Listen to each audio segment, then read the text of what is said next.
are you still playing this thing?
I would recommend Asher. There are these like laptop lap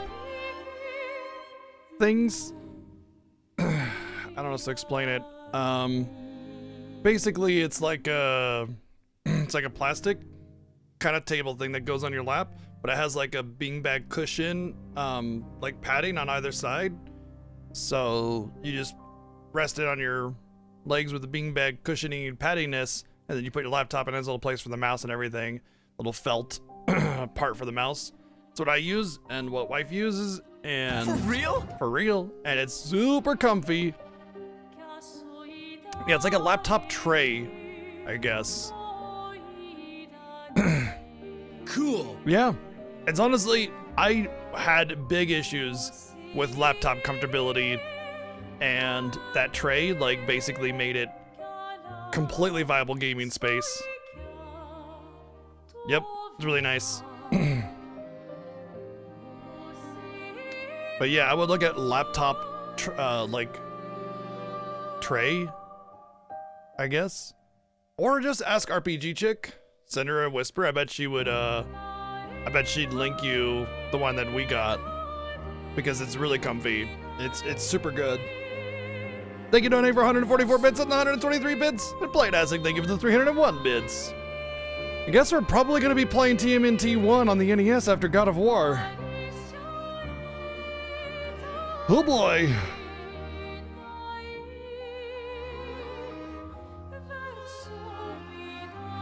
That's going to be rough. I know I've played it for a long time. I know I've gotten very far in the game, but I don't think I ever beat it. And I'm almost certain that when I did all of that stuff, it was like a long time ago. So I don't believe I have much memory of that game other than, you know, the general style of it. Yeah, not only that, but like with a hospital tray, you're gonna get the lip because it's meant to hold things in like food and stuff. And you don't get that with the tray. You get a nice little like armrest paddingness. And then no lip, so it can hang off the edge if it needs to, or whatever. So yeah. Oh, there you go. It's not too bad on the price. But yeah, that's the one we have. And it's super comfy.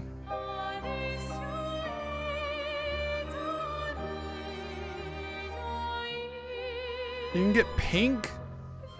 You can get pink and you ordered me black? What is wrong? I thought you knew me. Wow. I'm just kidding. I would have preferred the black for that, actually. Is it kitty approved? I've never had any problems with the cat. But yeah, I would recommend that as a laptop tray kind of thing. That is a very nice, comfortable method of managing laptop stuff.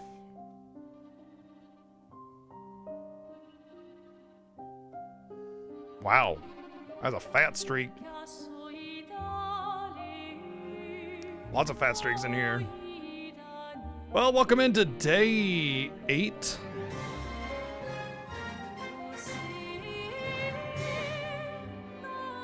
day 9 of Expedition 33. And we're going to be finishing up our trophy hunt. I will say that most of our trophies are just like, we got to collect some stuff, you know, Monoko skills, lost gestrels, all journals, music records, and we have most of all that stuff already. So really it's just going to be cleaning up of that. And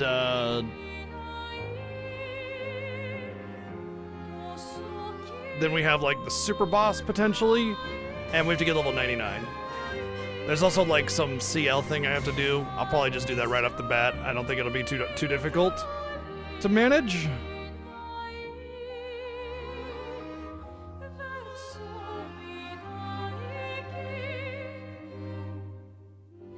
Cat that came back, thank you for 12 months.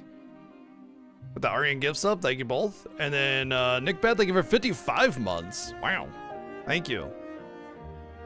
Okay, thought I wasn't tracking it for a second there. Got you locked in.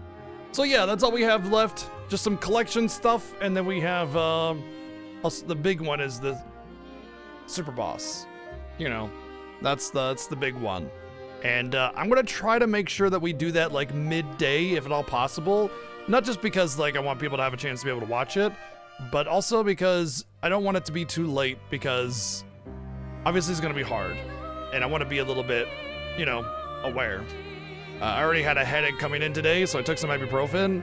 Hopefully that goes away before we get to that, because if I have a headache during that thing, might not be possible. However, I have some strategies, I have some ideas on what I might be able to do in order to get it down really easily. But mostly I just want to do everything else to make sure I'm ready for it, because oh boy. I felt like we were really kind of like on the threshold of being able to like reliably actually get in there and do it. But I mean, we were just getting one shot. So it's like, yeah, I can kind of live and I can kind of get turns, but the attacks were crazy and I had, yeah. Oh, let's get some hellos out really quick before we go. We got local host, what's up? Lily, how's it going? Mecha, hello. Berserk now is here. Dino Dance, Piketsu, what's going on? Ryu Power, Playinastic, hello. What's up, Phoenix? Silver Dragon, No Name, hello. Asher, what's going on? RPG Jake, hello. Nick Bad, Cat that came back, Lurkers, yeah. All right. So, I think I'm gonna start today with getting stuff. So we'll come back here for level 99 and everything. Obviously, we have to come back here for the super boss actually. So that's fine. But I think we're gonna start with getting the lost gestrel. And considering that I've basically like gone everywhere and done everything, is at this point where the needle in the haystack has become a needle in a haystack that I'm not gonna accidentally find.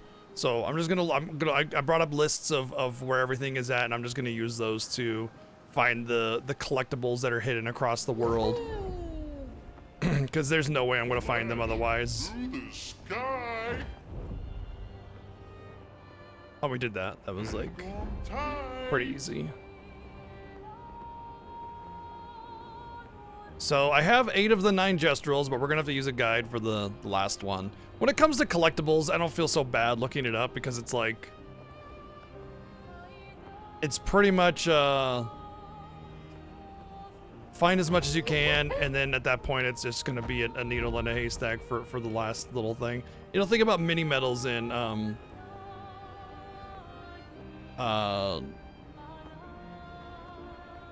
Dragon Quest games.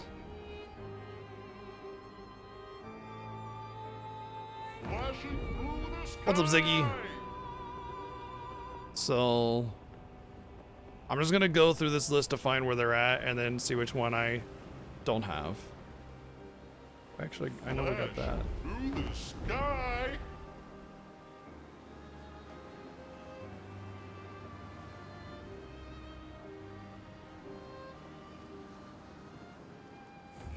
I haven't had mine tear yet, but she had hers tear yet already, so. Okay, we did, I'm pretty sure we got this lost gestrel. Yeah. Okay. White tree. flashing through the sky.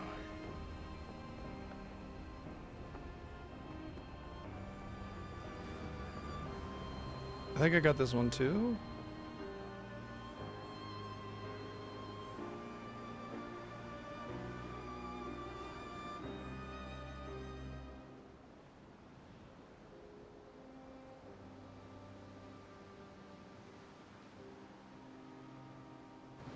Hang on tight.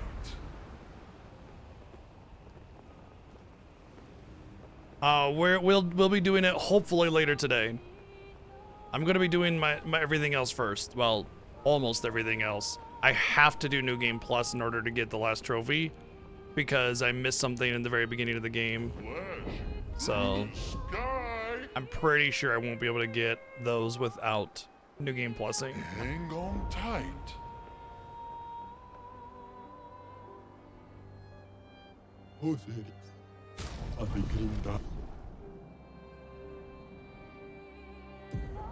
Should be like right around here if it is here. I think I may have gotten this one too though.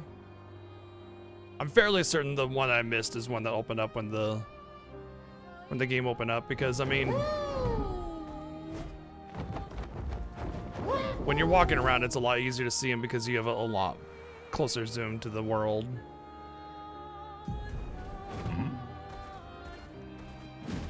Son, here I come. It says, oh, it's right here, I think. Yeah, I think it was right here.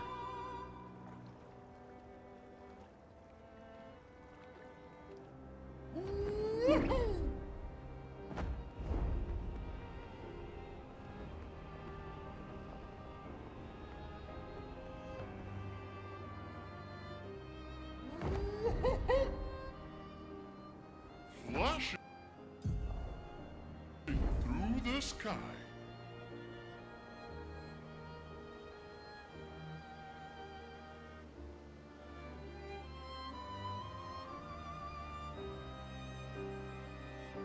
Says this one should be over here somewhere. Says towards the back where field enemies are, but I don't see any.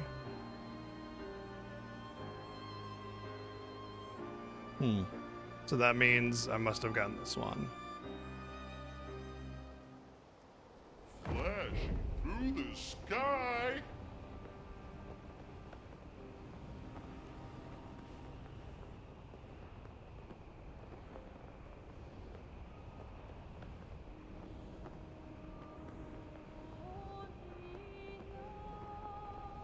You know how sometimes after you like get into a game, the magic of that game can kind of feel lost and it's just kind of like, well, now I know everything about it and you're just like, whatever. I don't feel that way about this. It almost feels like I want to stay in this world, you know?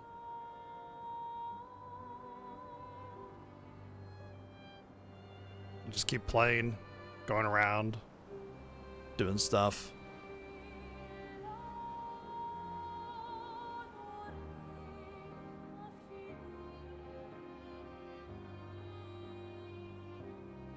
Okay, I think he was right here. And I think I got it. Pretty sure, I'm almost positive I have this one. Through the sky.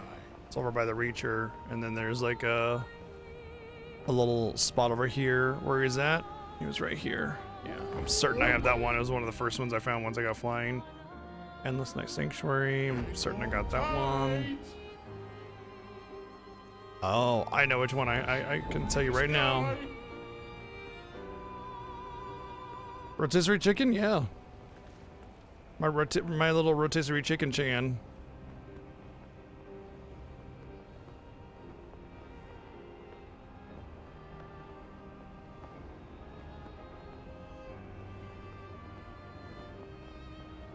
Yeah, I'd be very curious to see if they build on this universe or not. I would say I think the best choice is to not build on this universe and to just leave it, let it be, you know?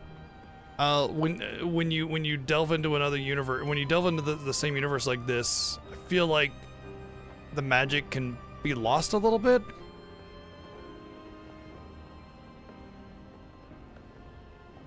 And it makes me wonder if it's possible, you know, to do that.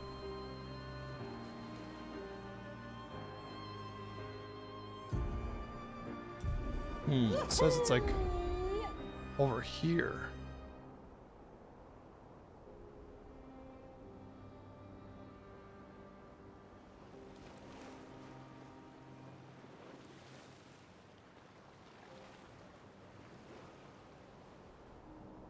Ah, it's right there. I think. That would definitely be why I hadn't found it. So I was pretty good about finding all the lost gestrals. I bet everybody struggled finding this one. Yep. I bet everybody struggled finding this last one.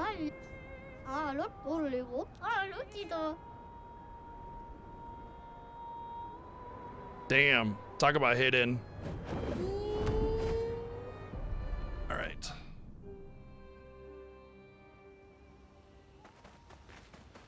Yeah, I mean, it's just like, I guess you could have another thing taking place in the painting, but I mean, the thing is that this painting specifically had value to the story. And, you know, just, that would be harder to allows flee to be instantaneous. Whoa, whoa, whoa, whoa, level 32? Level 32? You can get level 32?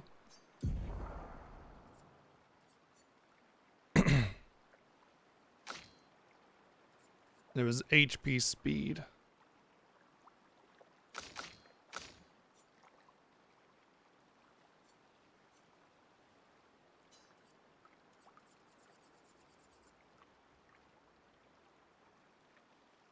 Well, wait, does she need the health? Really?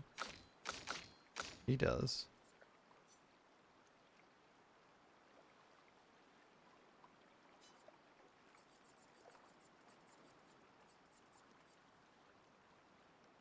It's a very small upgrade. Upgrade still. Allows flee to be instantaneous. I guess that's alright. And I don't need to change out anything because the thing that I unequipped was worthless. It's just for the stats. So. Okay, cool. Well, we got a neat Picto that has no real combat value. It's just like for grinding and whatever purposes. That's done. All right. Oh, now we need to check our journals.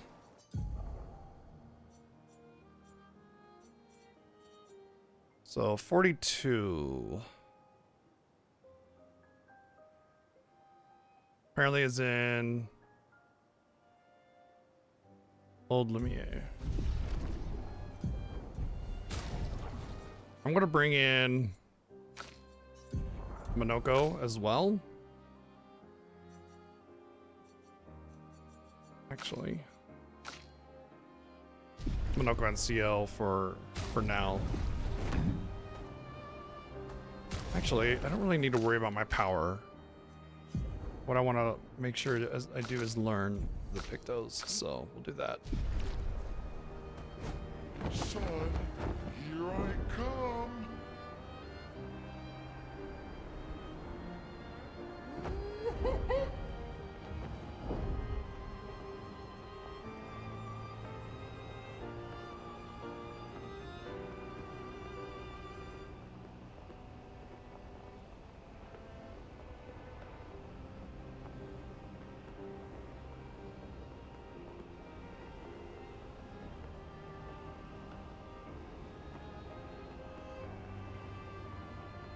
What's up, Tiger?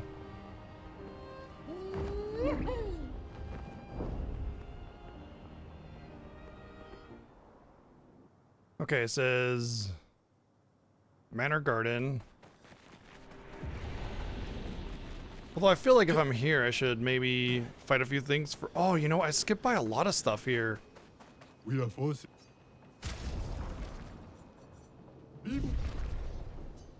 Wait. Okay, I can afford everything. I'm gonna actually go through this place and explore because remember I was like on my own. And I kind of like avoided a lot of stuff. So I'm gonna take a look around, real in depth, like, and see. Oh, now these swords are making sense. Ah, there's only 2 places I've seen these weapons like this, I think. Interesting.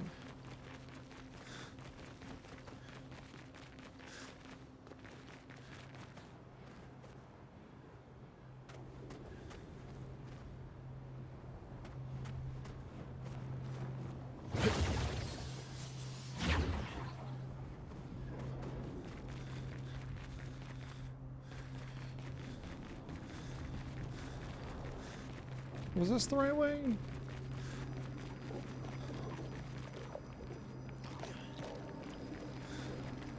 That looks like an enemy I've never fought before.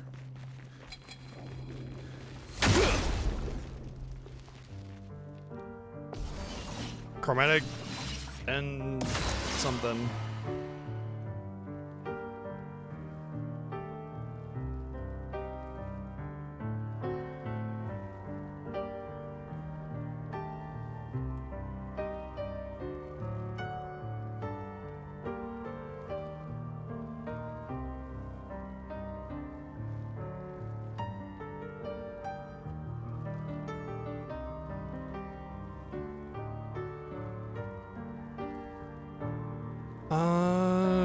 Okay, I'm gonna let CL go.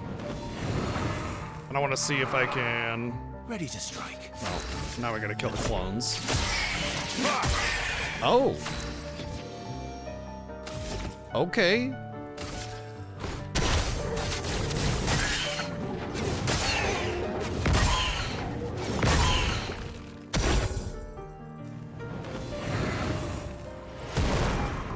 A bit of violence. This actually is not going to be a free fight. I thought it would be. That's fine. Well, I mean, it's still gonna be pretty free, but not as free as I wanted.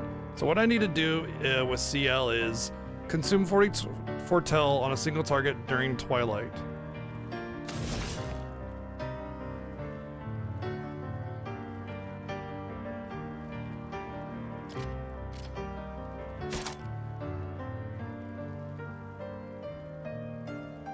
Okay, I think I could just Phantom Blade. So I need to build up with Focus Foretell. Here's your card.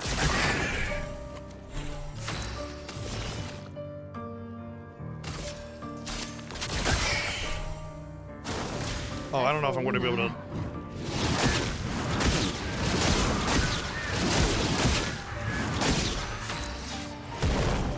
I don't know if I'm going to be able to get enough Foretell.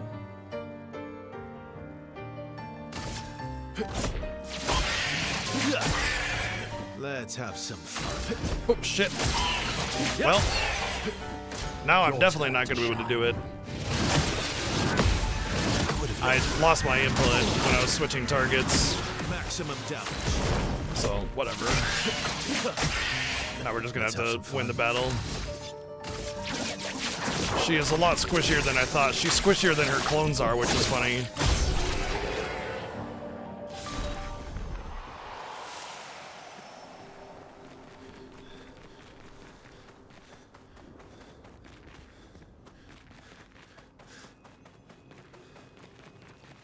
Color of Lumina. Nice. Revive Paradox. Play immediately when revived. That is actually... And a new weapon. Wow. That is actually just good, honestly. Play immediately when revived.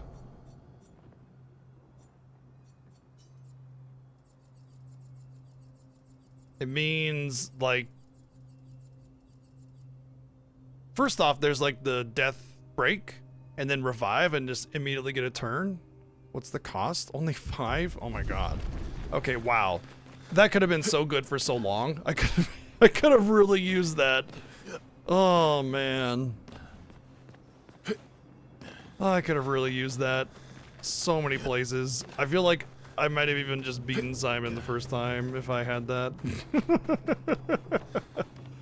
Maybe not, but you know. Good stuff. That probably was a picto that could have been useful that I already had. Oh, man.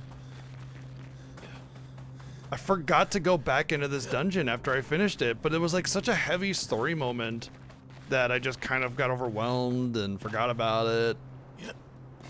What a bummer. Oh well. I mean, it's not like we struggled all that much going through, but a lot of the hard stuff that we were doing would have been very, very helped by that. Like, really, really, that would have been helpful. Lovely. And whatever those were, those both could have been something. Those 2 chroma nodes could have been something else that I've already since gotten higher levels of. So, yeah. Damn.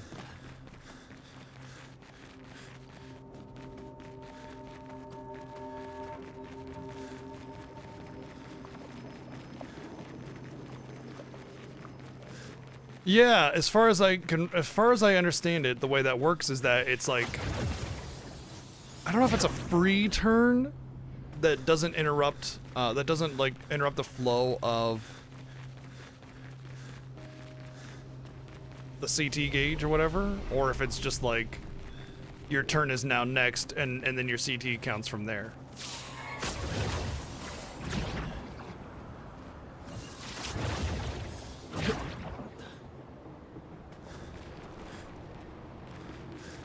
I want to say when the building blew up, one team went this way and another team went that way. That's why they were separate.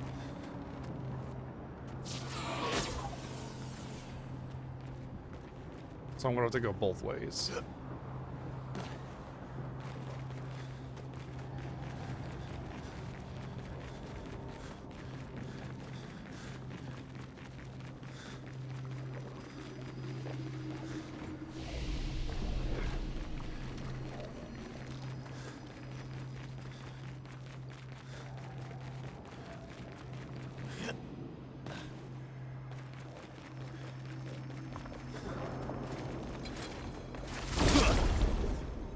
Pretty sure Minoko has this one.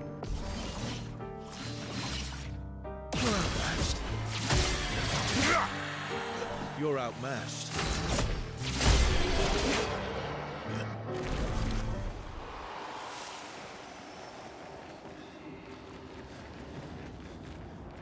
I know I got that. There was a journal down there.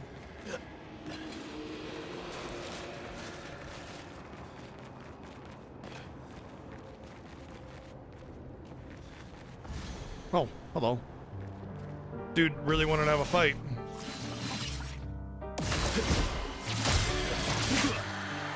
Cut him down.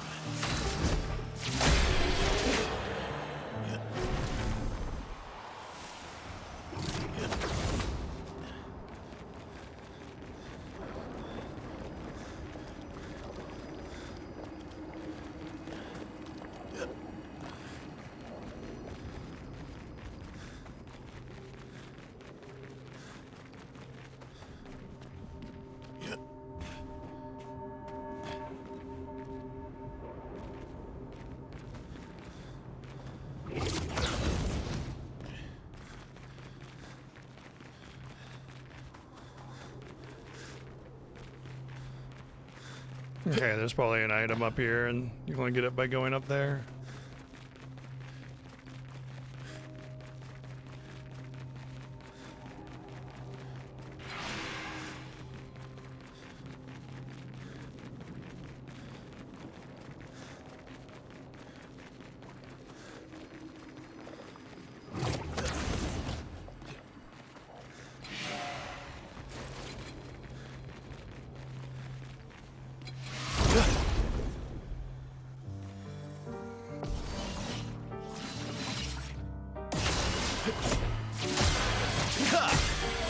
Cut him down.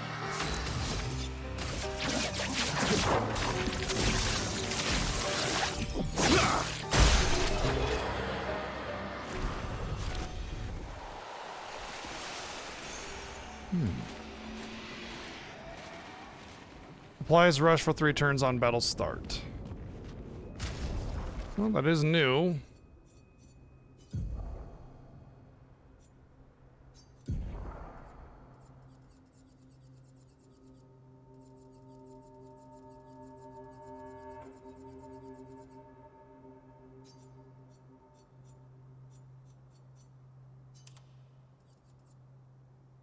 So that's neat.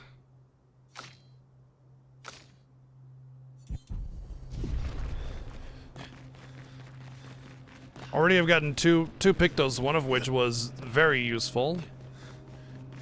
Auto Rush is... I don't see it being important. I would say that there's a slim possibility of me using Auto Rush simply because it would allow for me to get into the battles that are difficult with appropriate speed and place already, so I wouldn't start getting lapped right away. So that might be a thing. Of all the like auto starting stat buffs, that would be the most valuable. What lovely feet. Chi. That's how the path.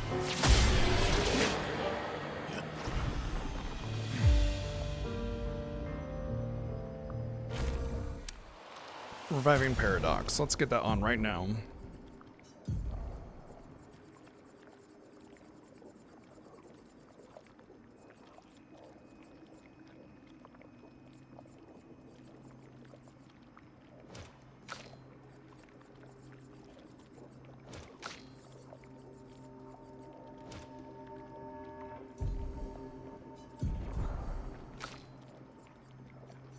We'll take a look at that new weapon.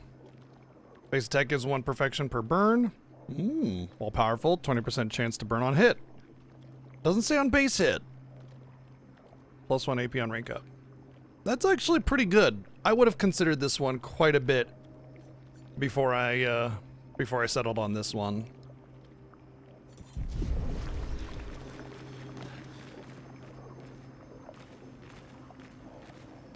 It definitely works with that burn build. I feel like if I was to do a burn build, I have the 3 best party members for that. And I think that's part of why the burn build felt so strong to me and so prevalent. Like it was really laying it on thick for me. Because I think I have the 3 best, like my main team is the 3 best characters that you can use for a burn build.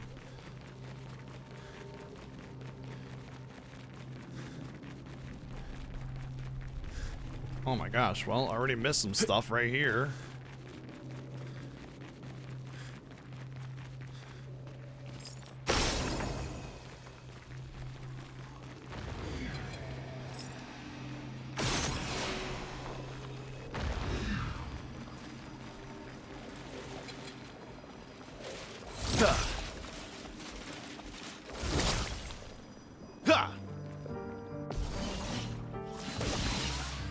Ready to strike. One of the other kind of important factors about the turn on res, the reviving paradox, is that whenever you res, you lose that turn, you know? So it's fine, it's pretty quick and painless to res, especially with the tinctures. But like you're still like having to use a turn for it, you know? Violence. A bit of violence, yes. You're outmatched. Let's have some fun.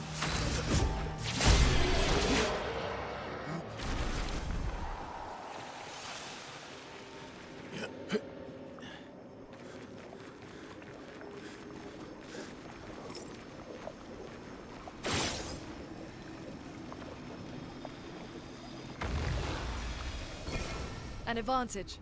New weapon. It's kind of ridiculous how much I missed here. Healing skills generate 1 additional light stain, generate an ice stain at the beginning of each turn, replay instantly and consuming stains with a healing skill. It's alright. The thing is, it's not an extra turn on using a healing skill, in which case I would definitely like reconsider her weapon choice. Because I could basically just feed myself AP and reapply buffs and benefit from it with a free turn, you know, and potentially have 2 turns. I have to consume stains with it to get the bonus turn, which means that I'm gonna. I think it's 2 light stains for the healing skill to get a free turn, or to get the what is it? 3 fire stains. So either any combination of light or fire. And I mean, I suppose there are ways of generating light stains and fire stains. Oh, that's light and fire. Interesting. But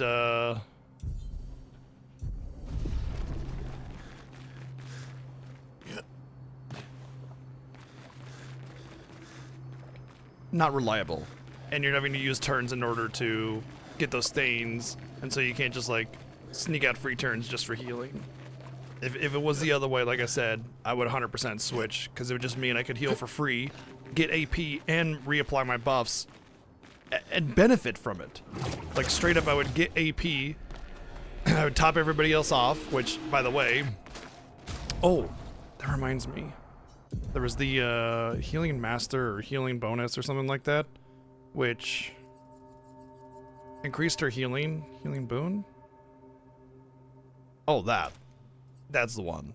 So that applies another 45% heal on top of revitalization already doing 40 to 60%. So now that's another 45%, which yeah, because it's 3 buffs, which basically turns this into a full heal. And at the very least, it's an 85% heal. Because every time she heals, she applies 3 buffs with all the other bonuses I have equipped.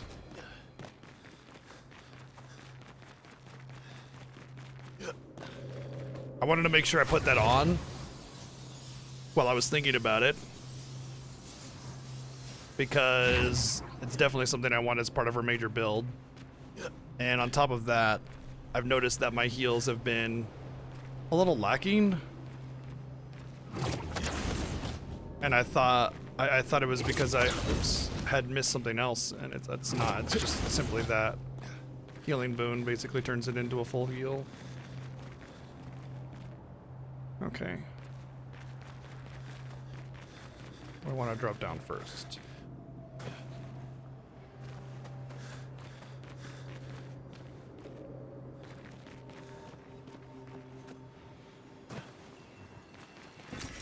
Good stuff. Wonder what that would have been.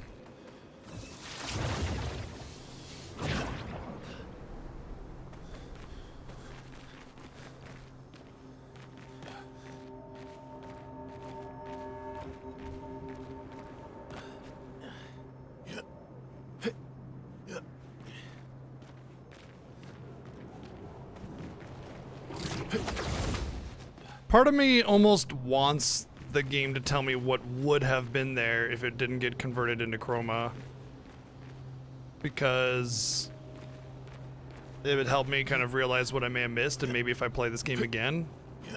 You know what? Unfortunately, the game heavily discourages playing a new game because there's only autosave, and if you pass through enough autosaves, then that's it. Your old save goes away. There's no hard save to keep forever. So playing a new game kind of sucks with this. You basically have to abandon your old one. Let's carve a path.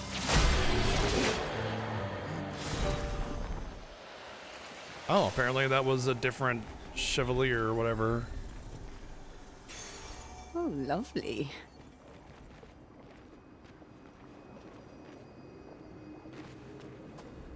Healing death. On death, heal the rest of the expedition. Recover all health. Wow.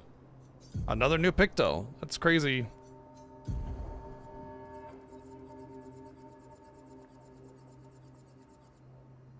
I could see healing death being okay.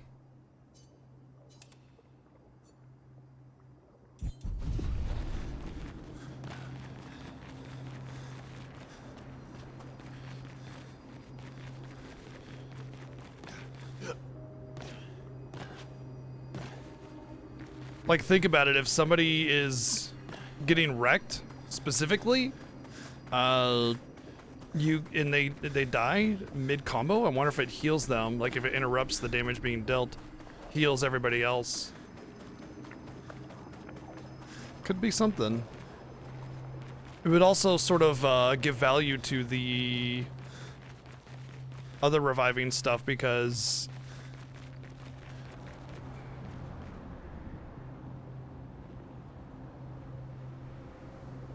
was the one the other one I just got, the reviving turn one, because I'd be able to everybody would be healed to full, and when I revive, I wouldn't need to heal because everybody just got healed to full from the healing death. Meaning I wouldn't be wasting any other turns recovering except for if I wanted to apply buffs or something. So it could minimize the pain of having to recover after losing an ally.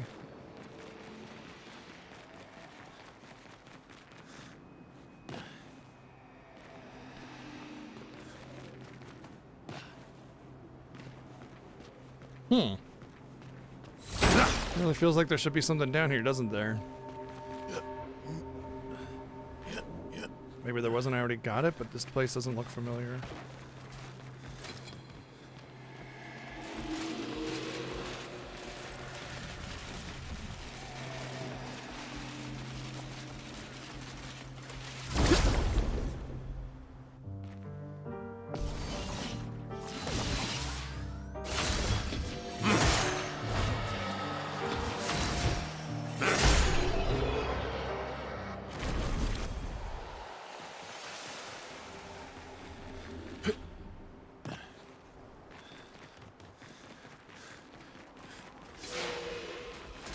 It is kind of a bummer that you need Minoko in your party in order to get the foot, but at least he doesn't have to like hit the enemy or deliver the killing blow or anything ridiculous. That would make it very frustrating.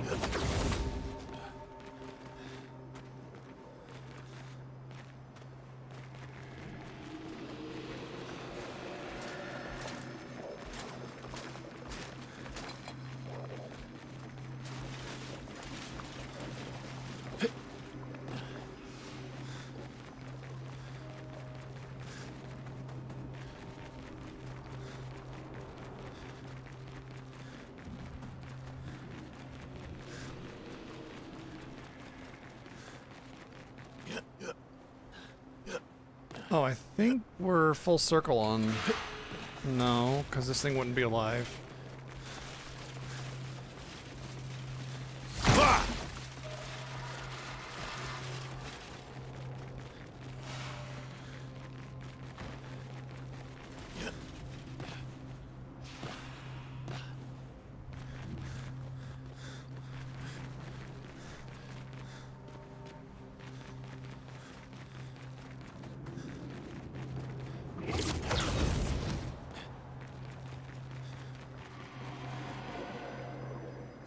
Oh, okay. Well, we've been through here. And I know that with this team, I actually had, like, a team instead of it just being solo Mael, so I think I've probably acquired everything along this path. Still worth exploring, though. Just in case.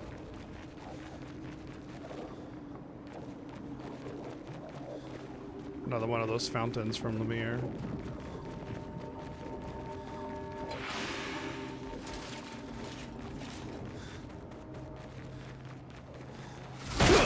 See? Things like this. Oh boy, 1,200 chroma. I wonder what it was.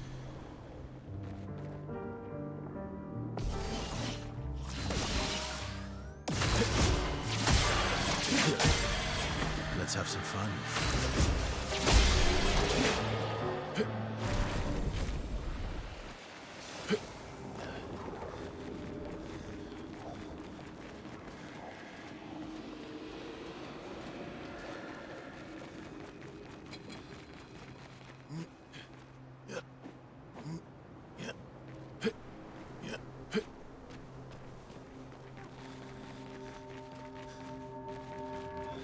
Oh hey, a mime. Well, at the very least, definitely on the right path to getting the stuff. I don't think I need to worry too much about.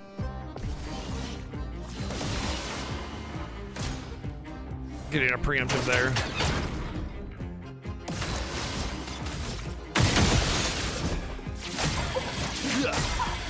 Cut him down.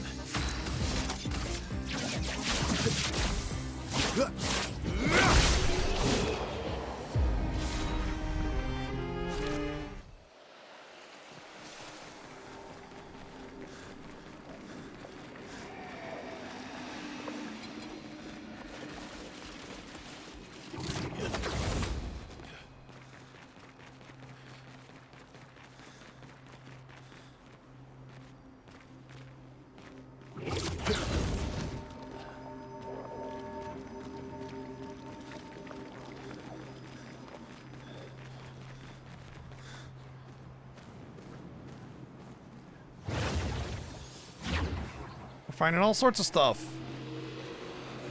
Maybe we can find Greater Rush. Yeah! Come on, Greater Rush.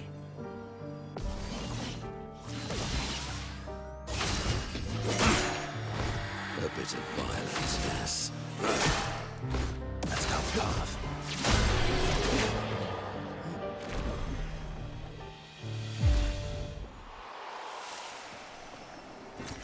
Well, that will help.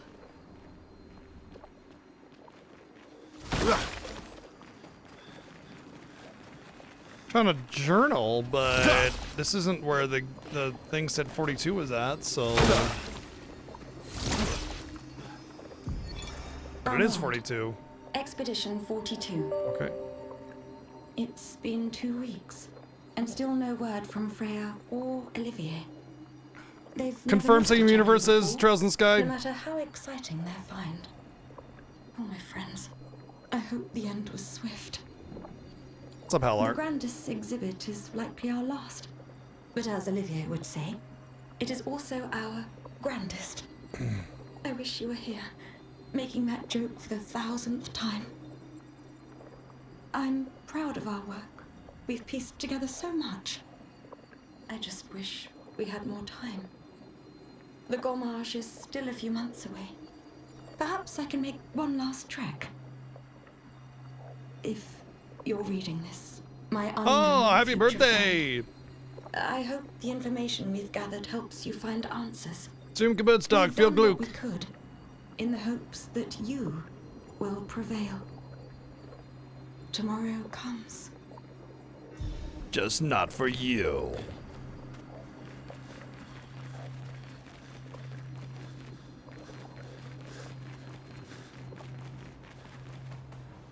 Well, I hope you had a good one. Hope you got everything you wanted. Hope all is well. Oh, this is exactly where the thing said the journal was at. Oh, interesting. I just came in from a different direction. I did not expect it to lead back to here. Very interesting. Wow, this place had a lot to hide. I don't think I can get in there, though.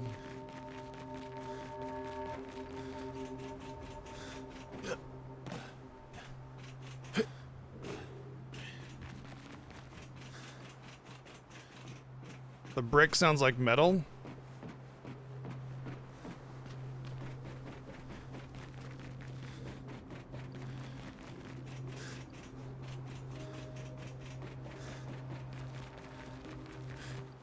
Okay. Well, we can feel comfortable in that exploration. All right. 45.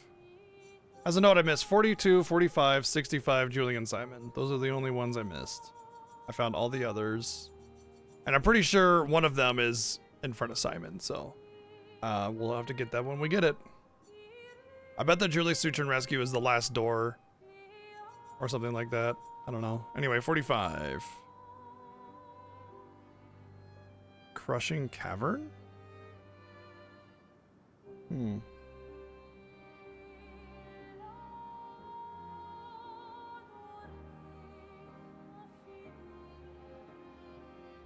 I don't think I've done this place.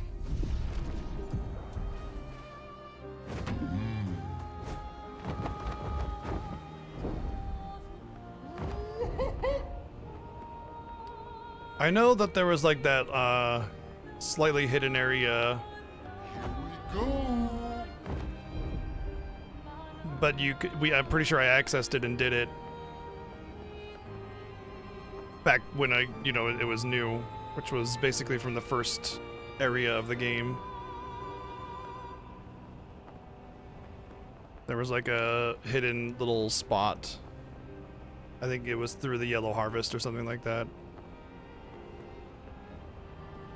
Yeah, here.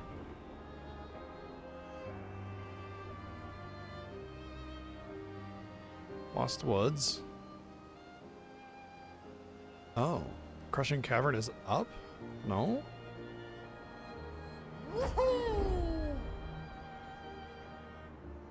It says the Crushing Cavern should be right here next to the Lost Woods.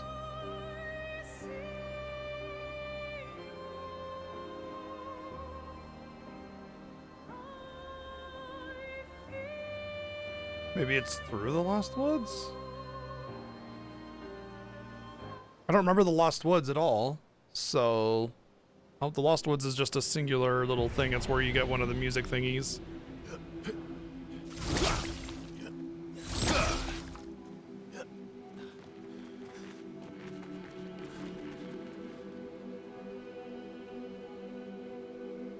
So we already found that. Where is the Crushing Cavern then? Oh, I know where it is. I remember now. We have been to the Crushing Cavern. I mean, I can see it on the map. But it's down here. Yeah. I remember now. Apparently I either didn't go back to this because I forgot about it, or I may have tried to go in and thought it was a bit beyond me and then left or something. Don't know. But we're here now, so let's go into it. Oh, I don't think I did do this. I think I remember coming here and being like, "Oh, this seems like it might be rough. Let's come back," kind of thing. Yeah, look at that.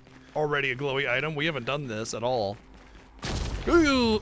Okay, we did do this. We forgot to come back. Oh man, I remember now. Oh, I can't believe I didn't write this down. I totally forgot about it. We actually did do this. I just totally spaced on coming back to do this. That's a shame. I wanted to do this when it was new, like when it was content, you know? And now it's just gonna be completely trivialized. That's a shame. We almost did it too when we first got here. It just, we just kind of goofed it on what we did. And, you know, we lost it, so, like, I wanted to just come back in shortly after, and I just totally spaced it, and I forgot to write it down. This is why I write things down.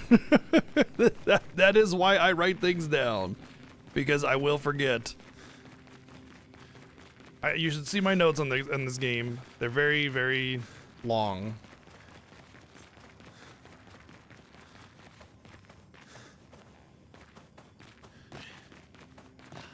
Lots of expeditioners did not make it through here.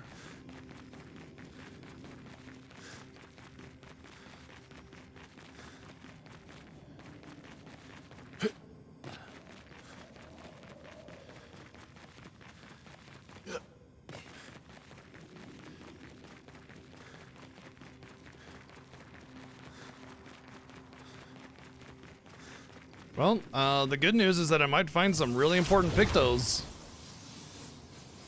Who knows? Might find some other, like, super important picto that, you know, the game just kind of expects you to pick up for any of the later content. Great. So that's where I came in and dropped, and this is the journal. Cassandra, 45th. No shit, they were all crushed.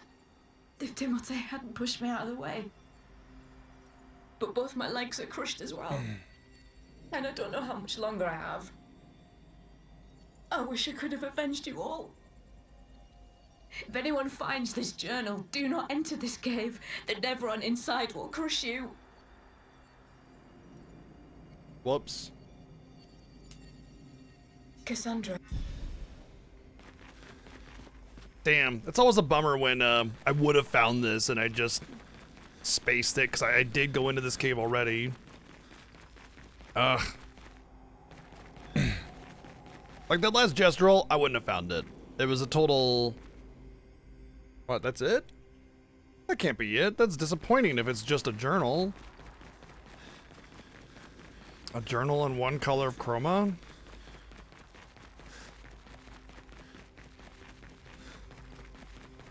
Well, that's a bummer.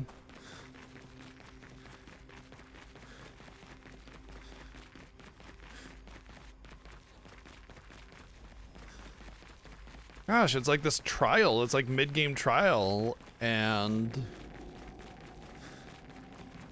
you just get nothing. That's a shame. I was expecting at least a Picto or something. Maybe there was a Picto with, I just already had it or something.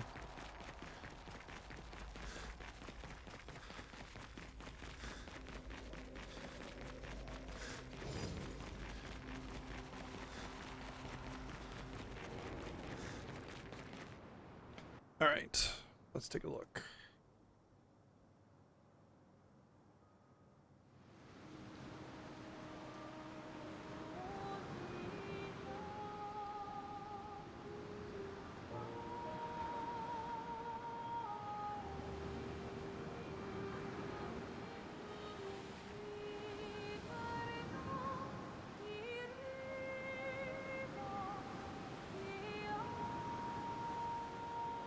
Next one. 65.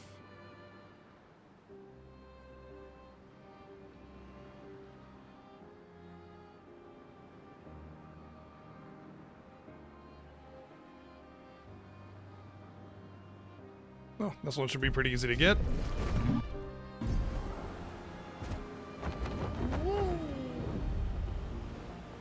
Hang on tight. Monoko Station. I guess I just missed it.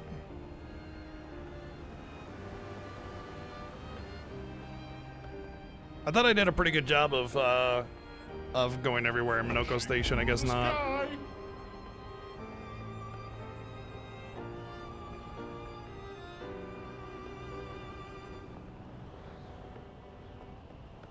Here we go.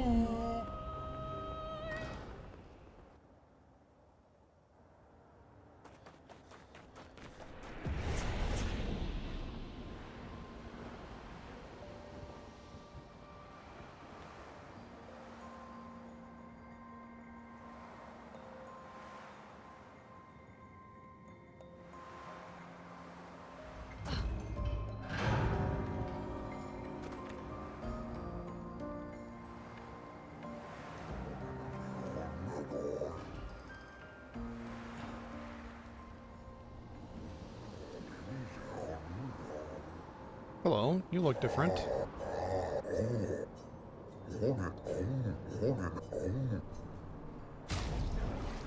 Complete a quest. Complete a quest? My cursor went away. Retrieve the eternal ice and for fire. Oh, we have that. I just happen to have it. That's what I got up on that mountain. I was wondering what I had to do with it. All new Pictos. Oh no. 2 new Pictos. Greater Rush! Greater Rush! There it is! There it is! Greater Rush, yes! Survive fatal damage with 1 health once per battle! Oh my gosh. Another important one. I don't really care about these though. Like, whatever.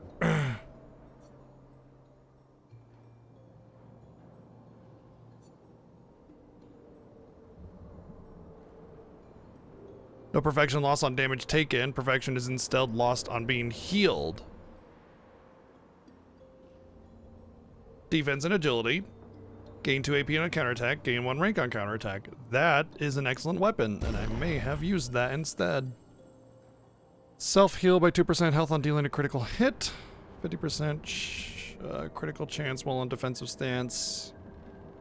If stanceless base attacks, which it's kind of doo-doo, but whatever. Start battle on heavy mark. I just like any of those that start in a... Oops, wrong one. Start you in a certain thing. Oh man, I can't believe I love this, man. I just like happened to look back, the light was shining on him, the boxes were around him. I was like, that's a vendor, isn't it? Oh yeah. Alright, so let's just put those on you. Survivor, which it's 20, so and it's only once per battle. For 20, I feel like for 20 it should be like once per life, you know? 20 once per battle. I don't know. I guess if like you're doing those like crazy, whoa, hello. Okay. If you're doing the crazy, you know, like be a perfect parry god builds, you know, where you get all the extra damage, it could be a nice little defensive, you know, second chance kind of thing.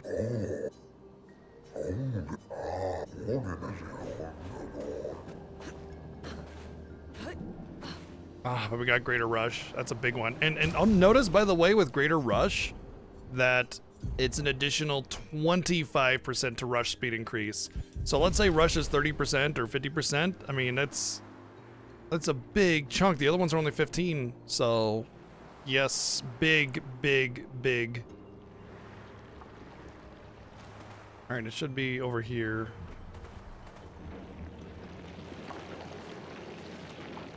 Which is weird because I thought I'd gone over here, but I guess not.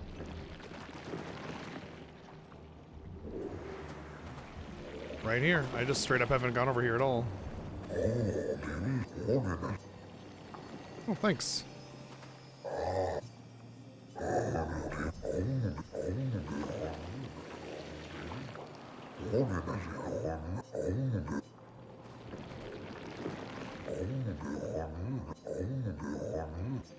Oh, we already went through there. So we just missed this journal here? How did we miss this? We already... Expedition 65. Wow. The Grandes have embraced us with such warmth and hope. What a balm for the soul to know that other beings survived. That we in Lumiere are not alone. It truly is a miracle. The Grandes retreated to higher ground after Neverons overran their lands. It is bittersweet, but at least the most important parts of their civilization will survive. Their children. Fortunately for them, they do not appear affected by the Gommage the way we are. It is painful knowing our expedition has failed. But at least we can enjoy our final days among friends. I can just leave through here like I did before. Because I can just fly out.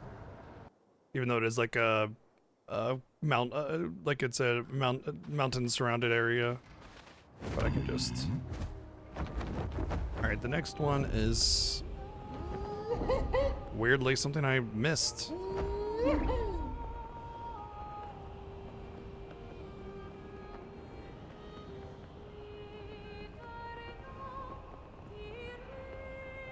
Well, missed. I needed to have flying to get to it. I just forgot to go back to it right here.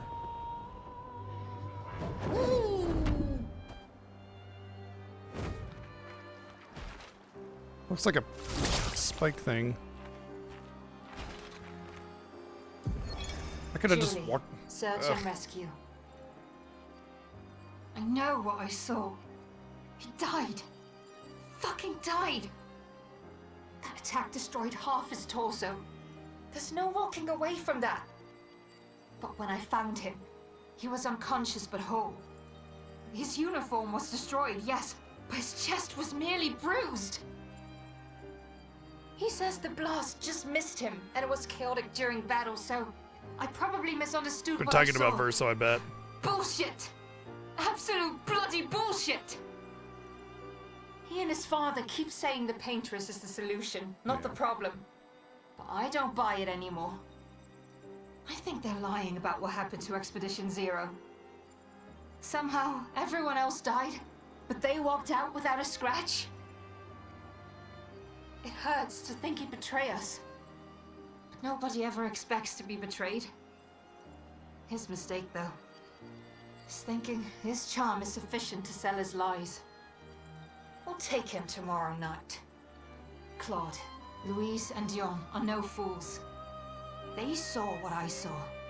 We will get answers. And if he is a traitor, then he will share the fate of traitors. Damn. Well, they clearly misunderstood, and Verso not being forthcoming definitely made that more of a problem than it needed to be. Positive violence, yes. Something about a fix to an ability, I don't know.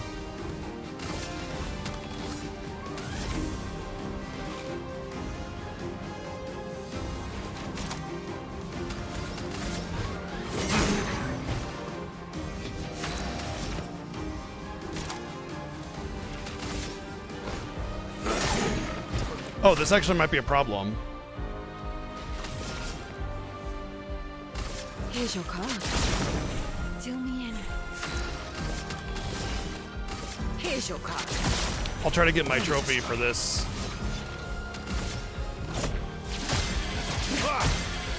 Cut him down.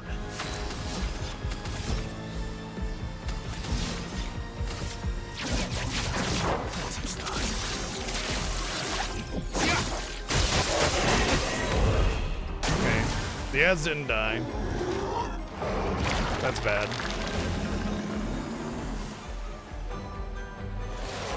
Well, we'll see if we can do the trophy and then just go from there.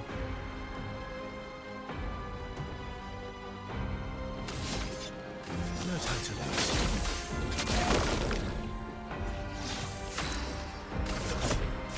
We'll kind of slowly bring him down as we're trying to get the trophy.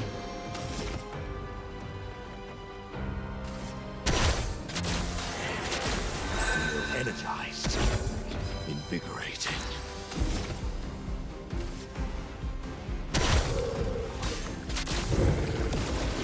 Ready. Here's your card. Here we go.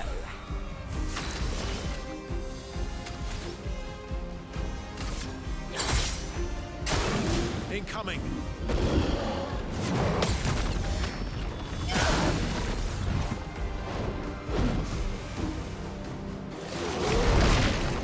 Didn't really need it. Time to end this. Minoko, get ready.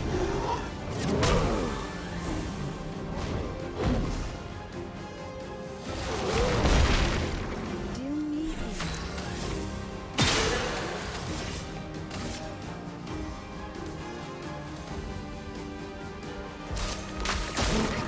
Do me in. Cut him down. Oh. Shit, the trophy is to burn 20. Says consume 20 foretell on a single target. That means I need to get the... There's a passive or a weapon or something that lets her get 20 foretell instead of 10. Alright, so we just need to win this then. Disaster expedition.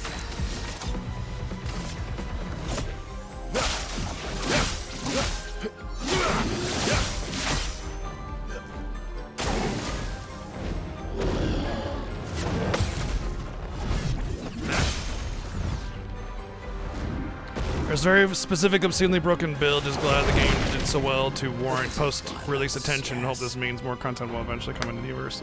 Oh, shit. Headphone just popped. I don't know what that was about.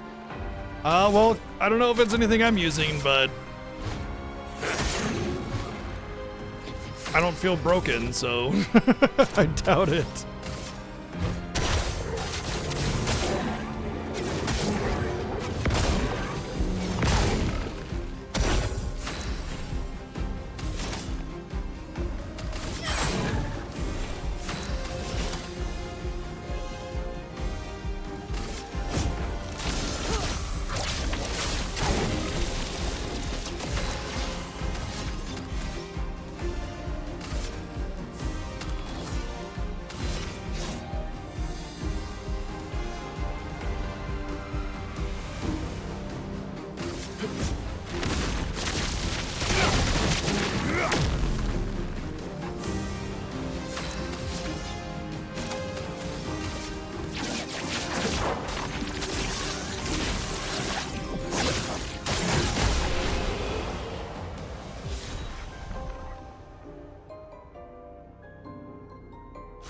Only 2 billion?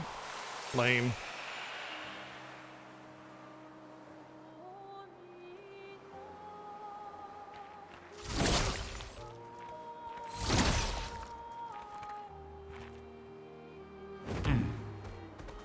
Well, I definitely don't want to know what it is, so please don't tell me for anybody else that's typing that out or something. If I happen to find it, I find it, but I'm not going to be looking for it, you know. And if you tell me what it is, and it might be something that I thought about, then I just won't end up using it, and then you've ruined the opportunity for me to take advantage of it, you know. So just keep that in mind for anybody.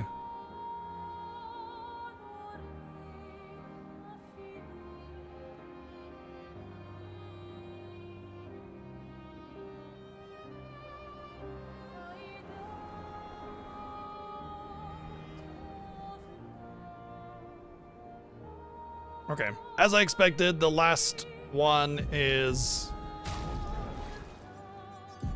The last one is obviously past Simon, so we'll learn some stuff, I imagine. Okay, we can just get rid of that now. And now we need to look at music, which we can't finish until we New Game Plus as well. That'll be the last of our collection, aside from Monoko's stuff. So let's go to camp. And we'll take a look at our musics and see which ones we're missing.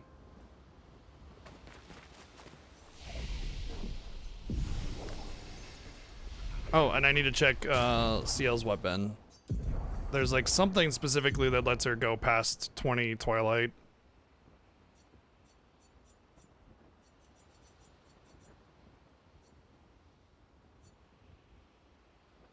Ooh, base attack applies 3 foretell. That's neat.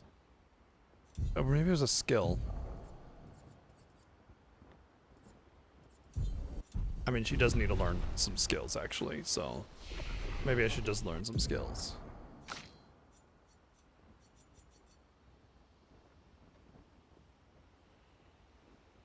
Yup, that would be really useful to get the 20 foretell.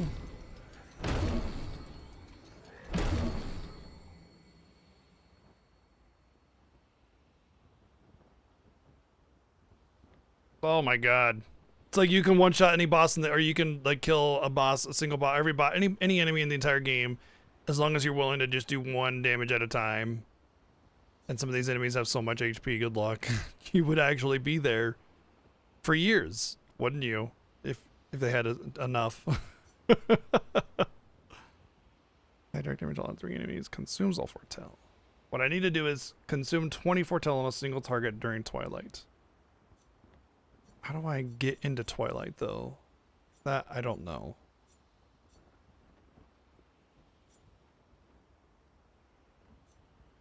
Even with a turbo button, some of these enemies have like tens of millions, hundreds of millions of HP, I think. Actually, I'm not sure what the HP, general HPs for some of the higher level targets are, so never mind.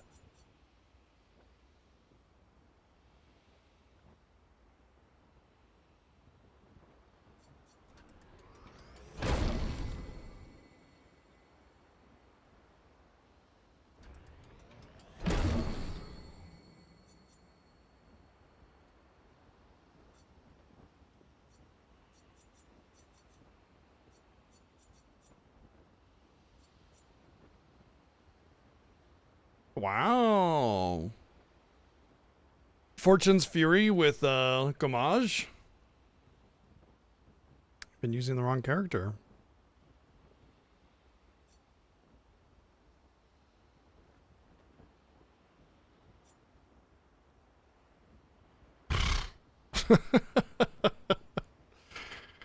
Interesting, because that applies all the buffs without having to heal and have all those passives on it. It's done. And I think she has like a absorb. Yeah. Very interesting.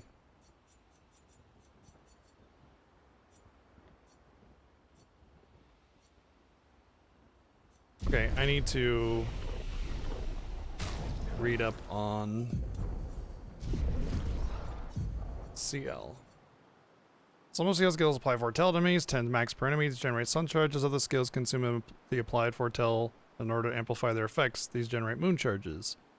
If CL has sun and moon charge, it consumes all charges to enter Twilight. Twilight lasts 2 turns and applies the following effects.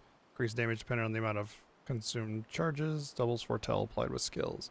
Increase the foretell cap per enemy to 20. Oh. Okay, so I need to enter Twilight and then do that one ability that applies 10 to get the 20. Okay, so here's what we need to do. We need what we need to do is learn those passives on her, and then we can equip her with some nice stuff. Okay. Let's oh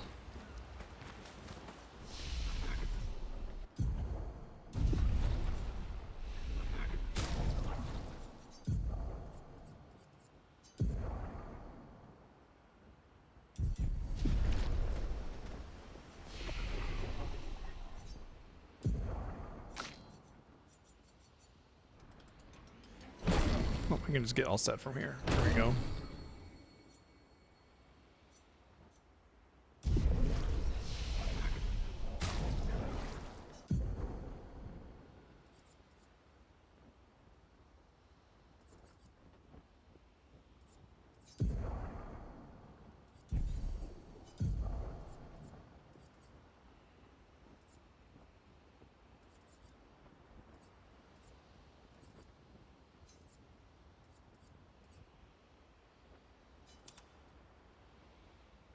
This is actually kind of difficult, I think, compared to how some of the others go.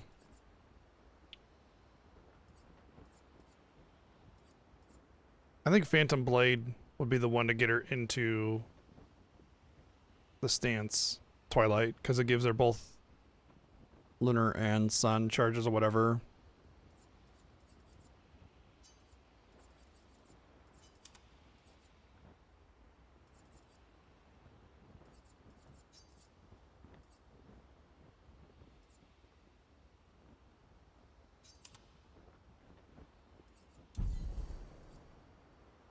Alright, so I'm gonna go learn her stuff first, so I can give her better sets of Pictos, and that way she'll get speed, defense, whatever she needs to stay alive off for a more difficult enemy.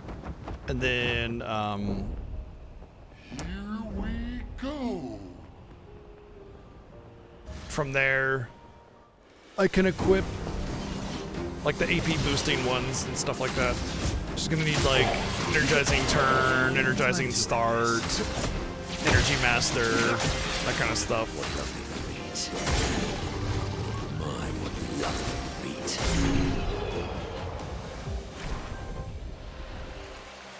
Flashing through the sky.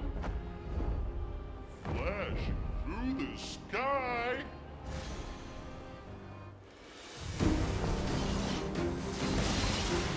Ready to strike. Let's have some fun. Oh, that's funny. On the website I'm on, for the where the music records and everything are, there's a I just looked at the top left. One of the trending now articles is Expedition 33 nerfing ability that could deal 2 billion damage. Oh yeah, okay. So I've heard.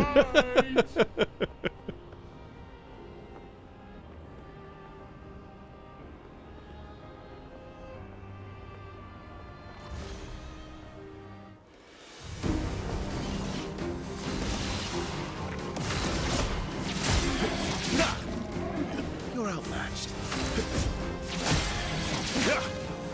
A bit of violence, yes.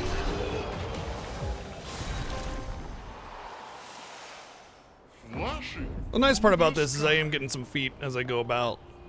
I still think there's another one. Another battle I need. Nope.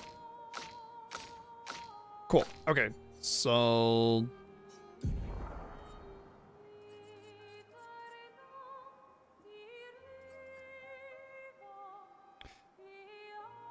I want to... That one's interesting.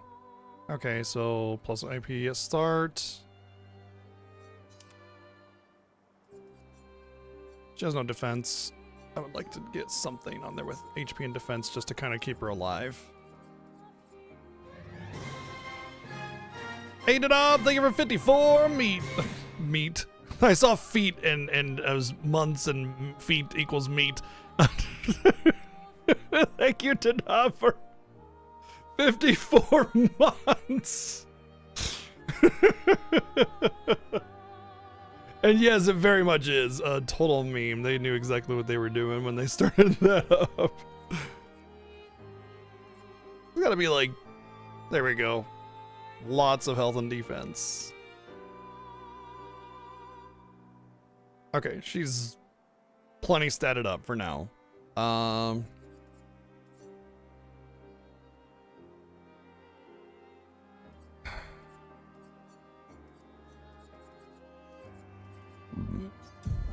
Don't really care about that, or that, or that. Definitely cheater. Energizing parry for sure. Energizing turn, yes.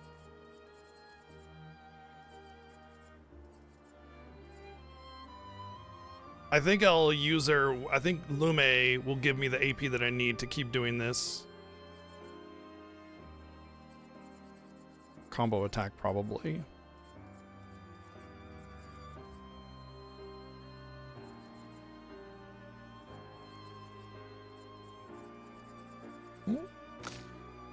What is it called?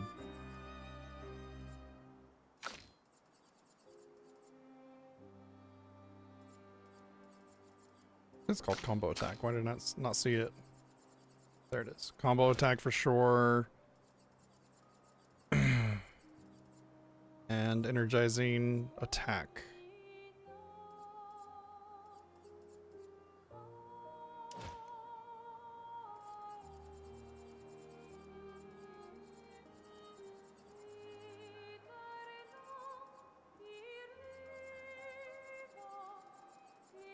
Maybe energizing start.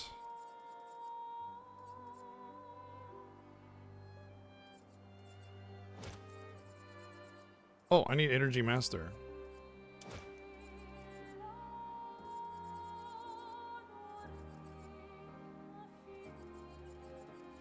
That's like, where is it?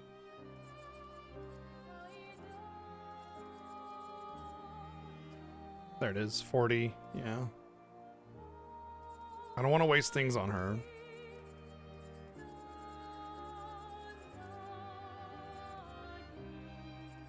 I may just have to take off Energy Master from her for now.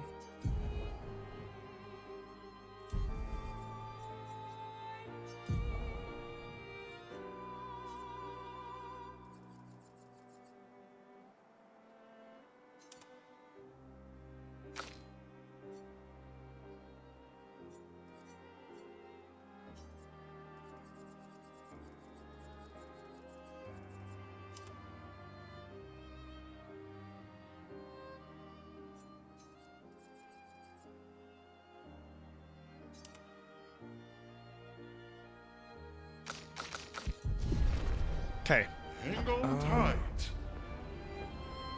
Here we go.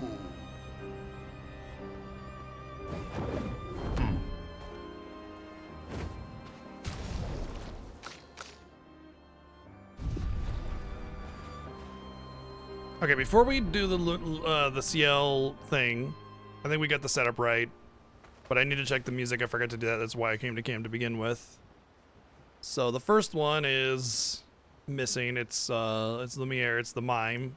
I have to beat the mime and Lumiere, so I have to do New Game Plus just for that and for the trophy there. Can't believe I missed that. I was really exploring the beginning of the game too. Light of the Gustav. Oh, our painted family. The meadows. Let's just go. I don't want to sit there and try to remember them all. I'm gonna have to. It's gonna take a little bit more time to have to go back to camp. But we're missing our painted family, which is in the meadows in the beginning of the game, which is weird because I went to the meadows. But it possibly could have been one of those things where it's like, oh no, I can go this place, but it's too high for me right now. I'll come back, and then I forgot to write it down, which is, you know, par for the course for me.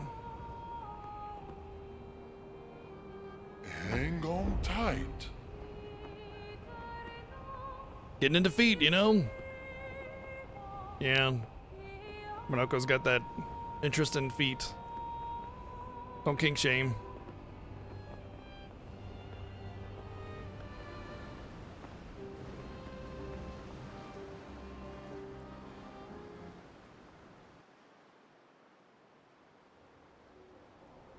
No, I've been here.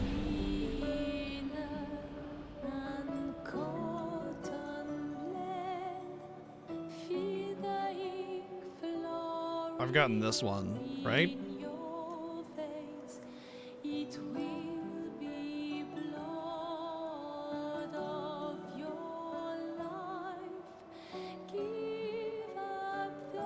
I mean, it should be right in the center. I should have gotten it already.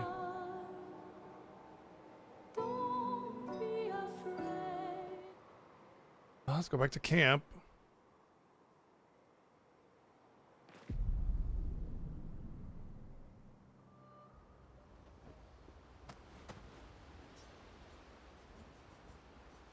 Because I don't have it.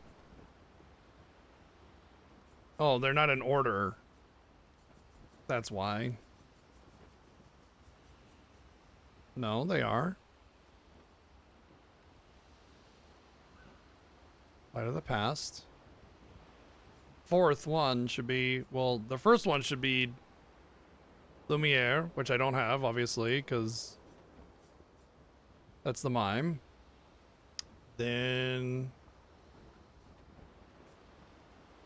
2 should be this one, though. But this one's number 1.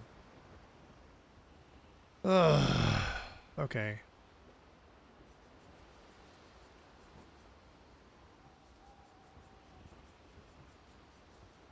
I have Lumiere. Apparently I did beat the mime during the prologue because I have this track. Now I'm so confused. 3 Lights of the Past. Our Painted Family. Okay, there it is. Go Blue, which we saw already. Honeymoon and Lumiere, okay. Helene's Glass House. Gustav. Reverence. Alicia's Birthday Party. Now they're in order. Lost Voice. The Grand Cafe. For real? Yeah, they're out of order. It's very frustrating. Thank you, Tiger, for the 144 bids. Verso. Let's see if I actually... Okay, I do have Verso. Yeah, this list that they give is not in order. Robe de Jour. Nocturne.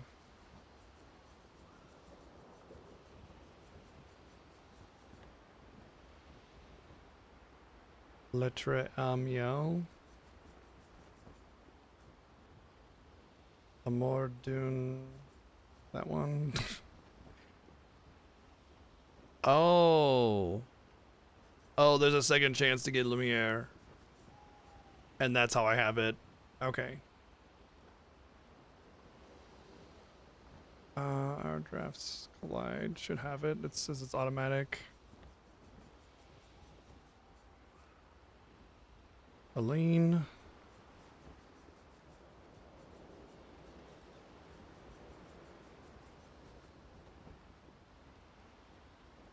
Reveries.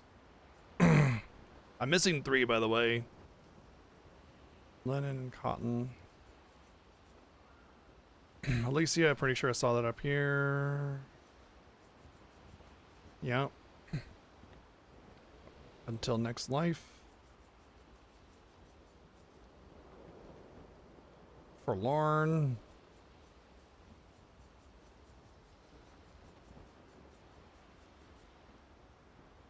Endless Night.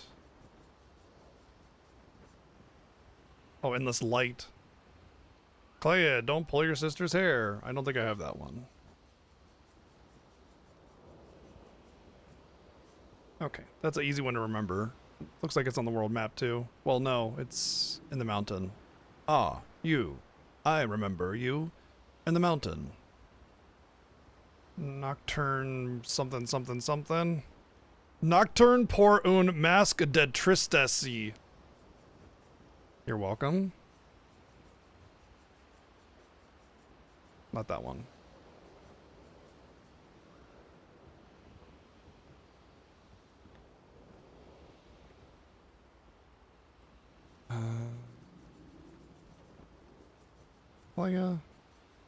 Clair, there it is. Monoko.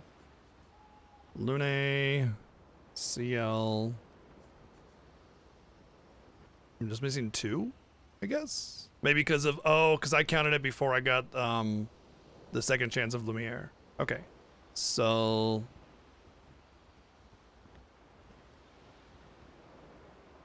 in the map, follow the critical path forward toward the ascend a gold thread. Top follow. These instructions make no sense, but whatever. I know it's in the mountain at least, so let's just go. Yeah, you know, I took negative 5 years of French, so.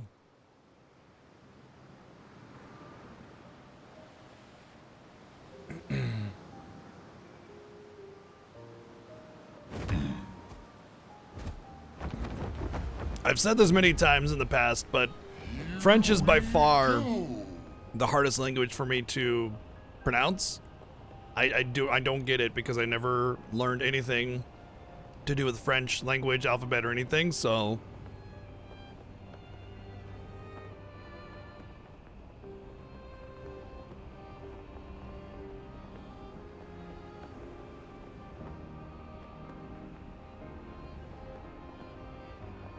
I just do not get it.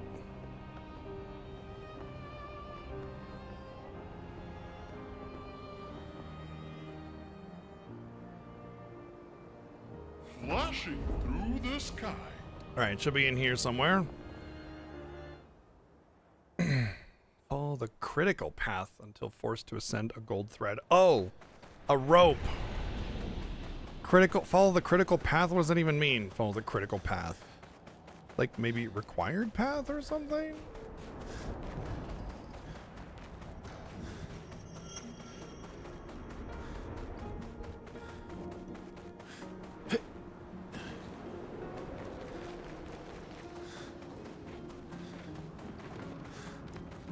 Because it opens up to like 3 different paths here.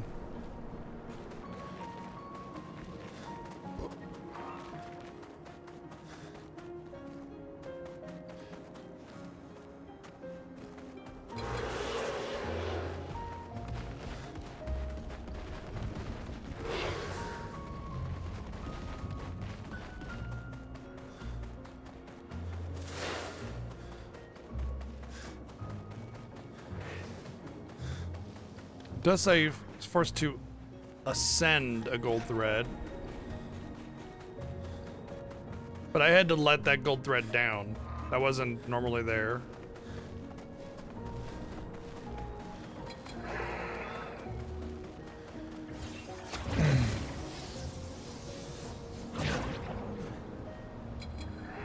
Oh, there's an entrance to a manor I missed here.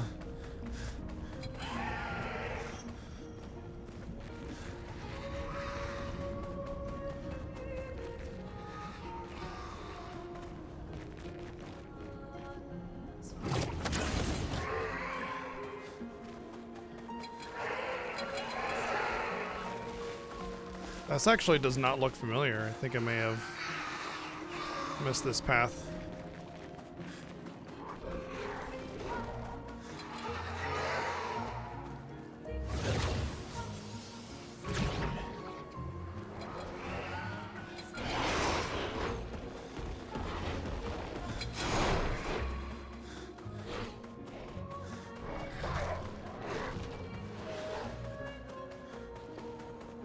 Yeah, it makes no sense. Follow the critical path. That makes no sense. What is a critical? What even is a critical path? All right, let's see if any of these things look familiar. Oh, nice blurry screenshot there. There is something near a flag. There is something near a flag, so I might be able to just teleport to it. Oh, I think I actually may have found it on accident. I think this is it.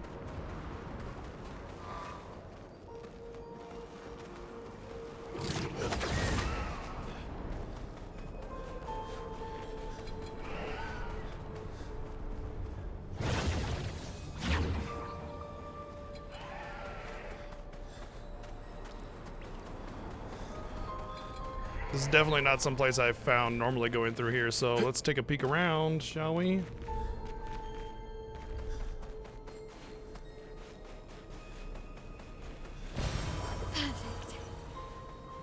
There's the door. Okay, cool. Well, we found it on accident, no thanks to this. At least it put me on the right path of what dungeon to go into. Hey, there's a vendor here too. Oh shit. Oh wait, that's not a vendor. That's not a vendor.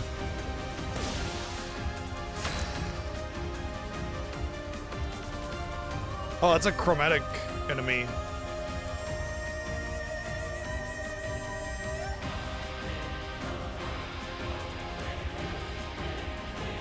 I might have a problem here with this team, but we'll try.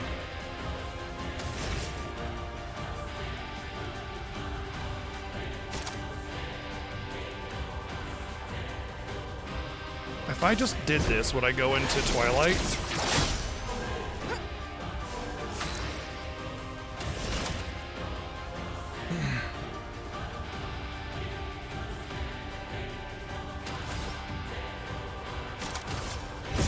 Lady Luck's not today. Everybody, let's go. Let us stain them. Right, she doesn't have Energy Master.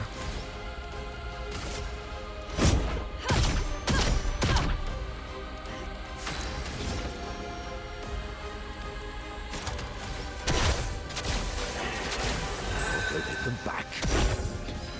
Invigorating.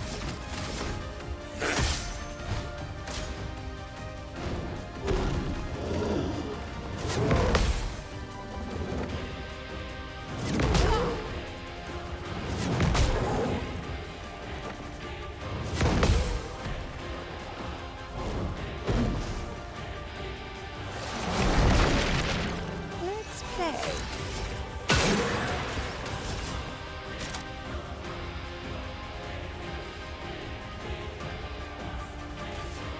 That's lucky. Well, well. Okay, so I entered Twilight. Good.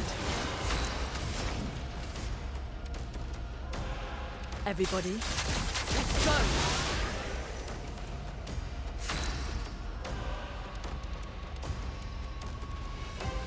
Now I just need to get 20 Full deck. foretell on them.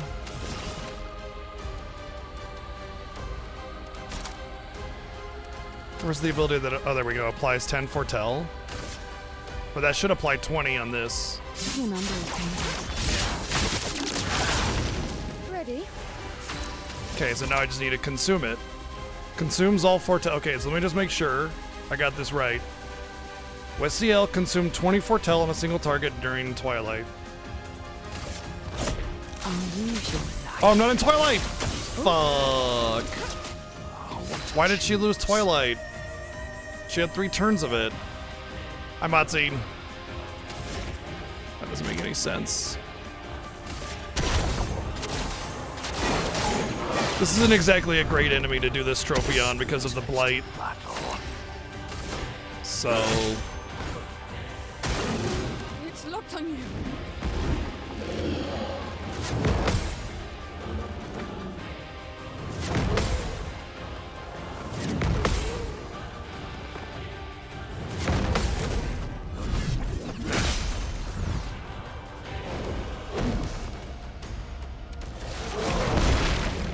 Now's our chance.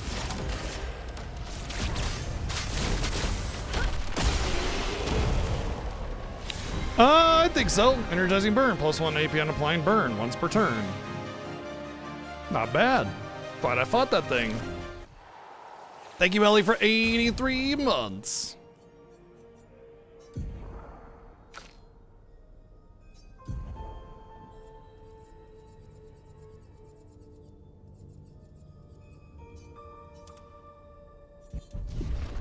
We're doing the collection shit because we're getting, whoa, camera just about died there. We're getting a little bit of XP as we go through anyway, so we're just getting the collection stuff out of the way and then we will, finish our grind to 99. Whoa. Blinded by the light. Oh! Oh, how did I miss this? Wait, have I been here? I think this is a different train car. No, nope, this is the one train car, yeah. Oh, I've actually been up on this, there's a Picto here. I didn't even realize that I could go in here. Damn. Damn, damn, damn. Oh well. I found it now, so whatever.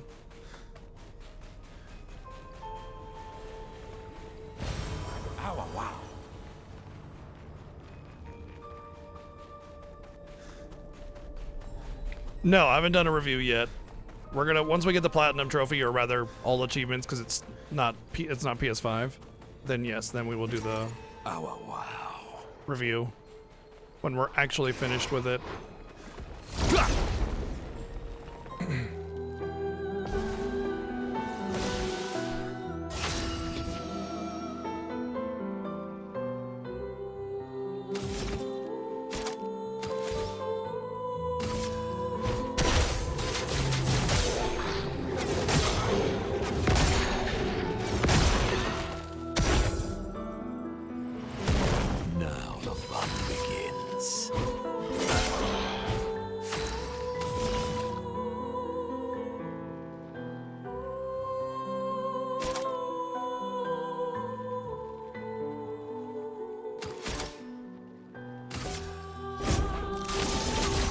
you shall know.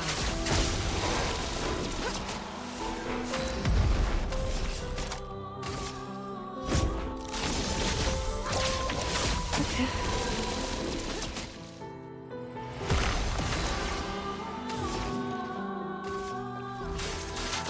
We've got work to do.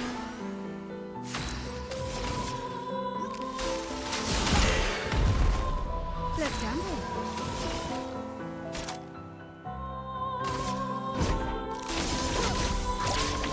I feel better. That's lucky. A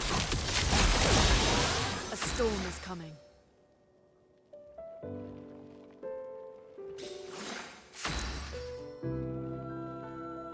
I'll do it. No, we're doing feet right now, kind of.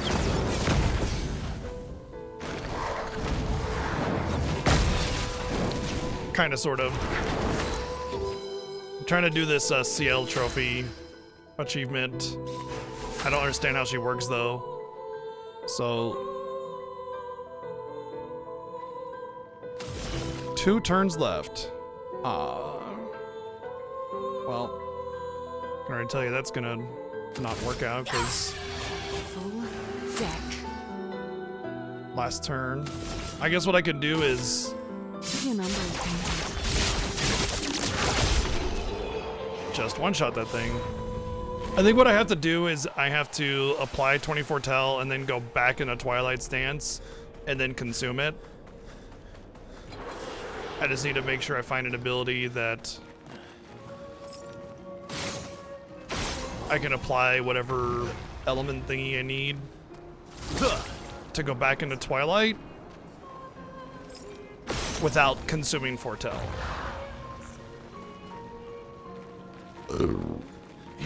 It's one of the reasons why I didn't bother using her, is because she seemed a little complex, and I was already kind of like trying to figure out the other characters, and I just thought, we'll work on that later, you know?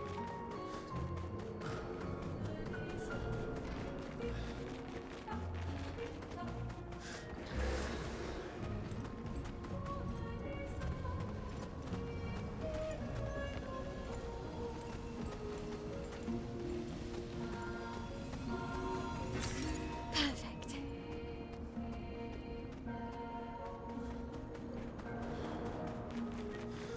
There it is.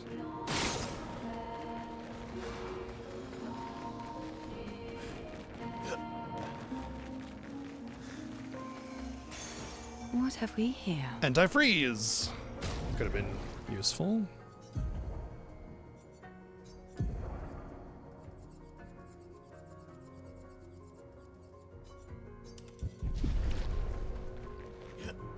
When I was fighting bosses that froze.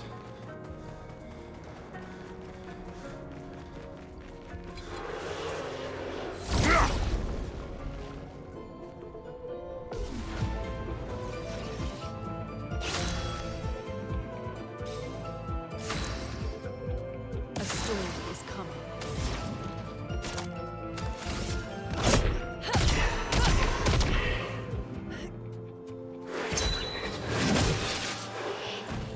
Chroma's flowing.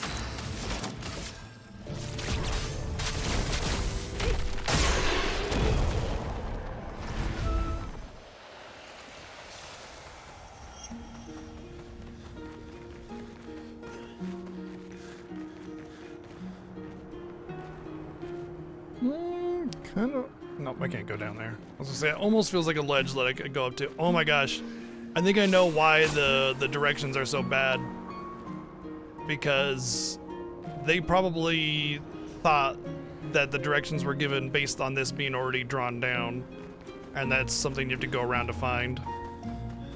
The directions were very, very poor. Alright, let's go. We cleared out this area. Got some neat stuff. Yay, new Pictos. Damn, part of me really wants to like look up where what all the Pictos are that I missed, because I bet there's some really neat stuff. But we're not gonna do that, because the reasoning is because like that's definitely not beating the Ultra Boss on your own merits. That's basically like next to using a guide, you know. Whatever I find is whatever I find. I can do it just fine, you know. At the end of the day, I'll figure it out. So We definitely won't be using anything like that for the playthrough here. I'll do that after I've completed all the achievements.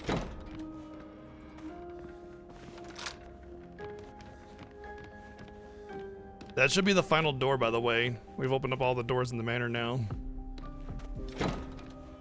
Pretty sure anyway.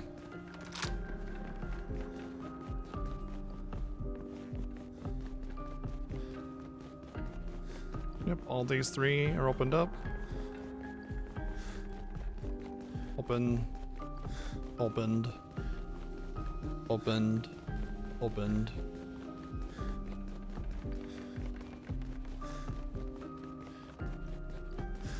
Open down there. Opened. Opened.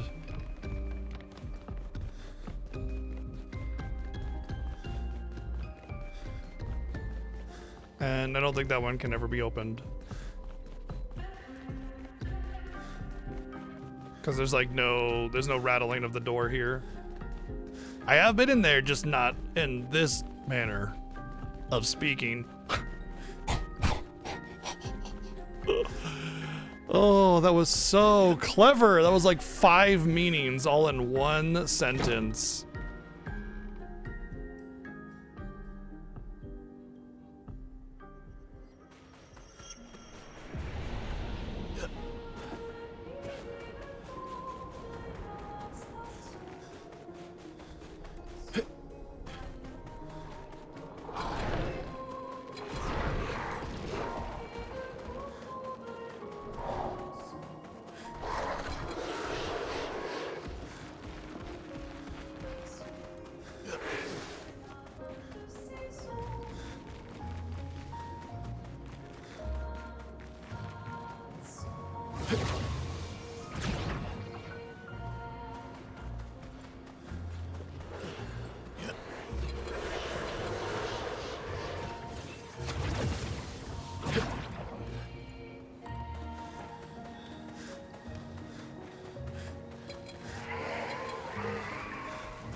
You know what? Maybe the critical path is like a fast travel point.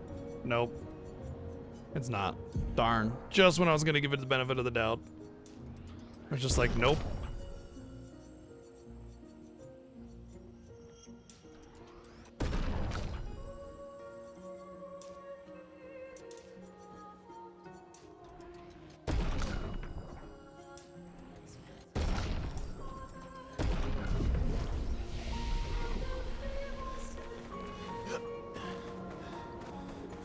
What am I doing?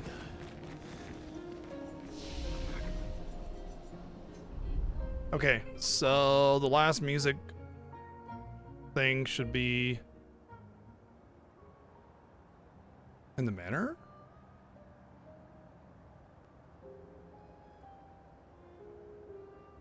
Oh.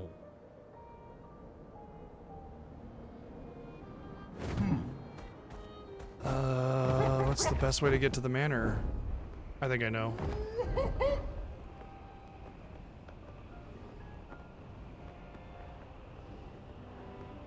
Apparently there's a puzzle in the manor I never even noticed.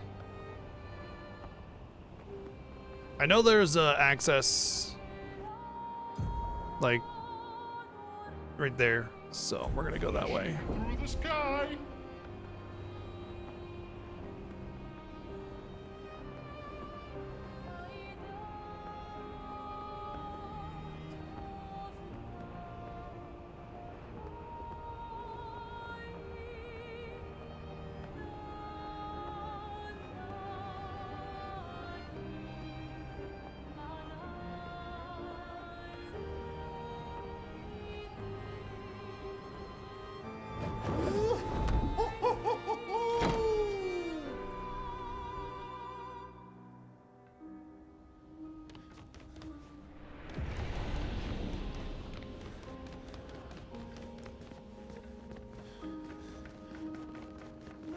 Alright, so apparently there are 4 switches on the walls.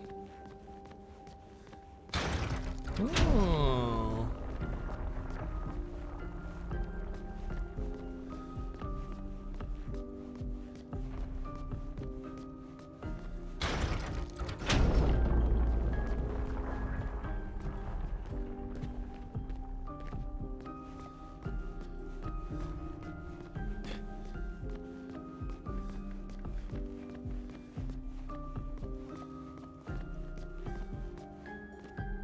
Well, I never would have found this because I would have just straight up never come in here ever again. There was no need to, as far as I thought.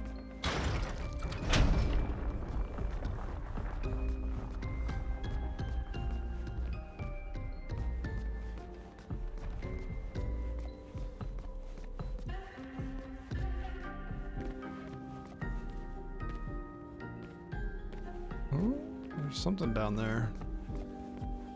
I missed a switch somewhere.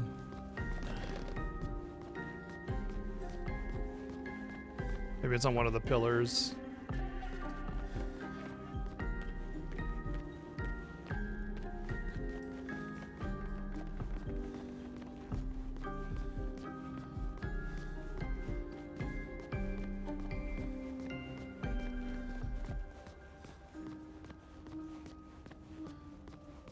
Sure is.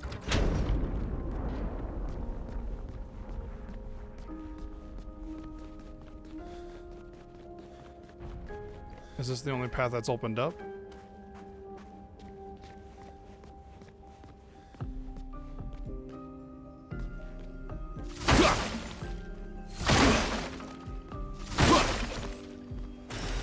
Useful. Well, there we go. Trophy get. Interesting.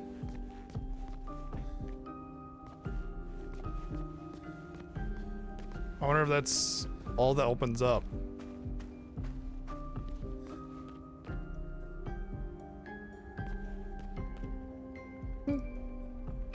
Well, that's all of them, so who cares?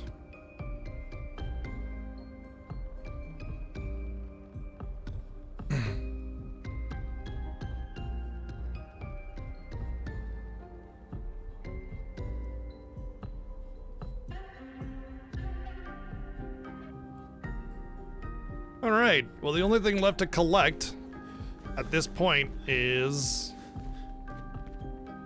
feet. Found the gestrals. We got all the journals that we can for now. And all music. We're just gonna get Monoko's skills and level 99 and we're done. Oh, we gotta do CL's thing. So let's actually do CL's thing first. I just need to find an enemy strong enough that's not like super oppressive.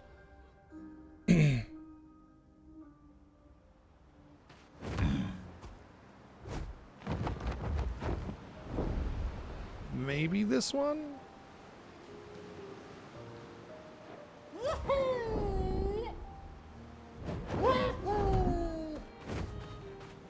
Oh, that's one of the blight thingies, so no.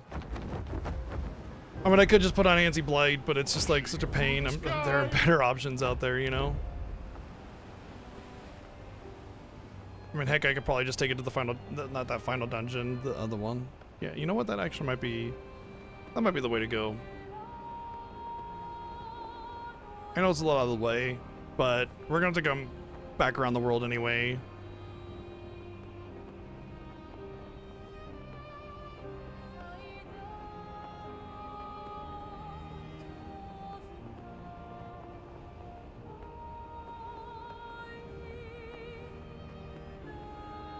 Actually, unless I can find something up here that might work.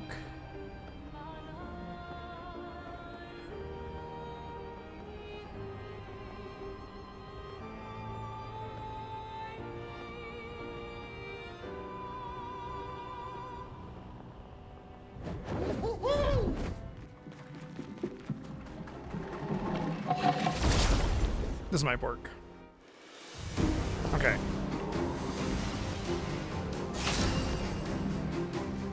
So first I just need to get into Twilight.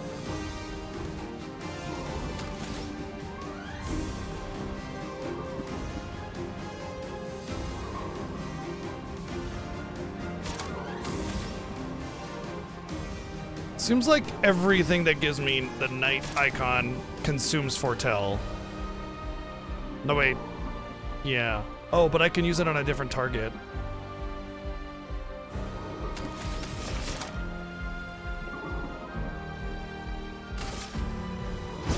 Lady Luck smiled today. Yeah, that'll work.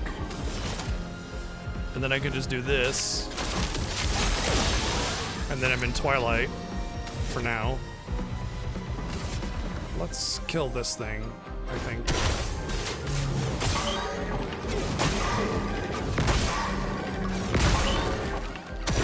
Violence.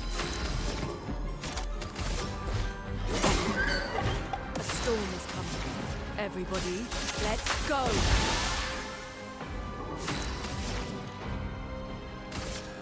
Ice, shut. Deal me in.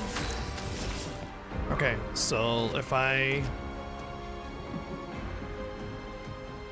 do that one on this, that should be 20. Oh, I one-shot it. Oh, the other one had 24 tell. Shit. That's fine. It's fine.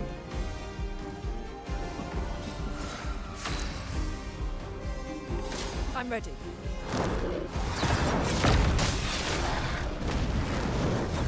Oh gosh darn it, I just couldn't dodge that. Ugh, I'm so bad at this. A bit of violence, yes. Your turn to dance. Ah, dang it, I missed it again. Okay, now I can parry someone counterattack. Let's keep going. The fact that this trophy is kind of so hard to get kind of just shows exactly how much I don't care about using CL in her weird ways, you know? So if I did that... Lady Luck smile. Why does she get 3 turns? Here we go. Oh, she's just that fast. That's all.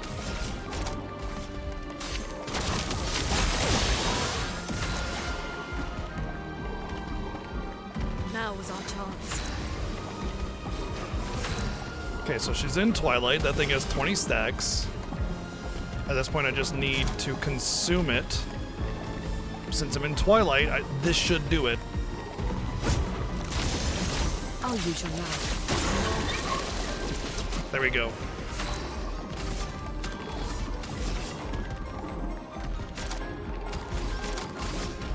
A bit of violence, yes.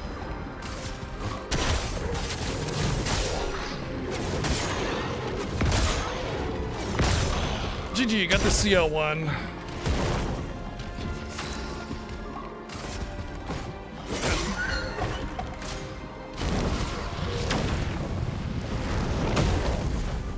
Look out! Through deck. The stars touch you.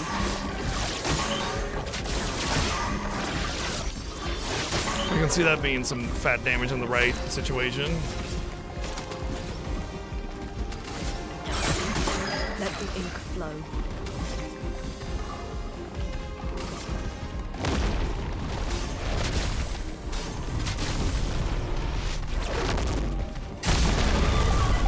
Now was our chance.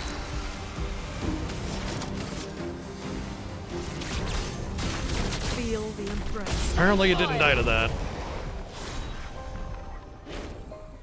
Okay, now all this carrying will go a lot smoother because I can take CL out. Oh, that reminds me, actually, something very important that I need to do is take Energy Master back off of her. We'll just give her something like...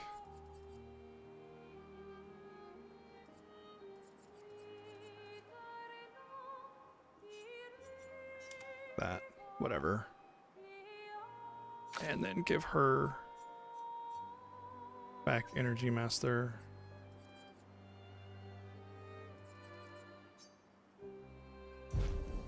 Did I not take Energy Master off? Sometimes these menus are really awkward. Like I clicked on Energy Master, which tells to me that I need to swap it out with something, right? That should be what the game is doing. And then it doesn't. It'll just like go into the menu. Okay.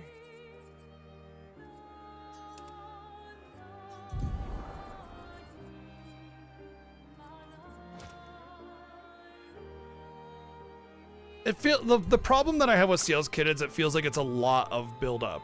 You know, build up this, build up that. You have this limited time frame to do her abilities, and if you don't get it in those time frames, like let's say you need to recover or she dies or something, it's back to square one. You know, and building it back up and trying to get the big hit off, and everybody else just kind of works. You know, like they all have a little bit of build up here and there, but hers is dependent on it, and that feels a little rough.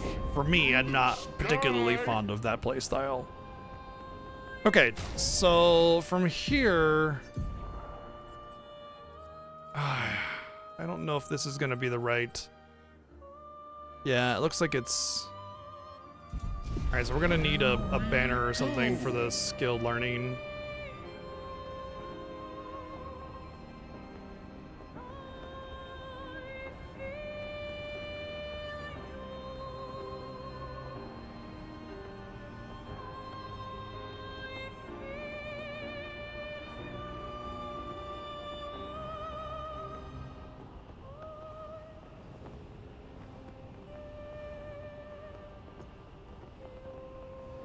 Here we go.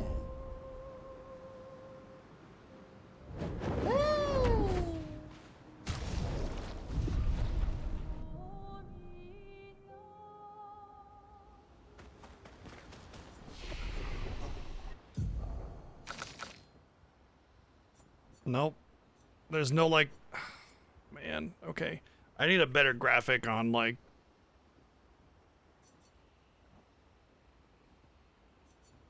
how these are listed.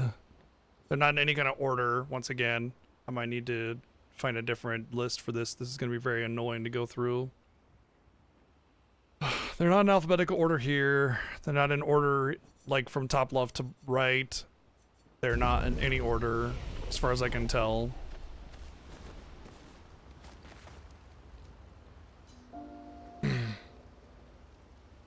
The one ability that CL has, the double damage on next attack for somebody, that is like, for me, I feel like that might make her the ultimate utility party member. I mean, she has full buffs and everybody, but you can get those other ways. But like, I could see that with some of the bigger attacks and everything being absolutely bonkers. You know, you don't even need her to be good. You just need her to support. And then everybody else does the damage for her, because of that double damage on somebody else means that her best damage is equal to somebody else's, you know? So you just let her basically double everybody else's damage, especially with like Homage. Damn. All right, I guess we're just gonna have to do it like we did with the music, where we just kind of go through it. I guess these are alphabetical, so that's helpful. All right, Pellerin Heal. We have Cultist Slashes.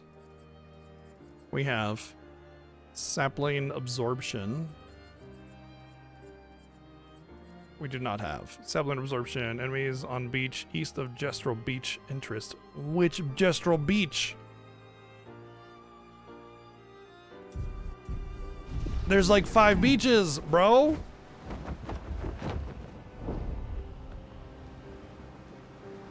Okay, well, there's one here. But that's not east.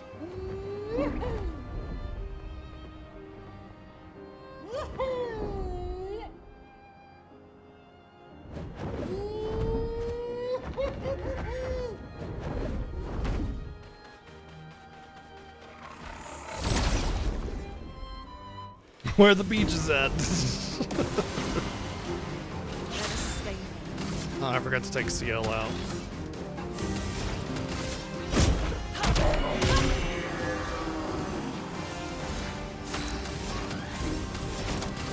Feel the embrace of fire.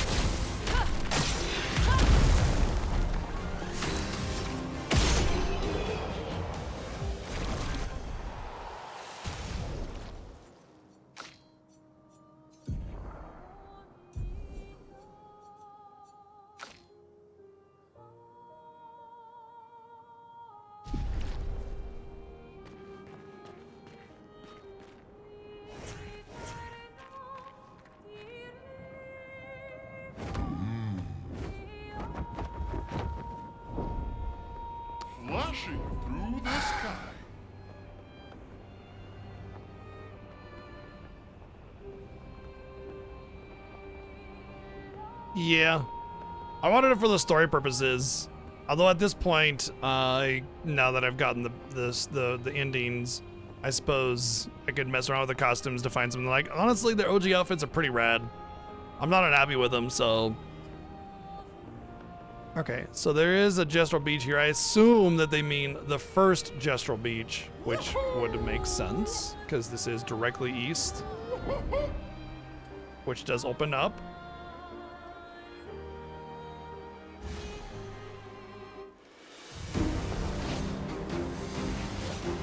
Let the ink flow. Doesn't look like I need these feet, though. Overflowing with energy.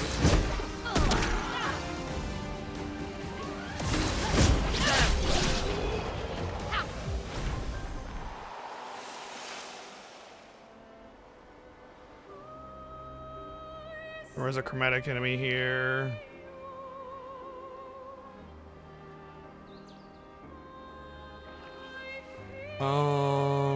Maybe this one instead? Oh, it says enemies on beach east of Gestural Beach. Actually, this is not a beach. The elements dance. There are some enemies on the beach east of here, though.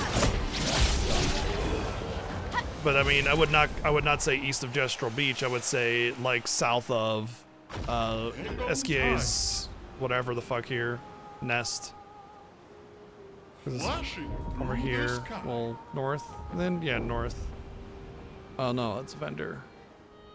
Hang on tight.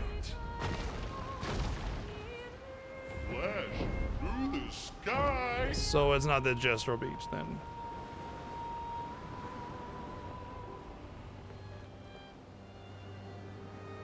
Here we I hate it go. when guides give bad directions. It's like such a pet peeve of mine. Like, yes, you understand where it's at because you're looking at it, but you're trying to relate that information to someone who was starting from a point zero, you know? All right, let's find the other Gestural Beaches then.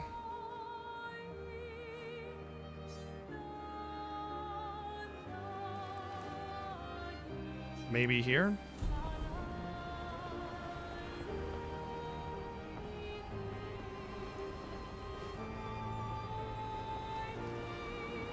These look like enemies I've fought before.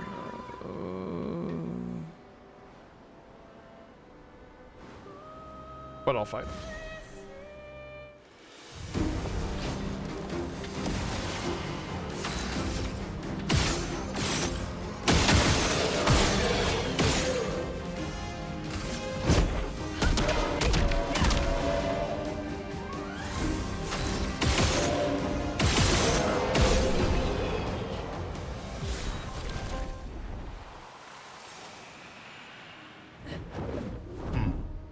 Well, that was a new one.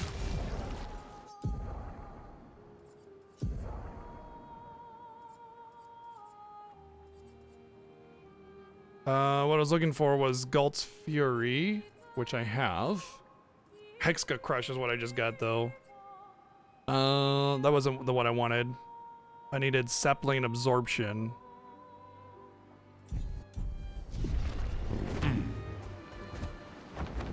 So it wasn't that one. Granted, I did get some new ones, so there's that. There's at least one or two more Gestural Beaches. There's that one. And this one. Wait, we were just there looking at that one. Could be this is the beach east of the Gestural Beach they were referring to.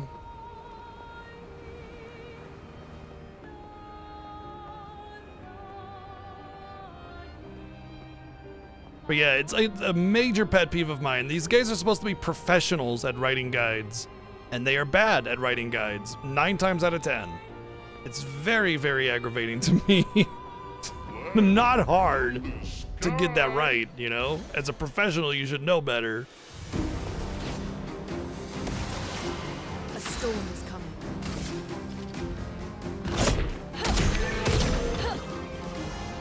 Let the ink flow. Oh, whoops. They got shields.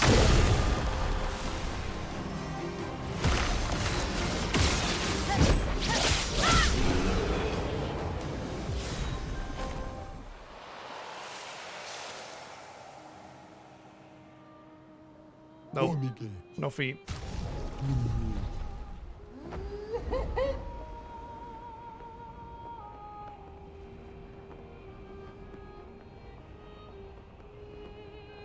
I might just pass this one up and work towards the others, because it's possible that I end up getting it while getting the others. Hang on tight. And then I can just, after I finish it up, I can just come back to it and look for that one specifically with a better fucking guide.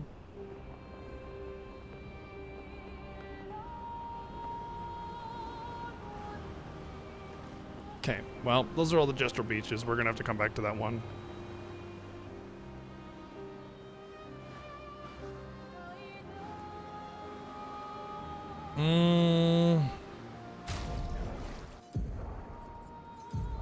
What was the next one? Galt's Fury? Have it.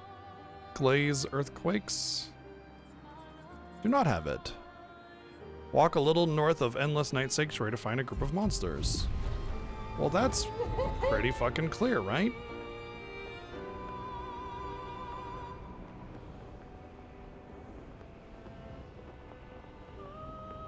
This should be Endless Night Sanctuary. Let's just go over here to make sure. Hang on tight. A little north? You mean all the way on the other side of it, but yeah, you know, a little north. I also love how like they have you go fight like very high level versions of these enemies as the priority instead of like the lower level versions of these enemies, which are actually in much more easily accessed dungeons.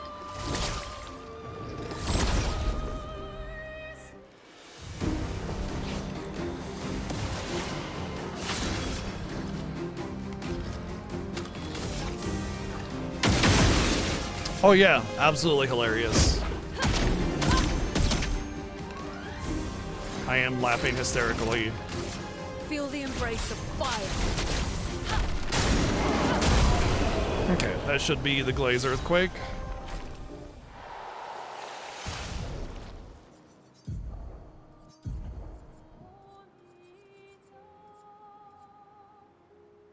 Portier Crash, which we have, I'm almost positive. I even have it equipped.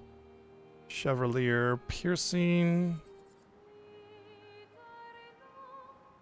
Chevalier Thrusts. An Ice? Nope. It was for Bushel something Fortify. Yeah.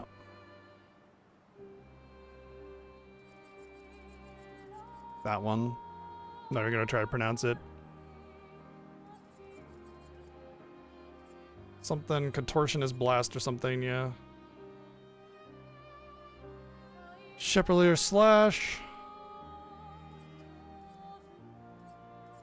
There. Ramessier Bonk. Bonk. Ballet Charm.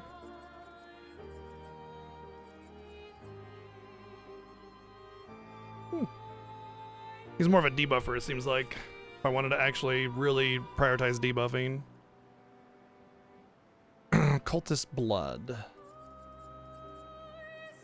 Don't have that one. Siren Dancing Classes.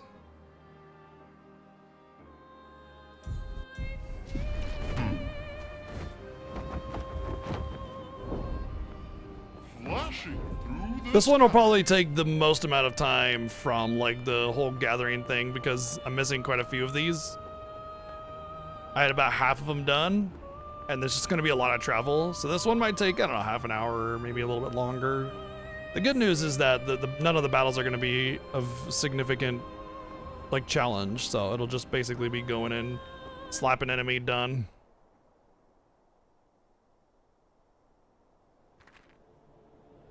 Oh, I don't know if I can fight enemies in this area. Last time I came here, everything was gone.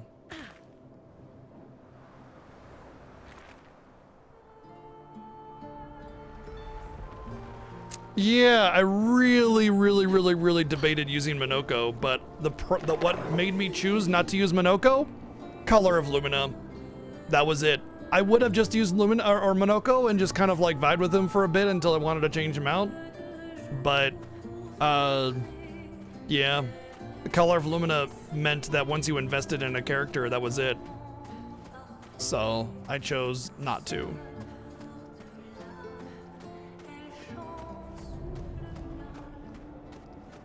These enemies are probably in the Endless Tower, so I could refight them there, but I'm fairly certain none of the enemies respawned after I finish this dungeon. I'll go through here and see, but I remember going through here and finding nothing. Oh, no, there's some enemies there. Okay.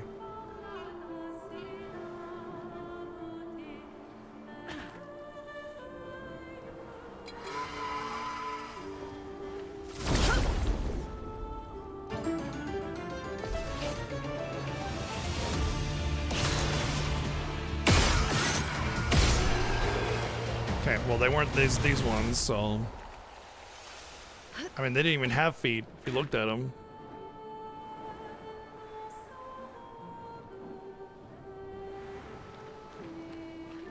Go forward on. Wait, it says dancing classes. Is that a fast travel point? Say dancing arena, but not dancing classes.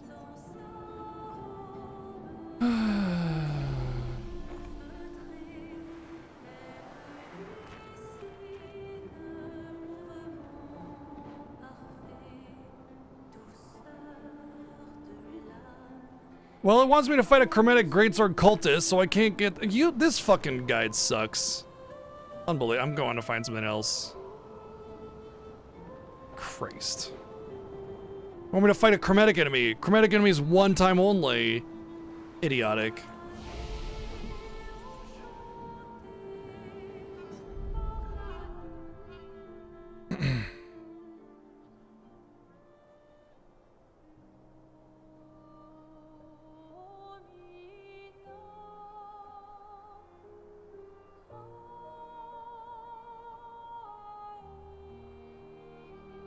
These ones are listed alphabetically. This will already be easier. Okay, so Abyssed Wind, Aberration of Light, Ballet Charm, Benessier Mortar.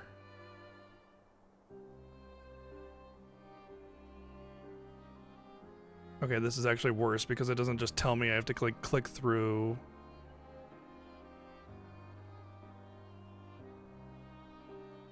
This doesn't actually tell me where to get it, actually. So never mind, that's worse by a lot.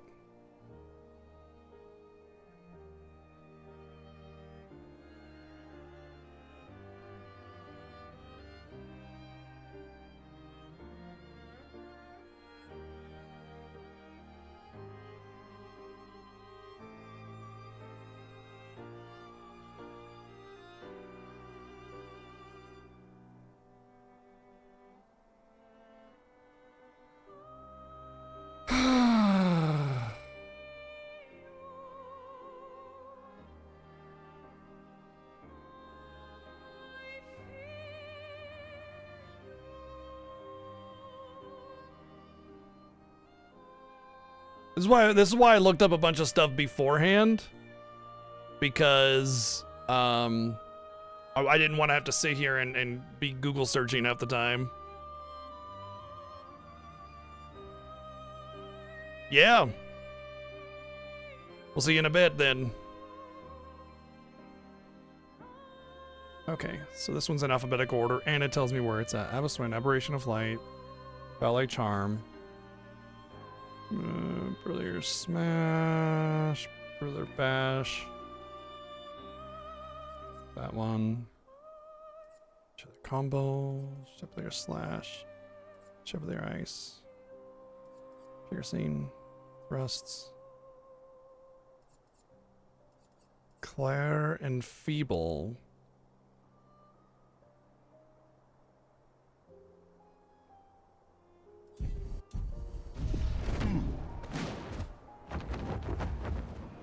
This one is in the says the best way to get it is the Endless Tower.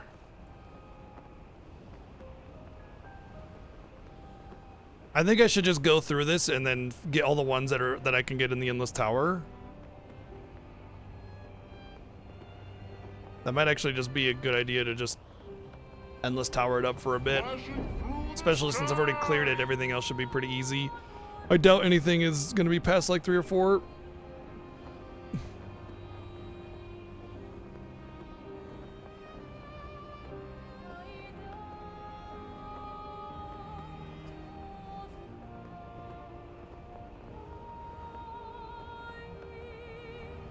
Heck, it might even just be a good idea to just go through the first 3 levels of it. It'd be very fast, and then I wouldn't have to scroll through the list here. It'd be actually faster than just scrolling through the list. I think I'm gonna do that. And since I have 2 very powerful characters in my party, it will be no problem.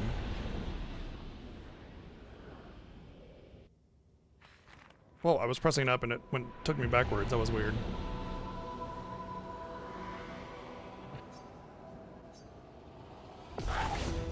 So 1-1.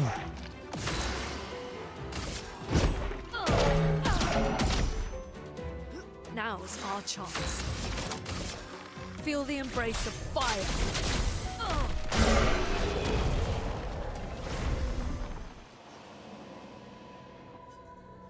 1-2.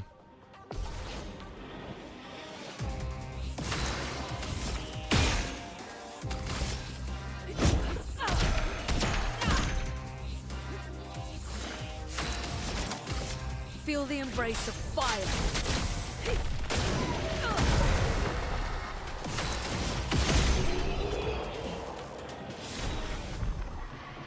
Hey, look, a Great Sword Cultist food. The one that was normally a fucking... The other one guy told me to fight a chromatic enemy, which I had already fought, which means the chromatic enemy is gone. New Game Plus? No. But it is after we've beaten the game. We're just clearing up trophies, or achievements, rather. 1-3. Right now, we're working on Minoko's feet.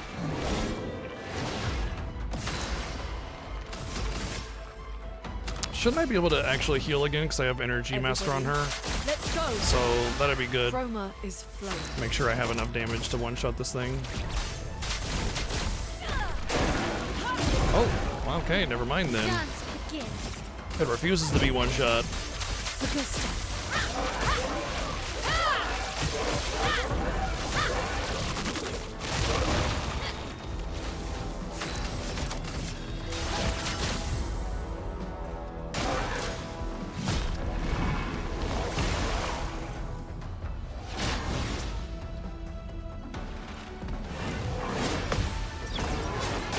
Damn it, I forgot that's a jump.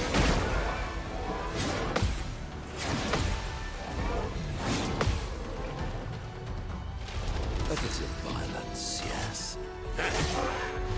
My cup is full. A storm is coming.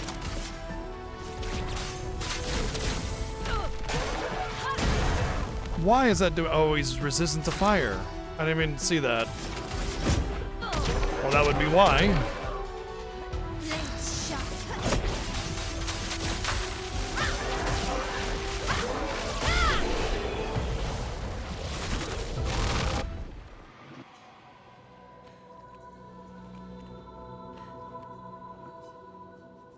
2-1.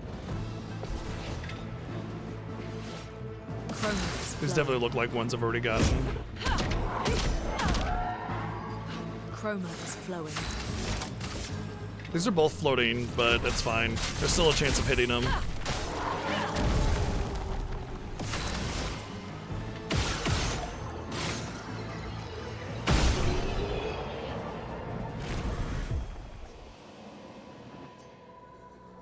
Two. More floating enemies. These are all floating enemies, actually.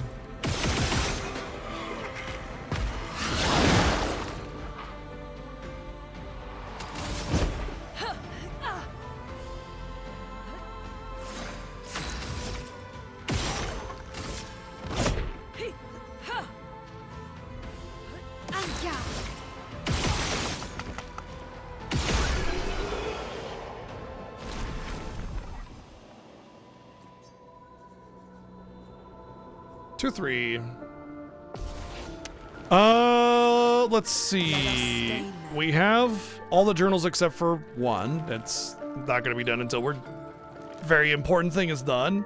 We're working on Minoko's skills, and then we have to beat the super boss and get level 99. So basically, after we get feet, it's just get level 99, beat super boss, and then we have to do a quick new game plus for the very, very beginning of the area. There's a hidden enemy apparently there, and I missed it despite exploring quite a bit in the beginning. Feeling better. You could have done that as well, yeah. But it's very close to being done. There's like The embrace of fire. 4 trophies, and most of them are pretty much just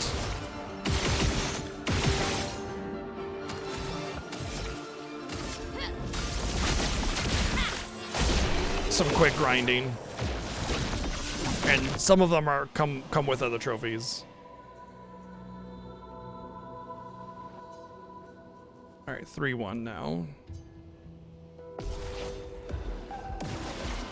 Chroma is flowing.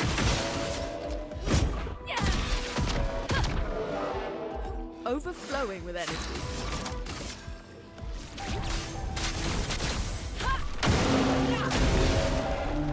I'm ready.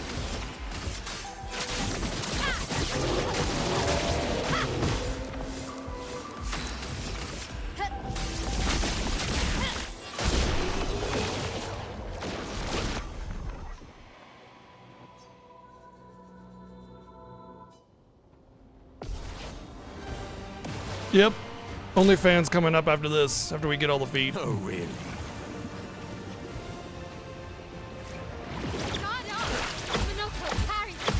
Ready to go. Now is our chance. Everybody, let's go. Overflowing with energy. Feel the embrace of fire.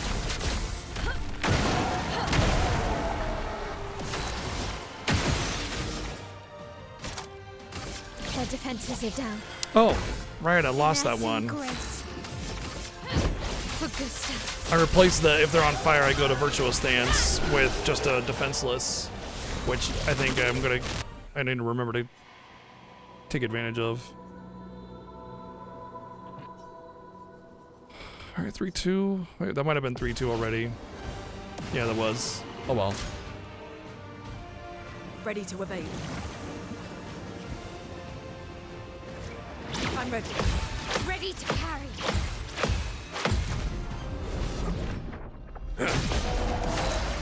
Aw, Minoko, that was such a cute counterattack damage. Good. The elements dance.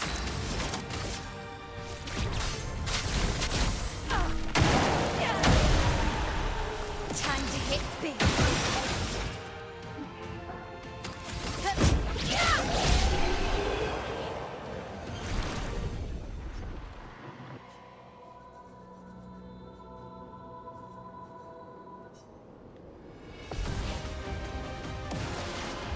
Foolish move.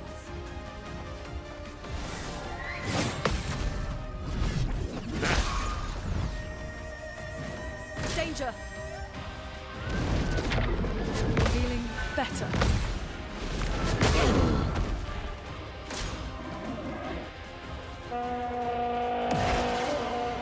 Now's our chance.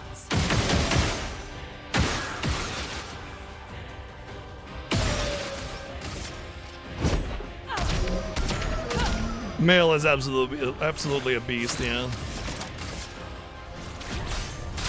Feel the embrace of fire. Time to hit big. Prepare for annihilation. En garde. Void, take everything.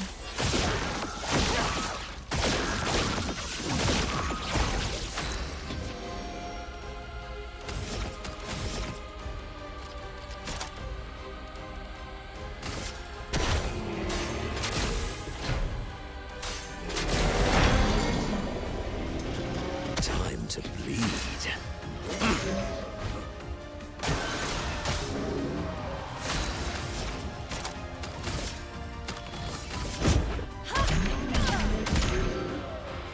Chroma is flowing.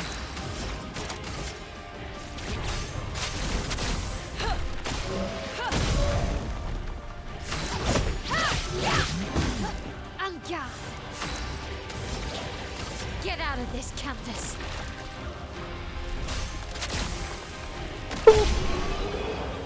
Got the boob on the snoot.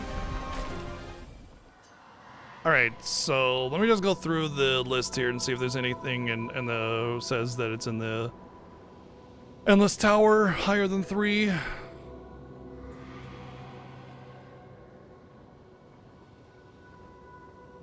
It says I could get Duelist in a lot of places in the game, including Stage 11, Trial 1 in the Endless Tower. Or I could do Stage 1-3 in the Endless Tower, which is much easier version of the Duelist. Did you do the Endless Tower? Oh. Sometimes these guides.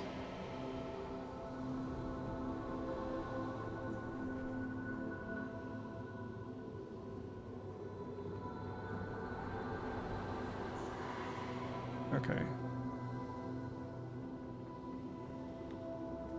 Once again, it says Lampmaster Stage 11's Trial 12, or just 2-3 instead, which we just did.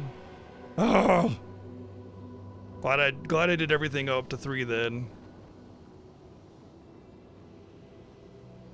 Okay, according to this, there are, oh, there we go, 4-3. So let's just do all the 4 then, again. Oh, that was 4-2. It definitely is some things that you may have missed.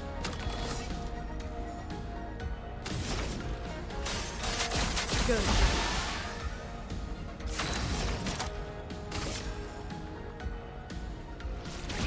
But it's more of like, I mean, it serves both as like a trial level, like a, you know, a little bit of a challenge tower.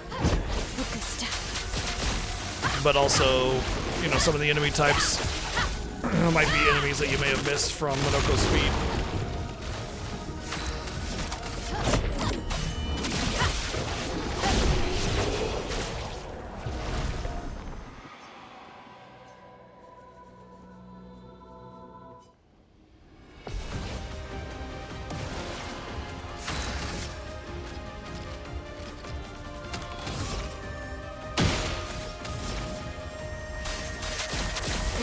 Better.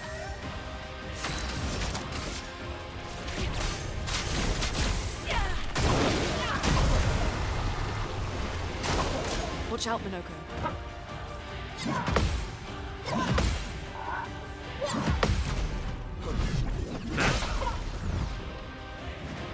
Blades sharp.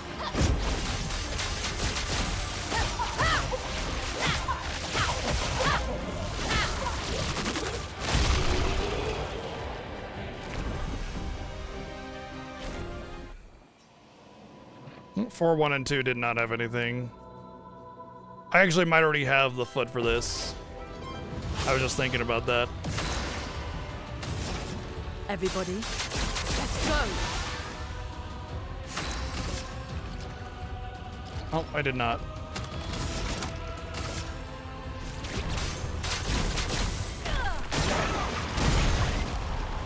Please survive. Let's keep going. Take cover. Okay. Whoa, I didn't even land before that thing came out. What the hell?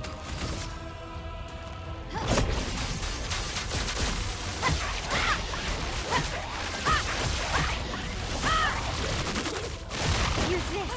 On guard.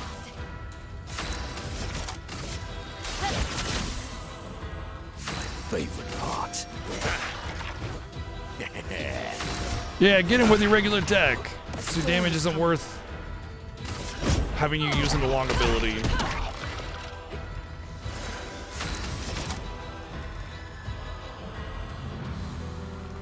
She didn't get enough for hell?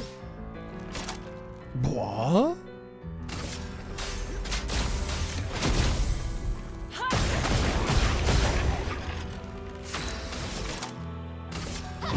This and precision.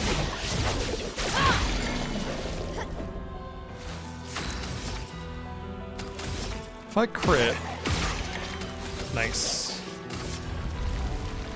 Breaking crit is so good. Get out of this canvas. Boom.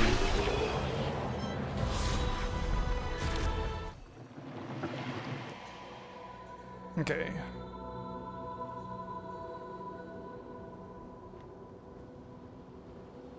This one says stage 7 trial 3. This one might be a little bit rough to do. Because the ultimate Sakapara, whatever, is... I fought it in a lot of places, but this was a pretty late challenge. This was basically like where I had to stop and go, okay. I'd love a dance.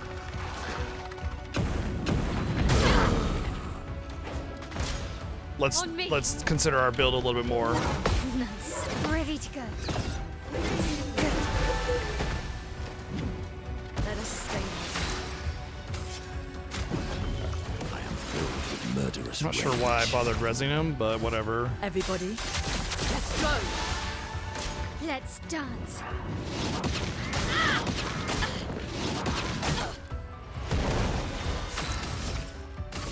Ah, fuck. Didn't mean to do that. I wanted to do the AoE. En garde.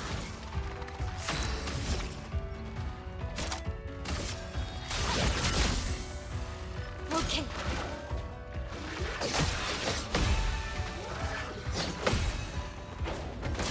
Your turn to dance. Apparently that is not a jump one.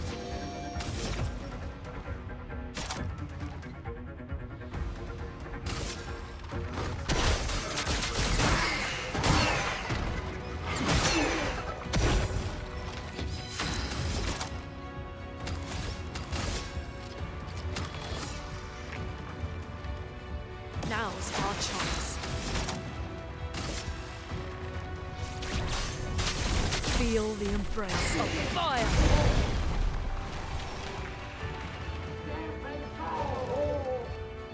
Let the ink flow. It's a shame you just raised that shield because you're about to lose it.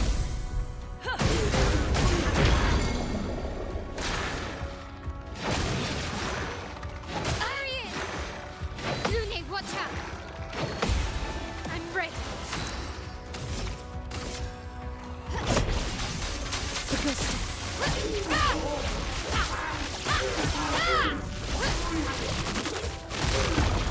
Oh, I got really bad RNG on that final hit.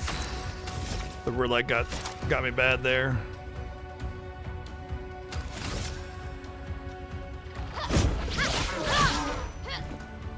Ready to evade.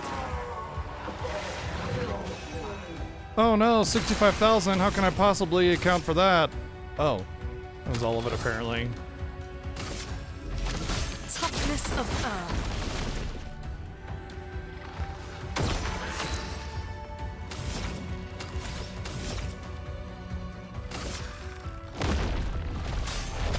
Doors of Chroma, open! Bonk.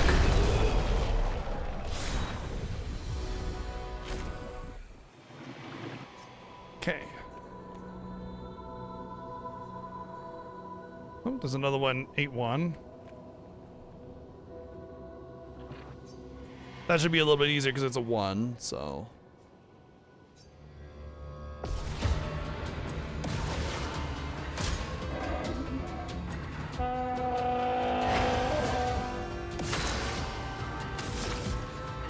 Everybody, let's go!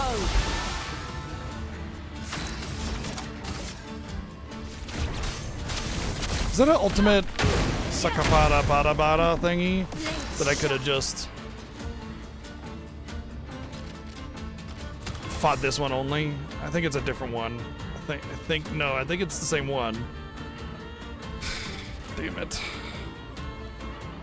Whatever. Lune's also terrifying? Yeah, I have her built as more of a support too, which is kind of crazy.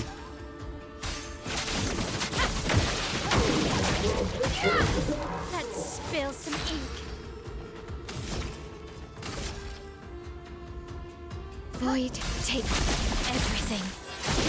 No, this is a different one. This is definitely a different one. Time to bleed. That's good.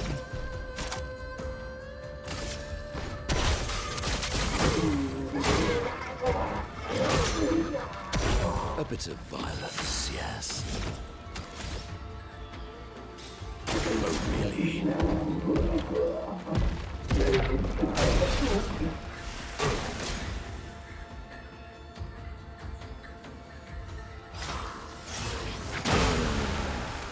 Tried. Failed.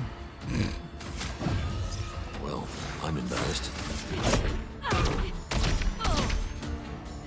En garde.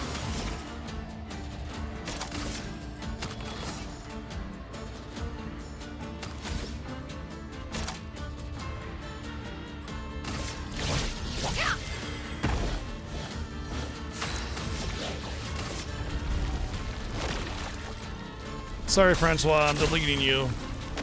Click, click, deleted.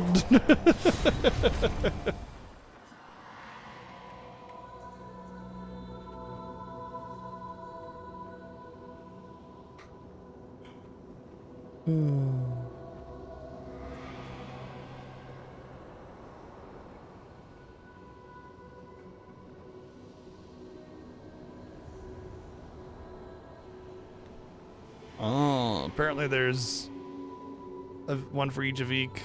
Damn, that's a shame because we fought a lot of those Avik bosses. Let me see if I have it already. Nah, I do not.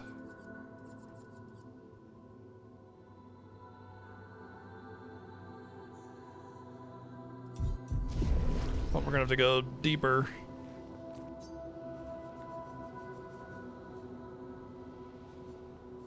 Wonder if I need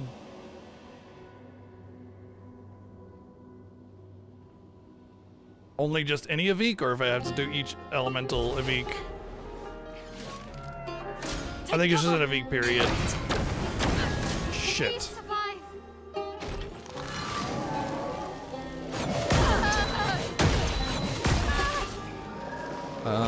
Did my controller just unplug or something? What the fuck? That hurts. Better. Finesse and grace.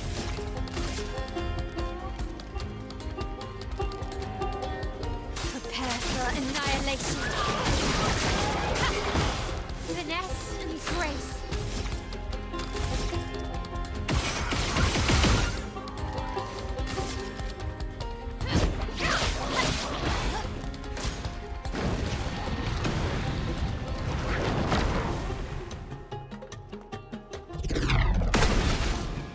Careful, Mael.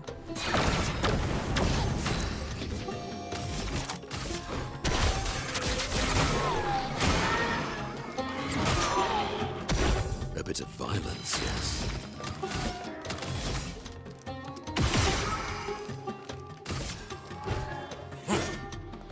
The elements dance. Oh, shit. That thing's on the right is gonna get healed from hell.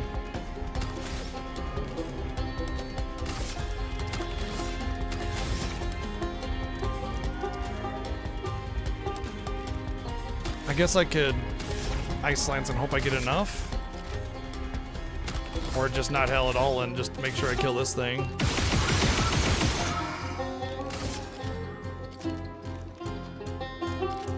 My hell will kill it. I'm not really worried about the Avik at all.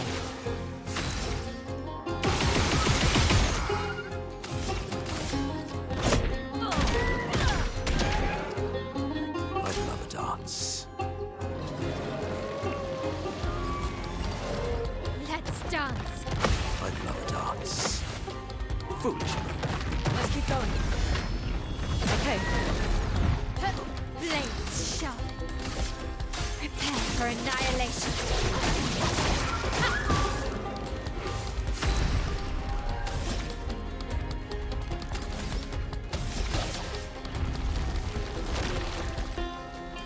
Get out of this canvas. Here you go. Parry it.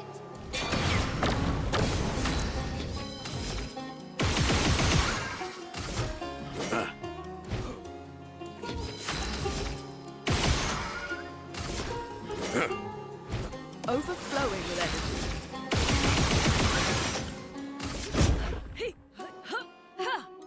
Still, at least I still get AP for all that missing.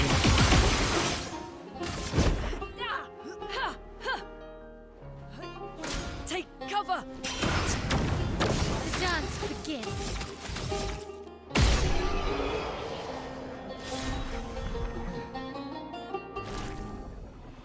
Yeah, Evik's foot is not Ice Evik or Chromatic Evik or whatever. Just Evik, done. Okay, good. All right, cool. So there was one I spied while I was going through this. We're gonna go and grab that. Unfortunately, none of that gave experience or money or anything. Which is kind of a bummer that you can't go back and do those battles and get XP because they don't even give you that much XP. It's like as much XP as you can get in that in Gustav's like whatever dungeon, not Gustav's, Renoir's dungeon, and it's like it's not even that big of a deal, you know. It feels odd, especially considering they are a decent challenge. All right, so it was like this one right there. Flashing through the sky. All right, once we get that one, then we're gonna go reassess what I have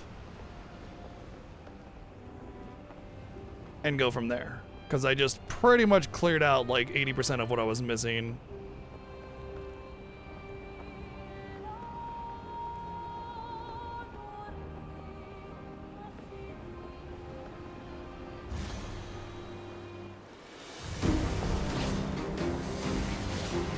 A storm is coming.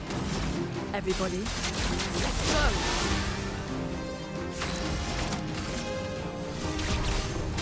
Oh, I'm gonna heal that thing, and the other thing's gonna have shields. Whoops. Blades shatter. Should have just attacked. It's fine. Matter of seconds in difference. Okay.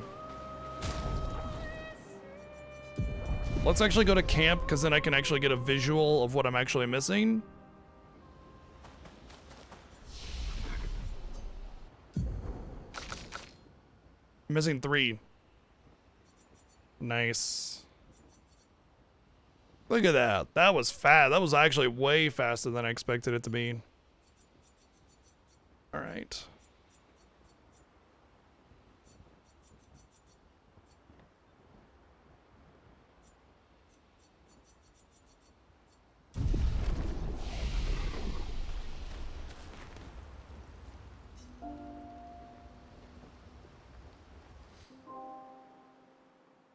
Let's go to the top of the list then and go down one at a time to see what I'm missing.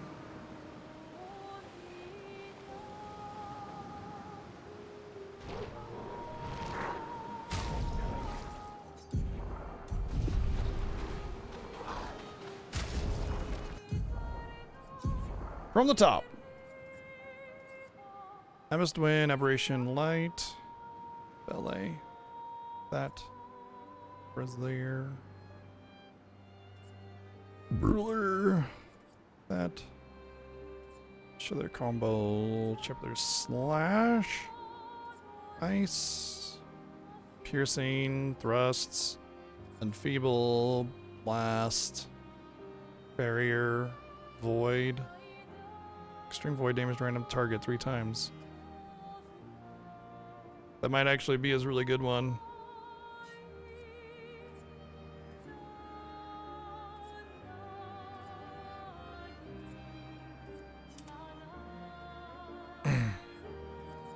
Cultist, slashes, waltz, storm, thunder, fury, earthquakes. There's one. Okay. I know where I need to get this one. This one is weird because technically it's a one-time only enemy at first, but there is another version of him. Should be right here too. I think this is it. Yeah. Okay.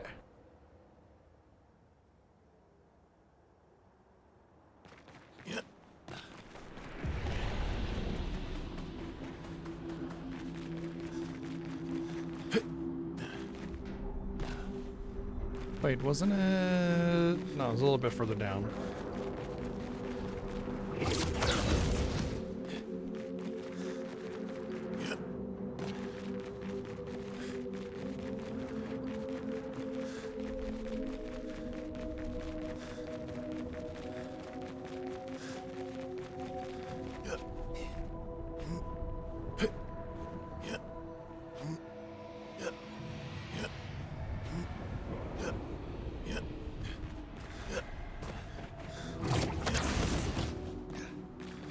I think it was down there. Pretty sure I need to drop down.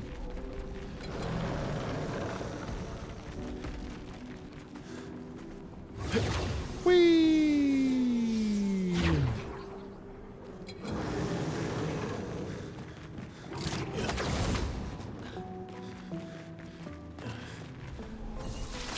Hopefully this enemy respawned. It did. Okay, good. Phew. This is the only place to get it if you killed the one on the world map already. Something startled me. I'd love a dance. Feeling better. Minoko, parry! Okay. Feeling better.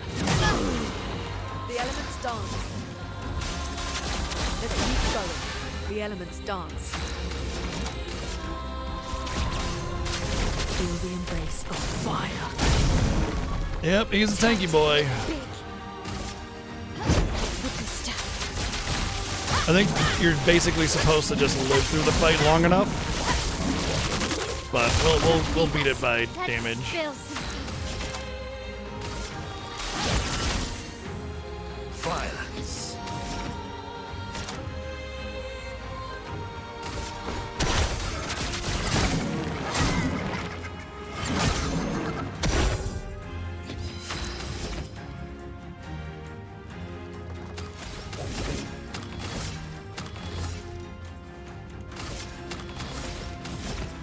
There we go. Oh, those were his gradient attacks. Neat.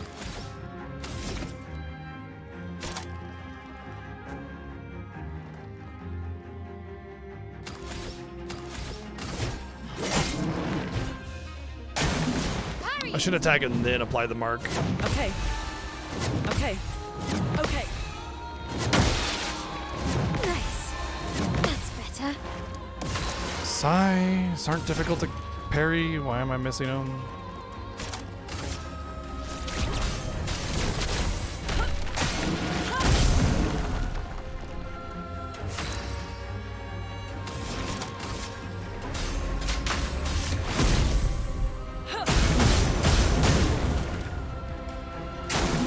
Why, yes, I'd love a dance. Good. That's better. Good. Good. Good. Blades sharp.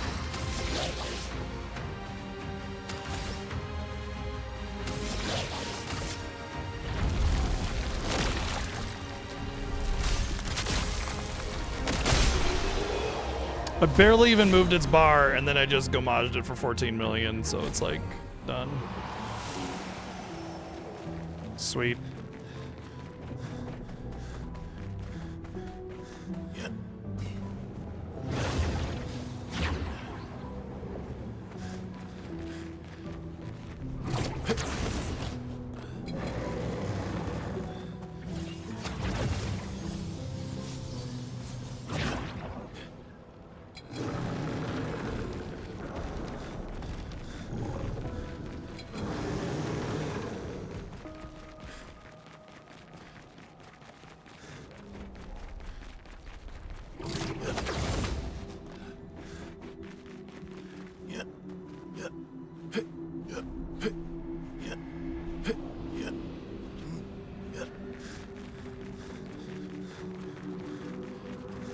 Oh, there's the expedition flag.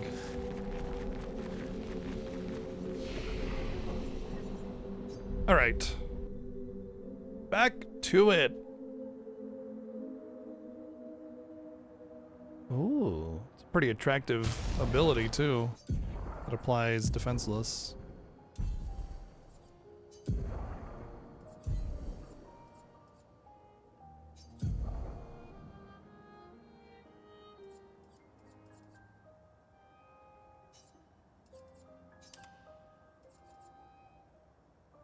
Okay.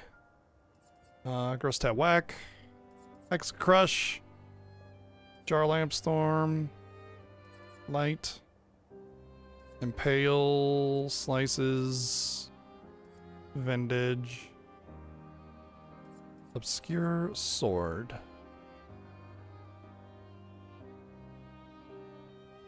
Crimson Wood Zone.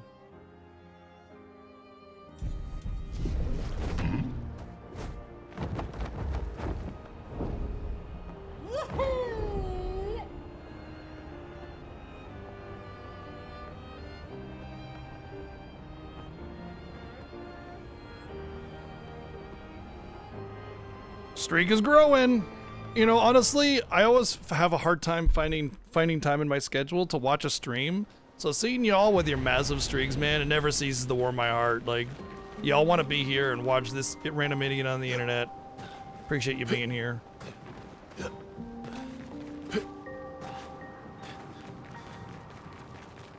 I'm not sure if I'm going to be able to find enemies anymore here because there was like this weird light dark thing that I had to do to get the enemies to spawn. And I'm not sure if they spawn anymore, so I might have to go to a different place to get this enemy. Huh?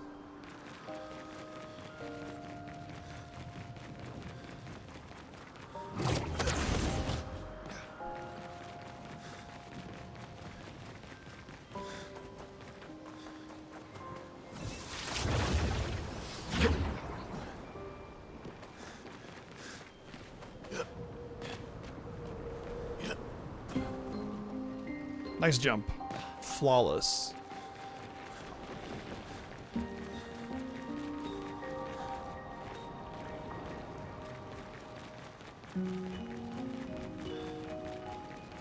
Yeah, I don't think I can get them here. Might have to look up specifically where I can get the enemy type, because doesn't seem like anything spawns here anymore.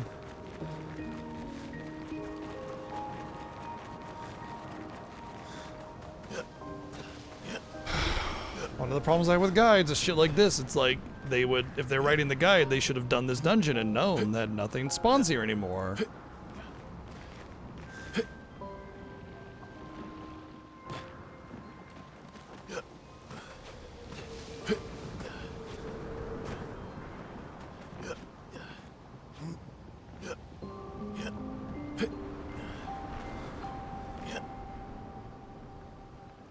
And now I'm stuck here! So annoying. So annoying.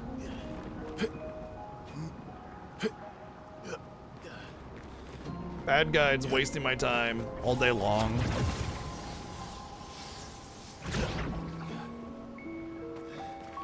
You know, it was actually a huge problem I had back when I was a speedrunner. You know, people would write guides for how to do the speed run, so people, you know, to let people be able to get into the speed running community and, you know, do the runs for themselves. And I appreciate that effort, of course, absolutely, 100% every time.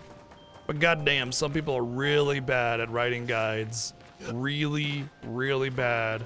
And a lot of the same people are just like the ones writing these guides for people, and it's like, come on. Are you just doing it because it's a job to write and you're a writer, you're not a gamer, or what, right? Okay, we're gonna have to look this up independently.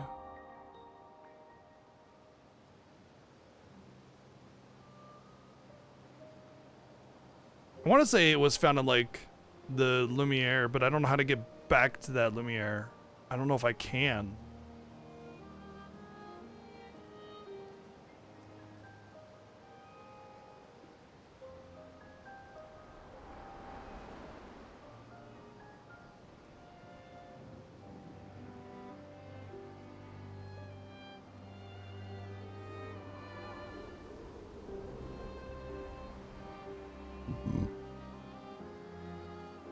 Says I can find it in the monolith. That's a long. That's gonna be a long. Oh. Yeah. Okay. That like other Lumiere is in the monolith. That's right. Okay.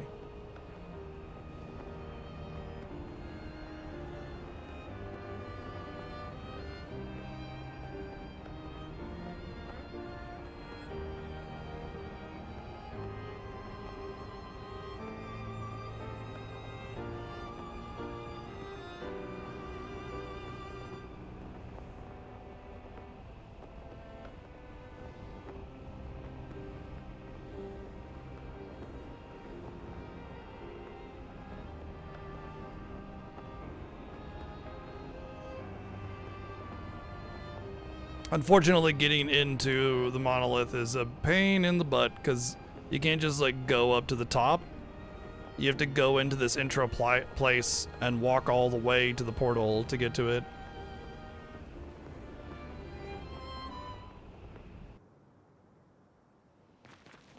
Oh, it reversed my analog again.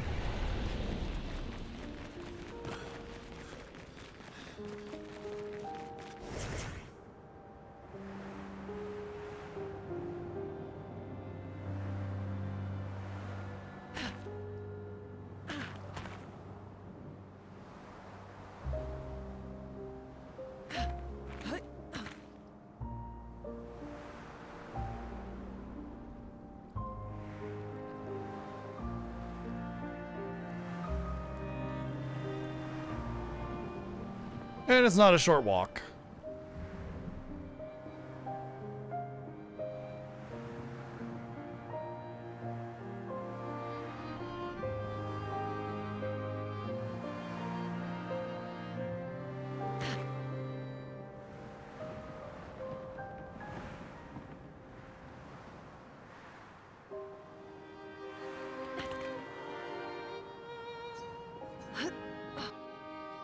No. This is actually story dungeon.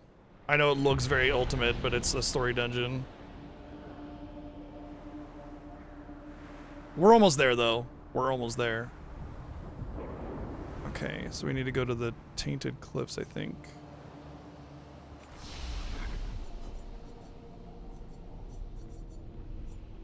No. Wouldn't it be the Tainted Lumiere?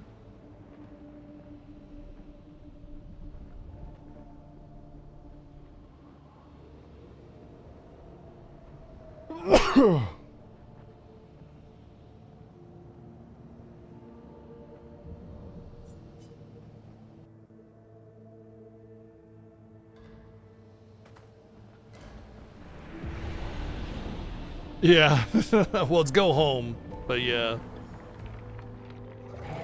As far as what the story said anyway.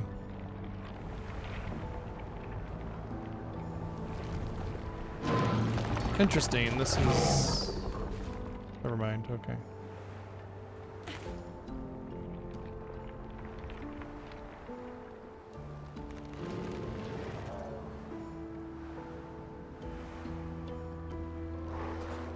I think that's my quarry.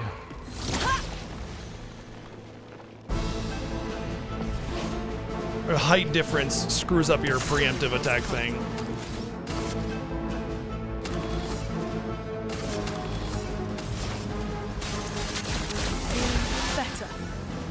I mean, literally, Mael says I should write "Go away, Dad" on there. So I mean, like I said, in terms of what they say in the story, she says she writes "Go away, Dad," or "Dad, go away," "Papa, go away," basically, or "Go home," rather, not "Go away," "Go home." What lovely feet. I mean, whether or not it means something differently, but she said in the story when she wrote it on there, she said I should write "Go home, Papa" or something like that.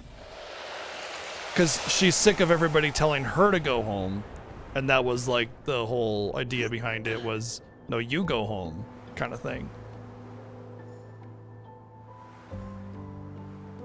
Let's, before we leave this dungeon, let's just make sure. Yeah, I mean, it might as well mean the same thing. Contextually, it matters, obviously. I don't know, because I don't speak French, so, yeah. Alright.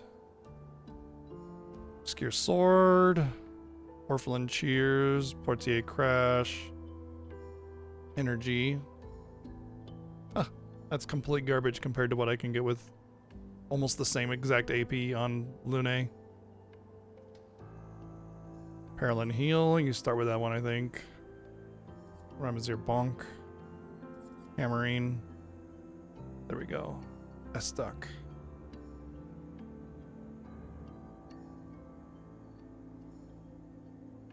Ancient Sanctuary. Okay.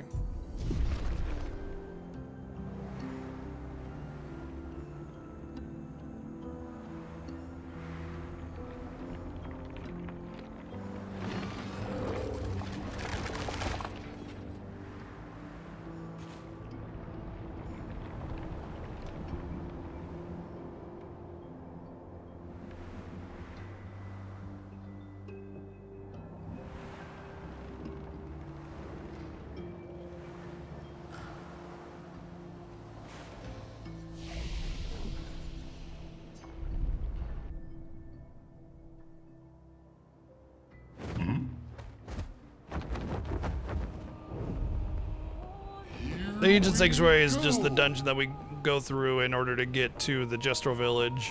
It's like the red foresty area that we need to go through. So we're looking for a ranger, Sakapatat.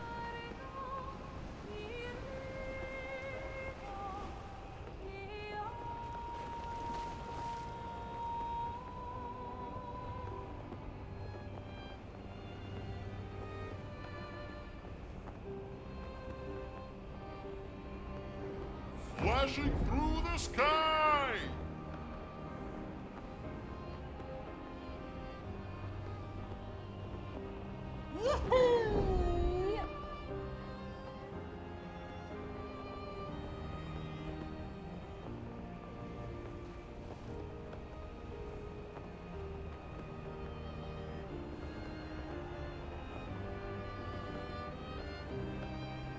I should probably have kept my eyes open for some diving spots I may have missed. Pretty sure I got them all though.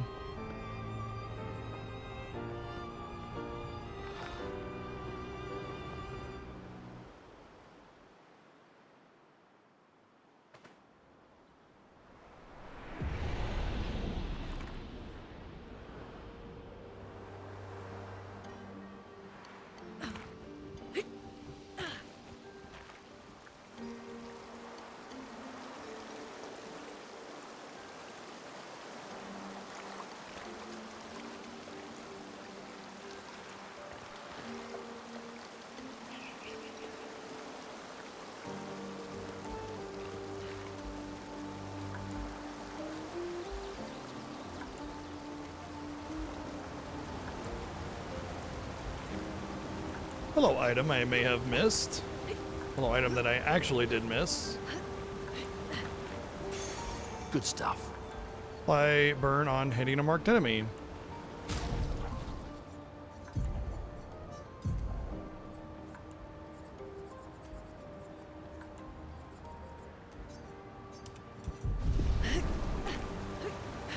That's for that burn build.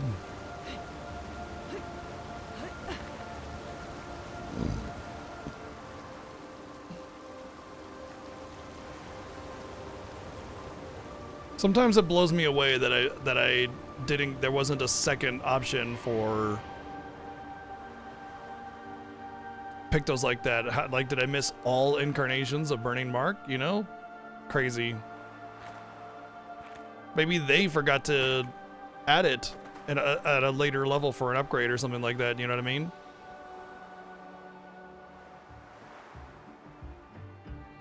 Where are the enemies? Okay, there we go.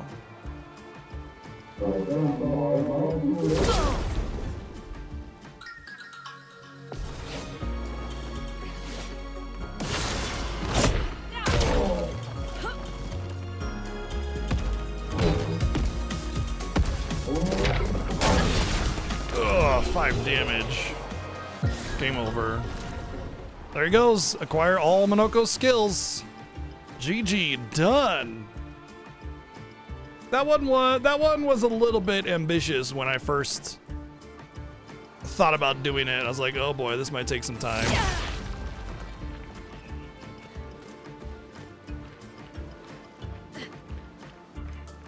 It did not take that much time, honestly. Are any of them game breaking? There seems to be a lot that seem pretty decent, but I didn't see any in there that felt game breaking. Most of what I saw felt like things that I could get elsewhere more easily. But I imagine Monoko has a tremendous amount of utility that is unrivaled, and that's probably what makes him very useful regardless of his output.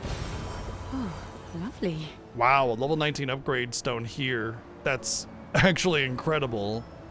I'm gonna fight every enemy in here because I have not been to this area before.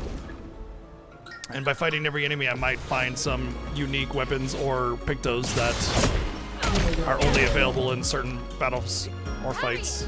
Okay.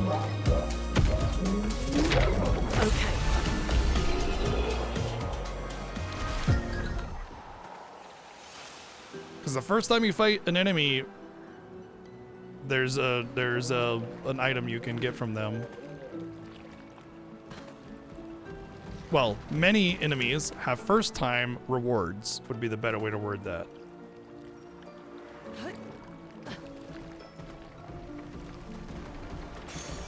What have we here? 25% increase free aim damage. Free aim shots ignore shields. Okay.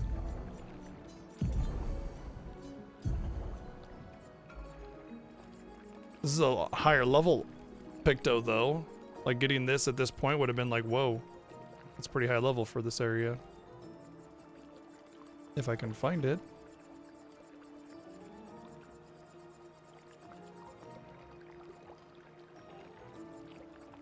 Well, there's about like 50 battle themes in this game, so take your pick.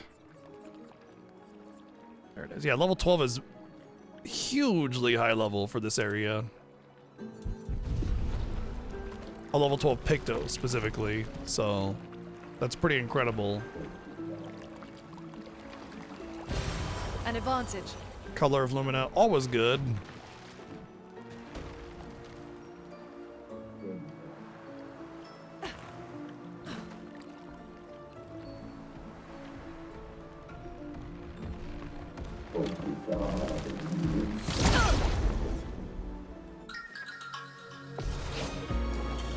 But yeah, this battle theme is a little bit more playful than the rest of the other battle themes Now is our because these enemy types are actually not like they're not like the Nevron bad things that you fight everywhere else. They're actually like your friends, but they just are kind of idiotic and battle hungry, and so they just attack you because cool, fighting is fun, you know?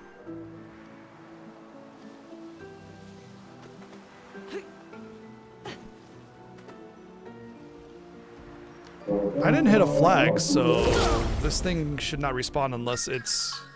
Yeah, it's gotta be a new enemy, it has to be. The Gorons of the world? A little bit, yeah. I can see that.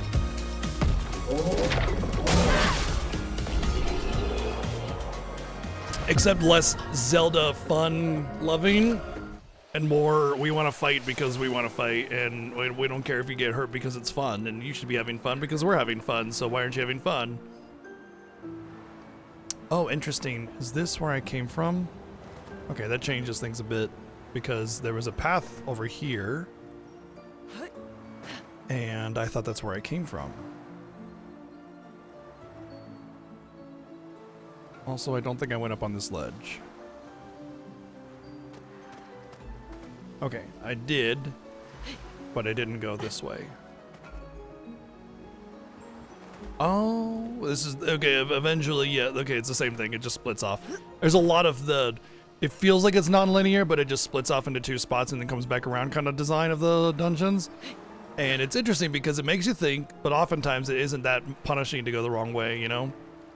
I would say the dungeon design is the perfect level of there are alternate paths, but it's not so spread out and crazy that you'll like lose where you are. So the lack of a minimap does not really affect you at all.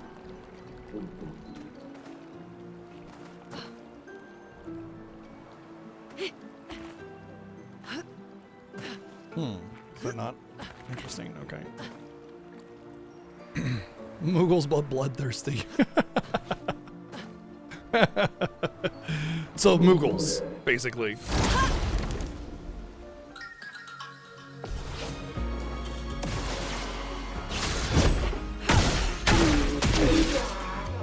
So much potential.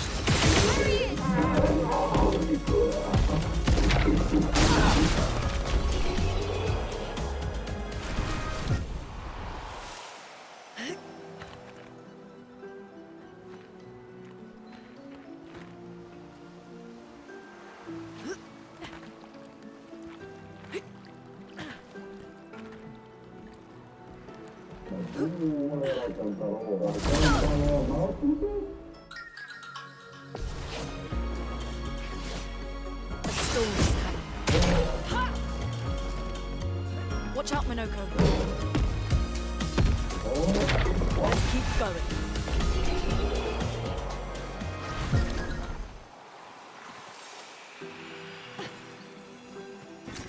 Oh, wow.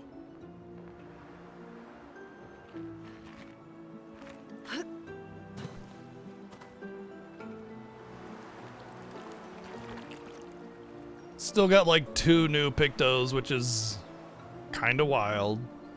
How much money do I have?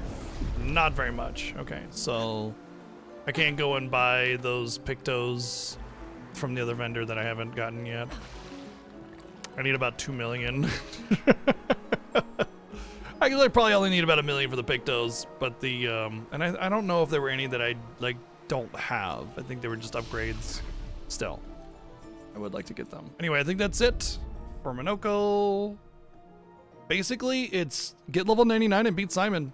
That's it. That's all that's left.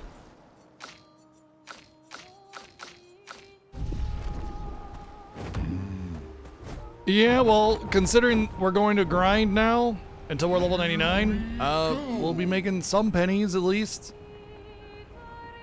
I kind of feel like this is about late enough in the day that I should just go, but I'll wait until 5 before I actually go. I think I can almost get level 99 before I take my normal break. Honestly, I kind of look forward to the grind sometimes, just because most of the time when I'm grinding on stream, it's just like some of the chillest times. It's just, I don't know, it's just a good vibe. So, a lot of people shy away from grinding in their streams, and I do not. Flash through the sky. Okay.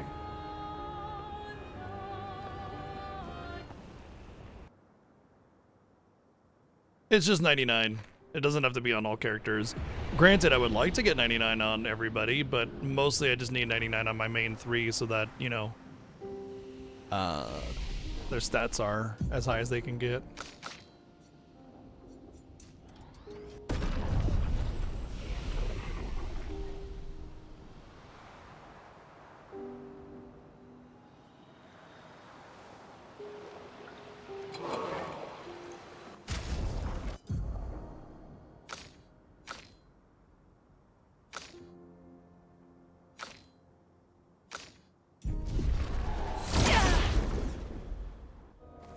Eight hours? Oh my god.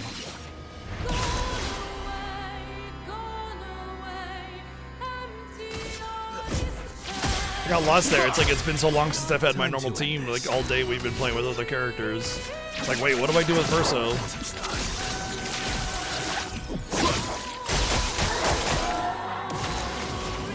Everybody, let's go. Feel the embrace of fire.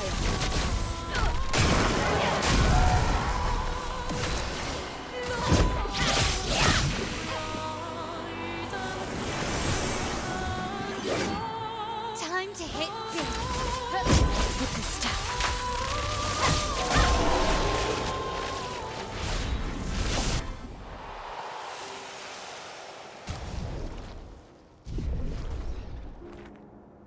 All I need is 3 levels. I'm 96. And I get about, what, 1 to 2 million per battle?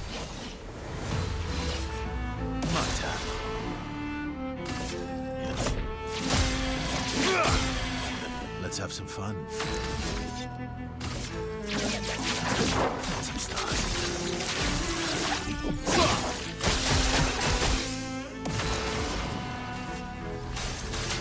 Let's keep going.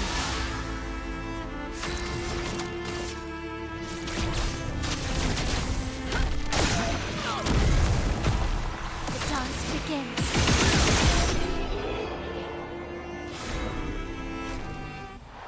Something I wanted to check. Oh yeah, how much per level? Okay, I think every level is 20 million. So that's 10 to 20 battles per level up. Battles take like less than a minute.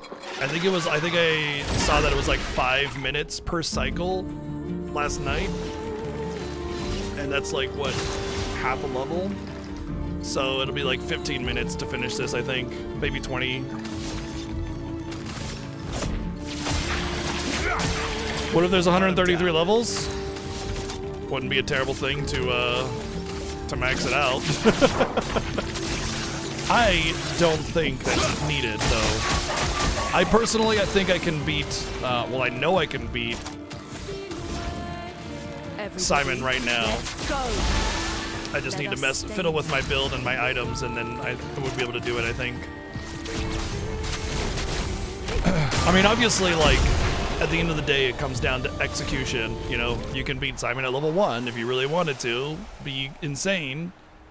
But, what I mean is, like, I think I can go in there and have a reasonably decent time at taking Simon down. I only did one attempt. I got to the second phase, and I went, wow, that's really rough. And I stayed alive for a bit of time. And I thought, okay, I'm getting one shot, so there's no room for me to like make errors.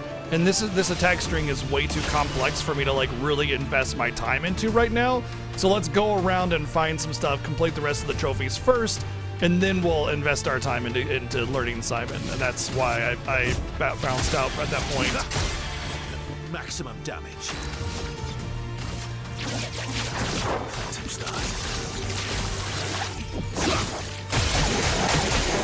The storm is coming. Good.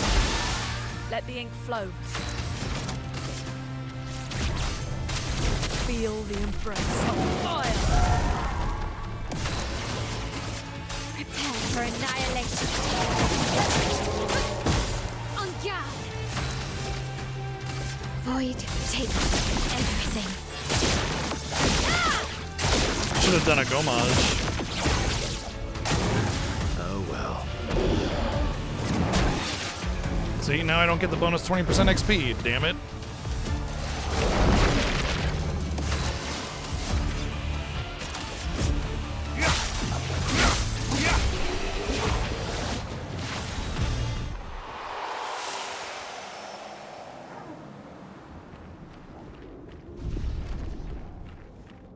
Yep, we did.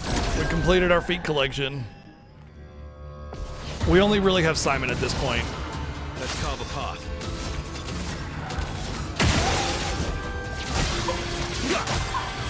Cut him down.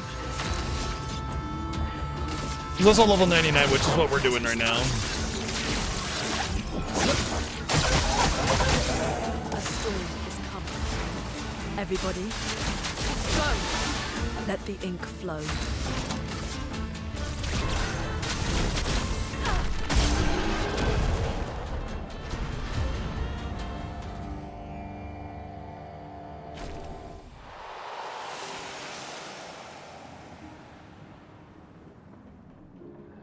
Honestly, I feel like it might be best just to go around this circuit right here and hit the flag again.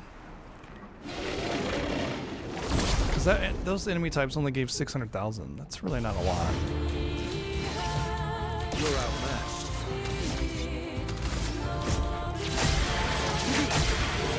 Let's have some fun. Phantom start. A storm is coming. Okay.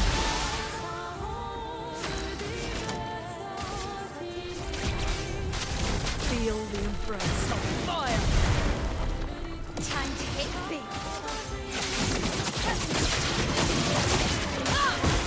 On guard.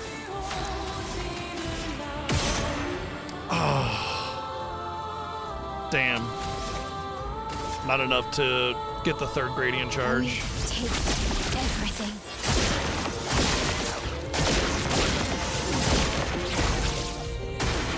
Careful, Verso. Womp womp.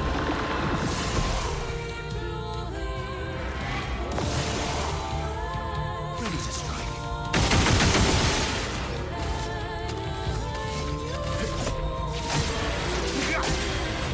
My turn. End of the line.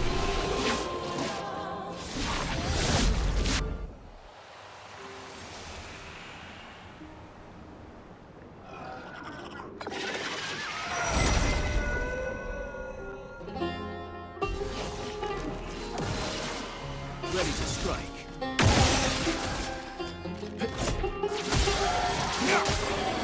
Ready to strike. Phantom start.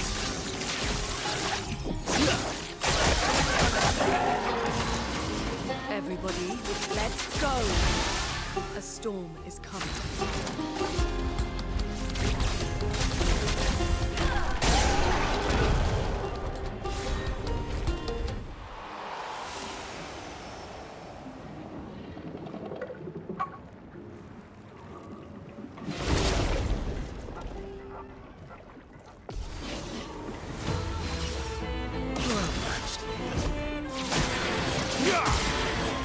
Time to end this.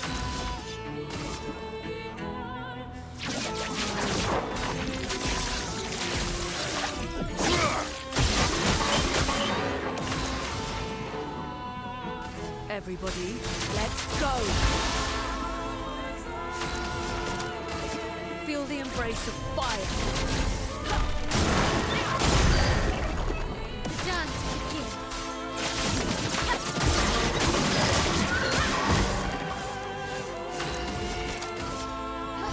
Finesse and precision.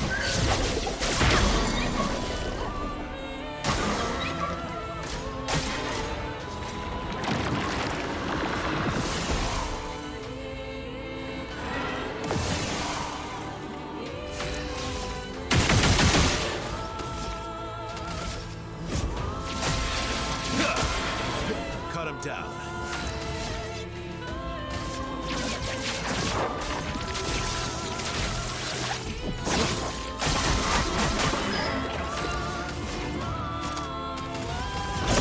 Whoops. Whatever, it doesn't really matter who she attacks. Let Her us stain. base damage is irrelevant. Oh, sure, why not? I was gonna do hell again, but hey, Open!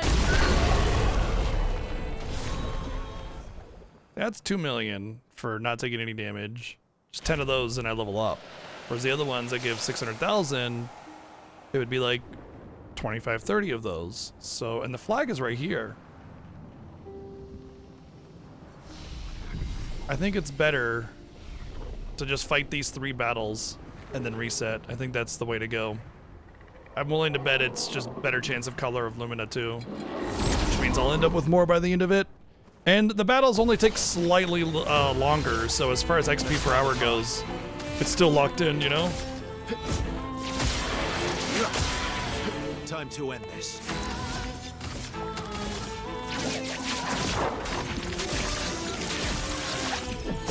I gotta find a way to get that Everybody, just a little bit extra of let the ink flow. Radiant Charge so that I could get level 3.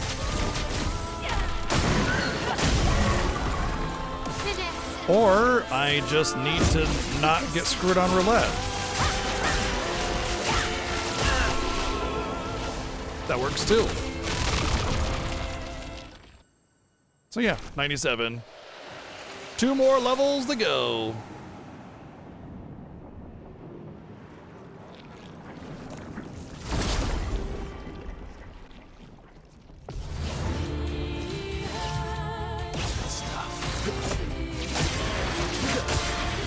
Let's have some fun.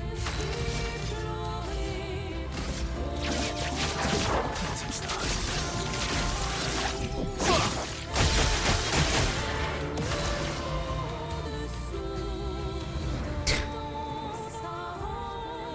Oh, I hate the YouTube meta. Everybody, That's why I don't care about anything with my YouTube videos.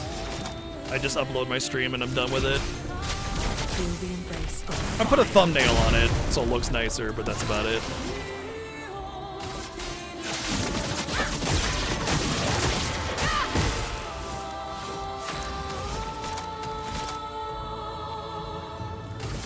Finesse and precision.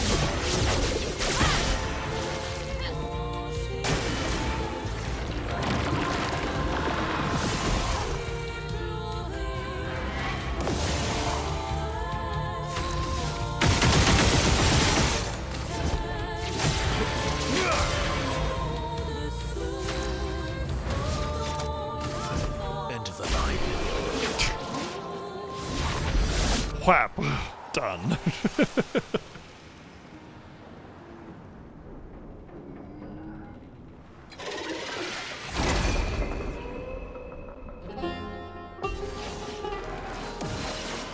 Let's come apart.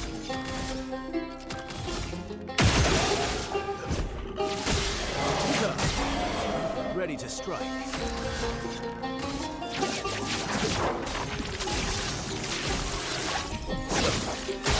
the storm is coming. Good.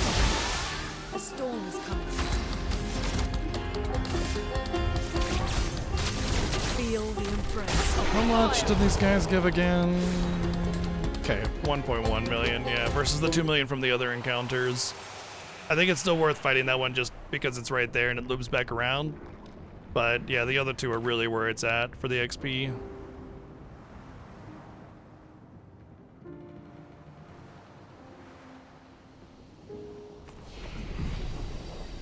It's gotta be something I can do to make sure I beat them in a single turn. I guess just luck, because of roulette.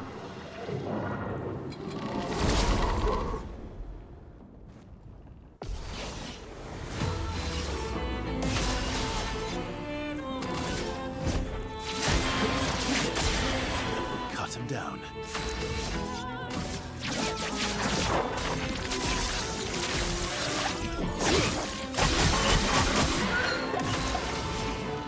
Everybody, let's go.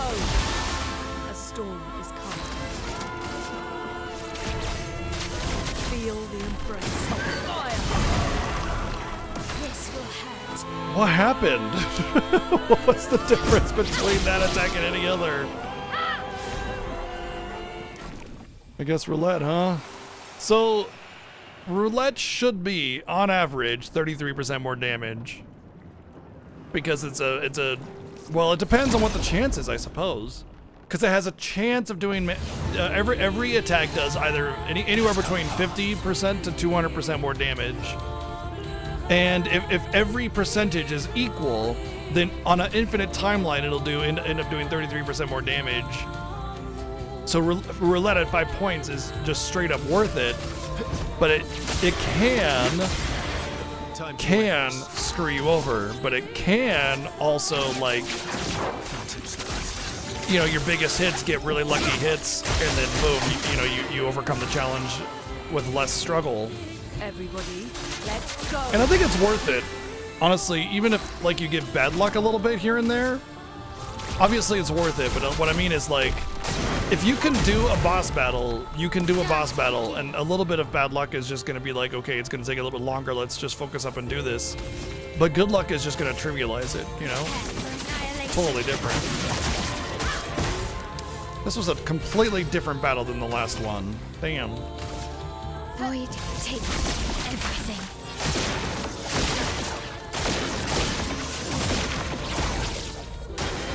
Take cover.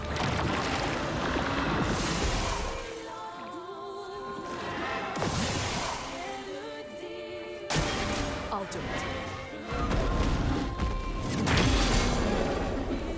Well, I technically didn't take damage. Oops. I didn't want to attack that one either. That was an accident. I wanted to attack the other one because it's higher HP, but whatever.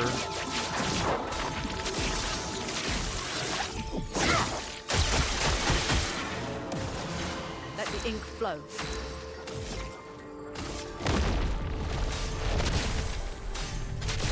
Doors of Chroma, open!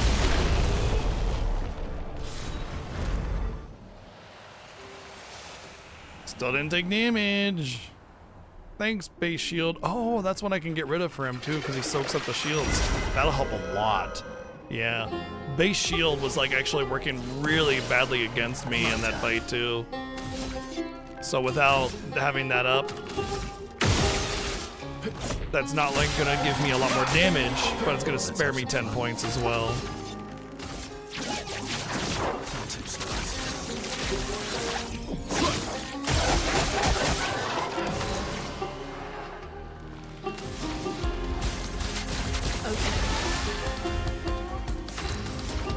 Fist of Fate.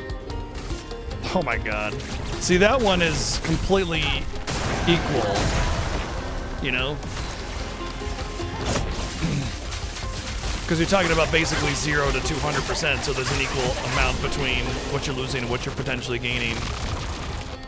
Whereas 50% to 200% damage, there are many more points where you're doing more than 100% damage. I will say this though, I gotta reread roulette because it might be that it's 50% or 200% damage.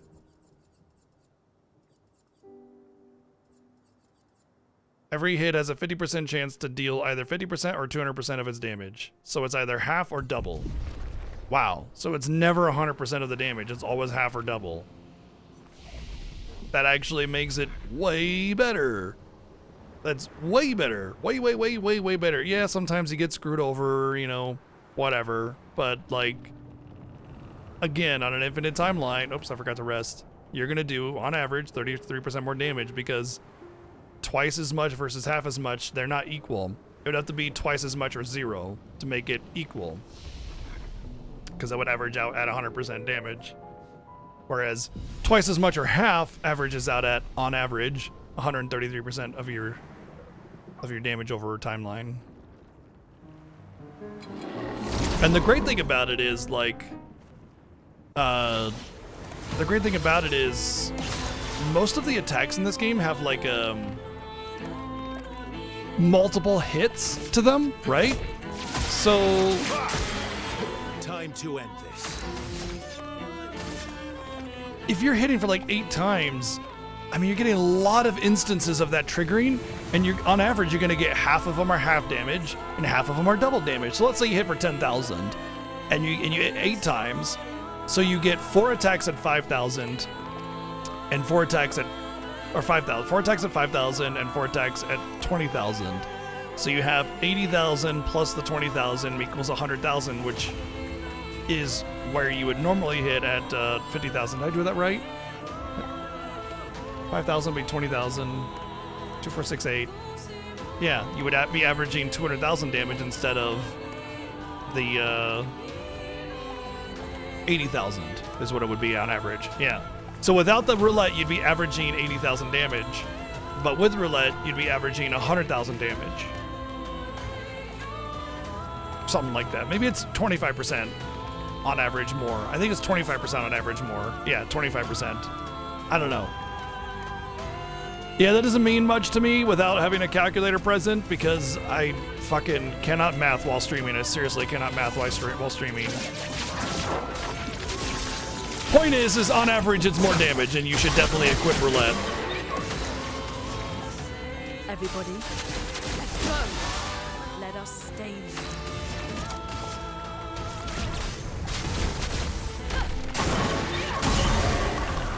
Time to hit big. Dude, I swear, I think streaming takes the same part of my brain as math does because I have to shut down one or the other in order to do math while streaming. Or rather, yeah, I have to shut down one or the other. Well, if math becomes present. Let's carve a path. You're outmatched.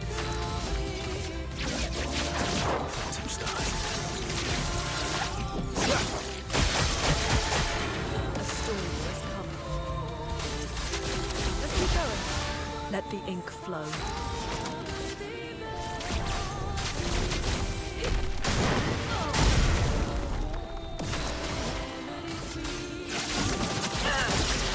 See, right now I'm definitely getting screwed on the random damage factor of it.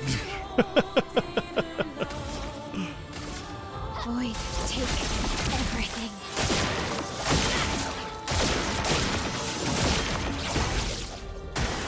Careful, Verso.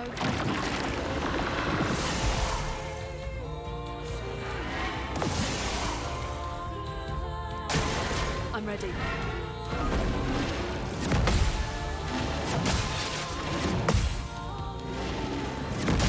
Damn. No 20% bonus. Womp womp.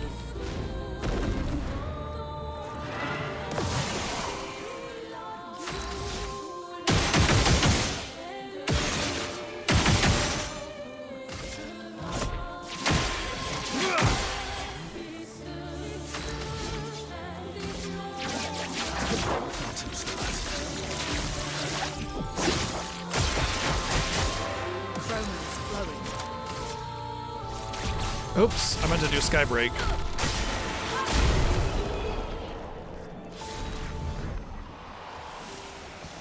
Doesn't matter. I enjoy math too, but when it gets to the really high level stuff like calculus, I struggle a little bit. Just, it requires too much like study to get it, and I just don't care enough about math to study the high level math. Cut him down. Like, it's fine, I can do calculus. I just don't want to.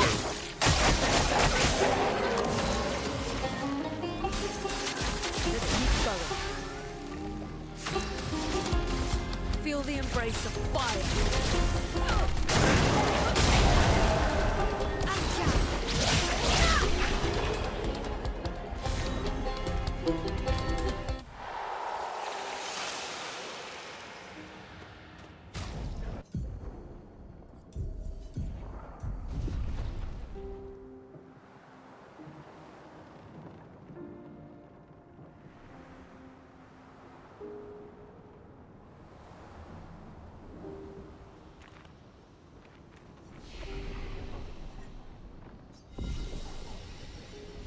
What do they ever do to you?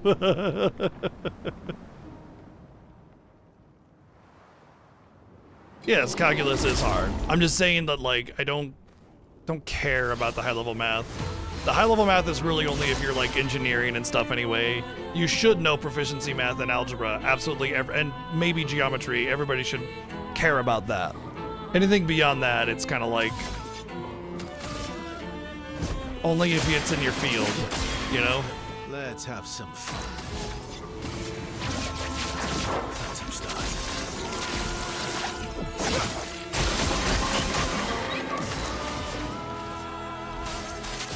Okay. Feel the embrace of fire.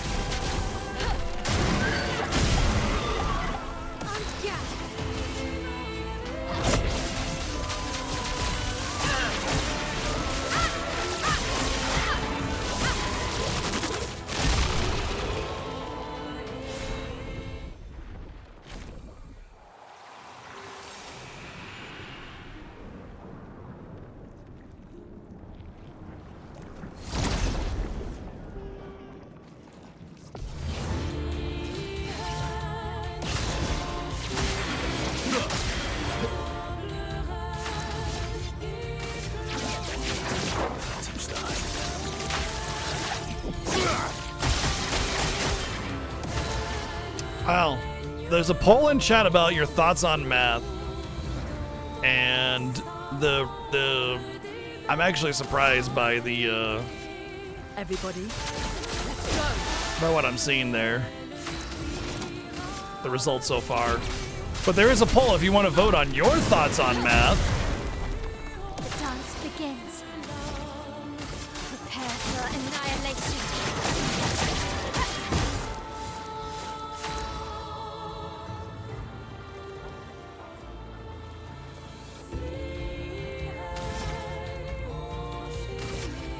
Void takes everything.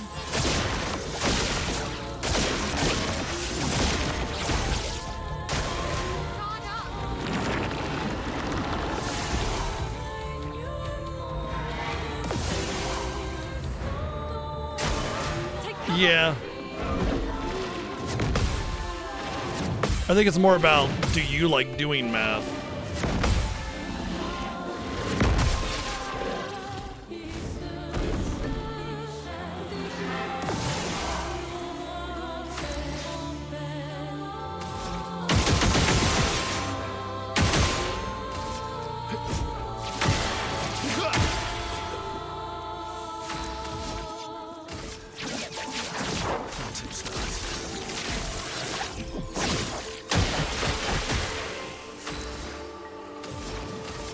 Ice shatter.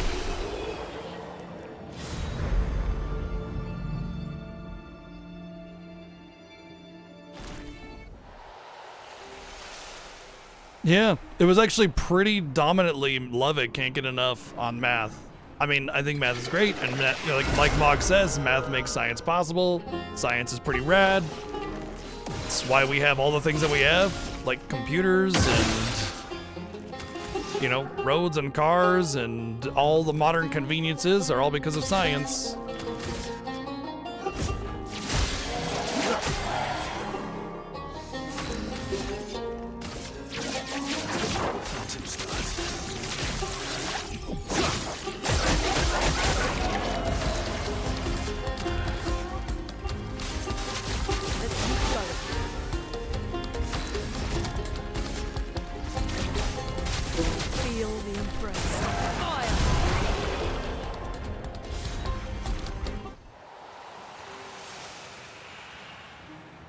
If you like having literally like anything that exists in this world that's man-made, you should thank science.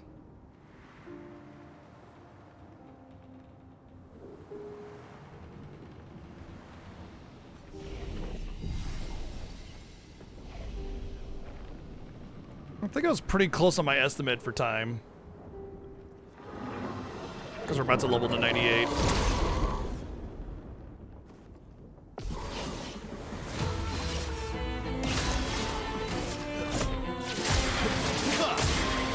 Cut him down.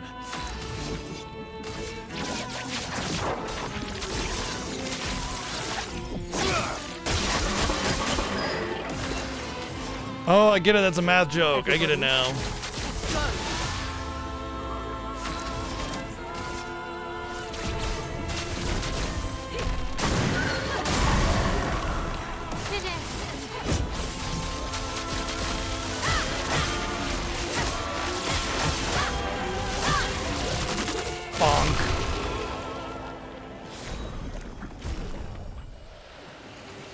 The best part about this grind is that I get about 2 color of Lumina every battle. That's just incredible.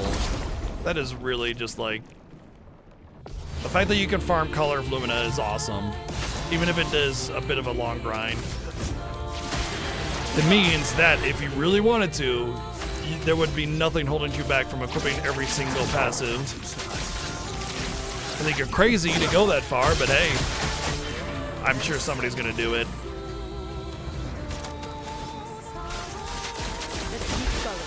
Storm is coming.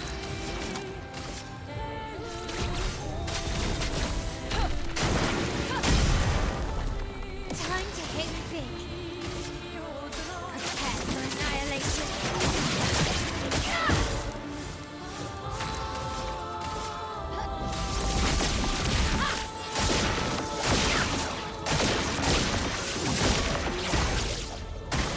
Brace yourselves.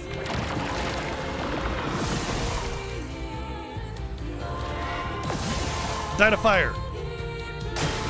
Yay.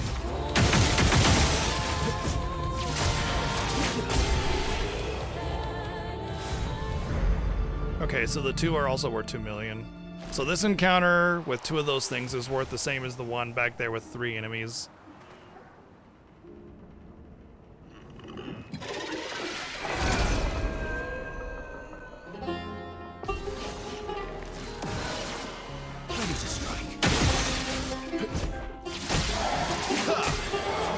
Him down.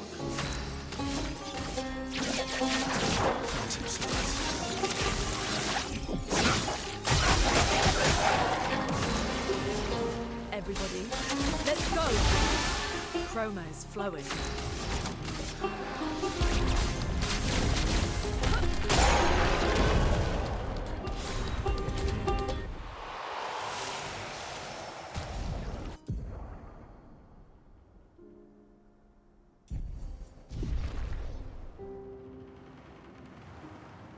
5 million per circuit, and I need about 4 circuits. Each circuit lasts about 4 minutes. So yeah, about 15-20 minutes. Actually, I'd say 4 minutes is probably pushing it. Let's see how long a circuit takes.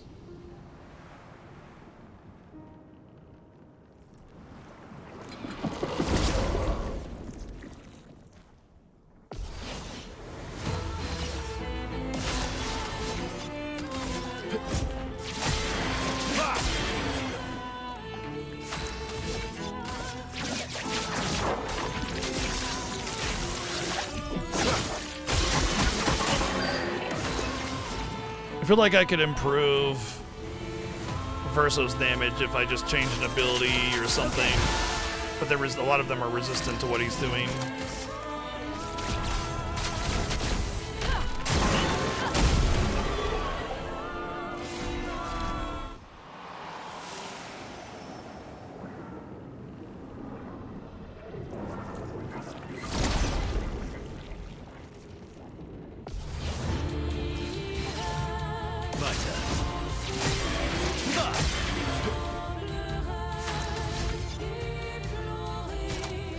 Oh, that's what that icon is. It's void damage. Okay.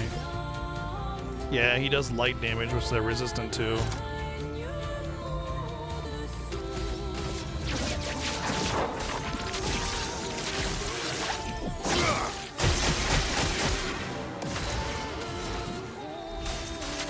Let's keep going.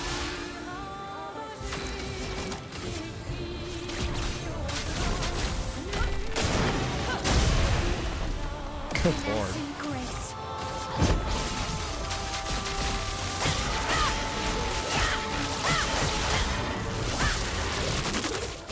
Use it on guard. Void, take everything.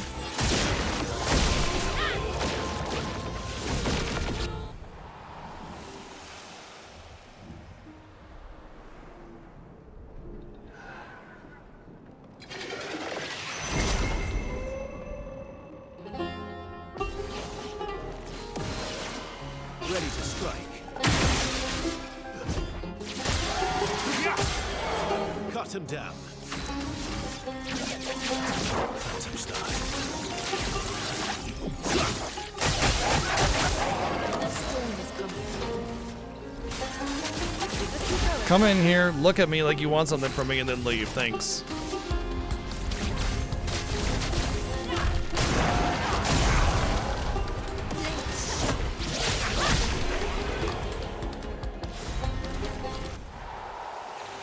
Alright, so once I get back to the flag, that's one circuit. It's been about 3 minutes. Maybe 3.5 minutes. Probably closer to 3 minutes. So let's just say 4 minutes per circuit.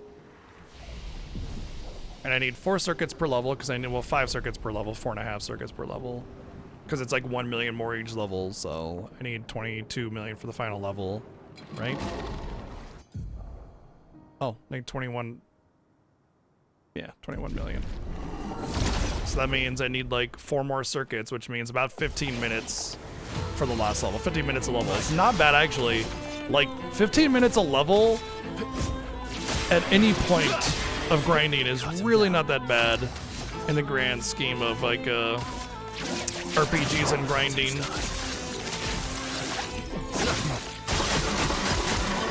I always say like, and obviously this is like the final level, right? If it's gonna start taking a long time on these longer levels, on these higher levels, obviously. So the fact that this is 98 to 99 is very good. But I will say, like, normal grinding, if you want to see if it's like worth it, if you're under leveled or if it's bad or whatever, I would say 10 or less battles on average is like a pretty good marker for how much you guys should have to fight to level, depending on the kind of game you're playing. Battles in this game tend to be pretty fast, so 10 battles I think is right about the sweet spot. And throughout the game, it's actually been closer to like 4 or 5 battles for level up, which is kind of really great, actually. They really do not hold back on the XP gain, so it's like if you're struggling with a particular part of the game, just fight a few battles, level up really quickly, and then, you know, you're gonna have a lot more stats and things are gonna be a lot better.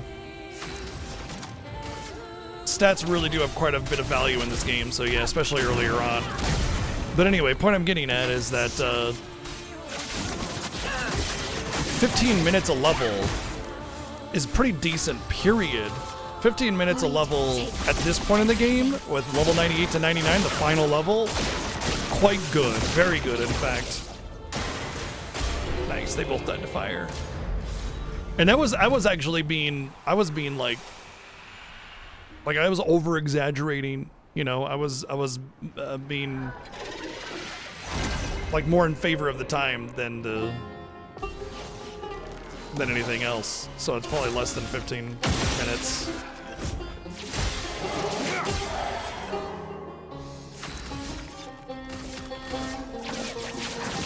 Of course, that also insinuates that you have perfect attention, and if you have any bad RNG, you know, like, that's gonna cut into your time as well.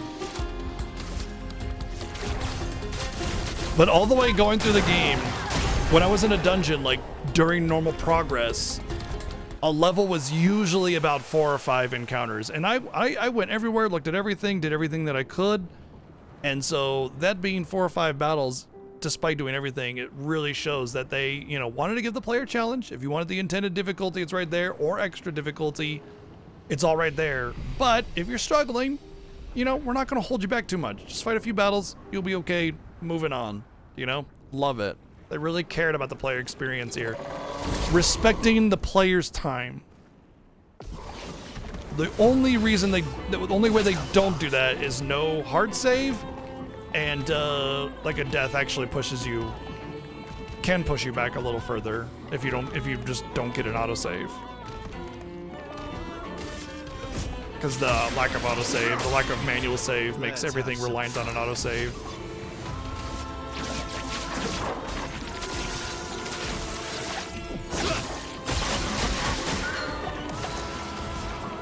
Everybody, let's go.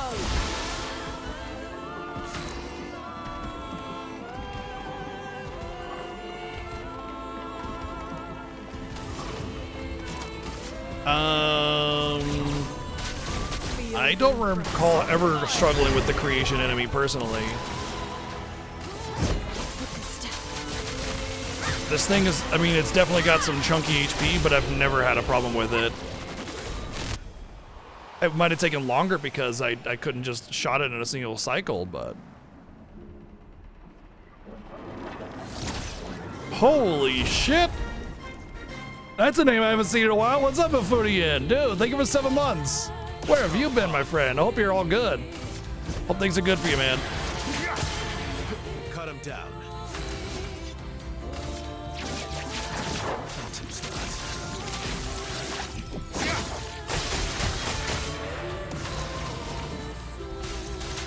Let's keep going.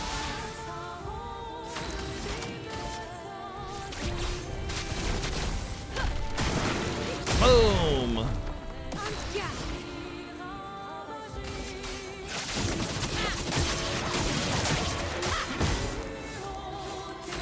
This game is absolutely magnificent. I'm loving every moment of it.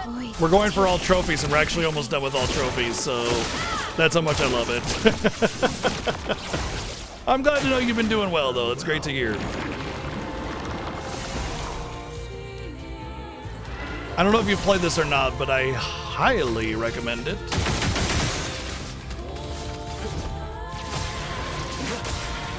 Time to end this.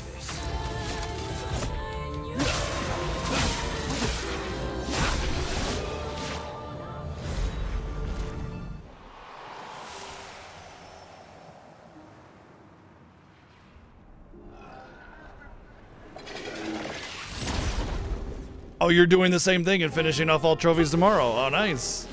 So then you're pretty much right about where I'm at.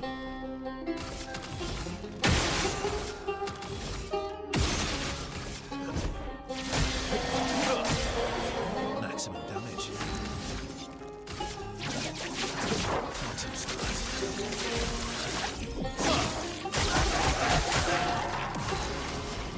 Everybody, let's go. Who are you using for your team? I've found that most people do not use my team makeup. Not that to say that I found something they didn't, just definitely feels like oh, there we go. Reach level 99, GG. It just feels that I'm alone in the builds that I use.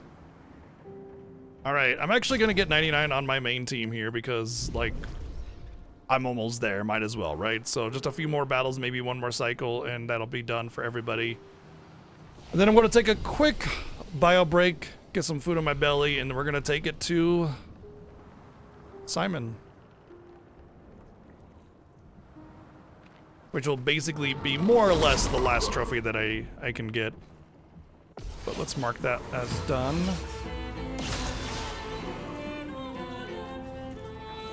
Yeah.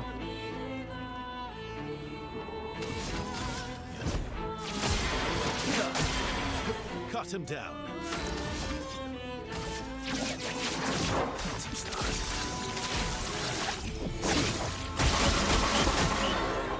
Technically, yes, because apparently there's a mime in the beginning of Lumiere that I didn't get. Even though I explored the beginning prologue area quite a bit, I just must have missed it. So Everybody, that's it. That's the last one.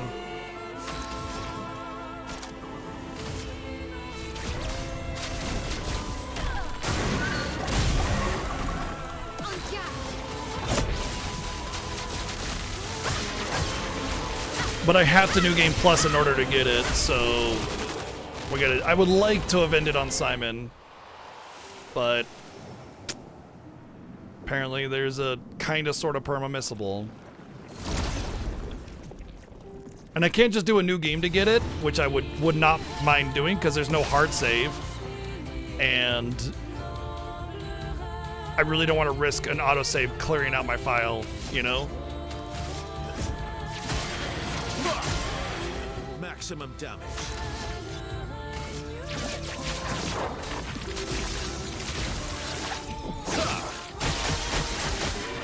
Let the ink flow. Feeling better. A storm is coming. Yeah, it's kind of a bummer, but at the same time, it's like I can see myself doing a New Game Plus anyway, with like a Picto guide to make sure I pick up all the Pictos I may have missed.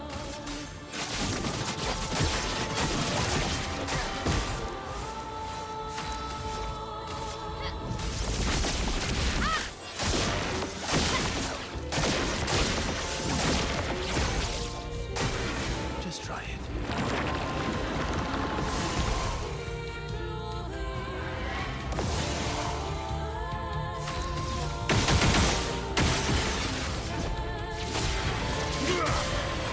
Let's carve a path.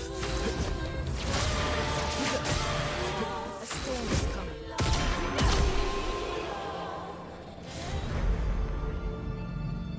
Just need like 1 or 2 more battles on my L.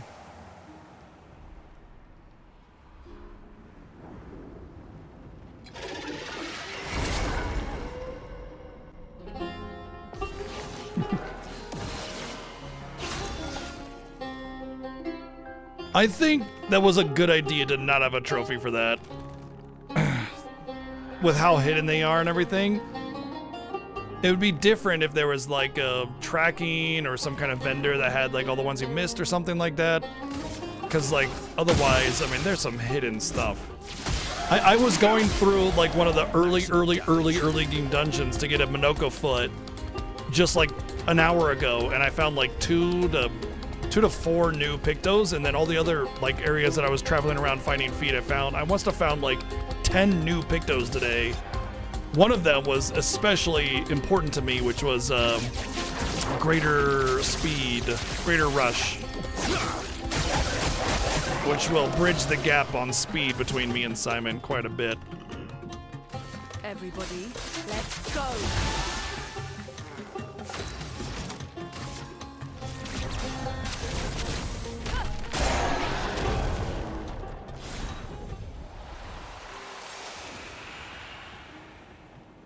There are main slots. When you start a new game, you create a new slot and it has its own autosaves. Oh, really? Okay, interesting. Okay, so it's like you have this save file's autosaves, and then when you start a new game, it'll have a separate... Okay, that's not so bad. I'll still probably do the new game just because it'll be very easy to just go in there and slam it out.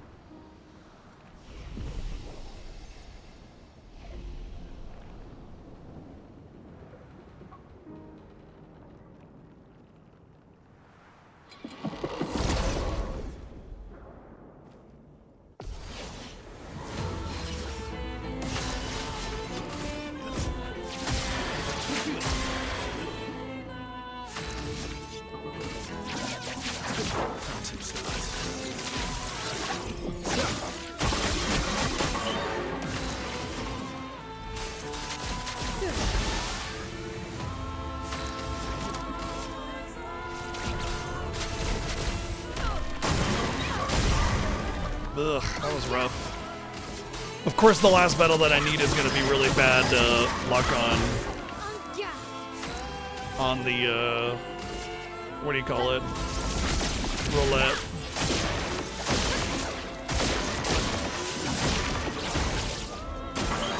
Let's dance.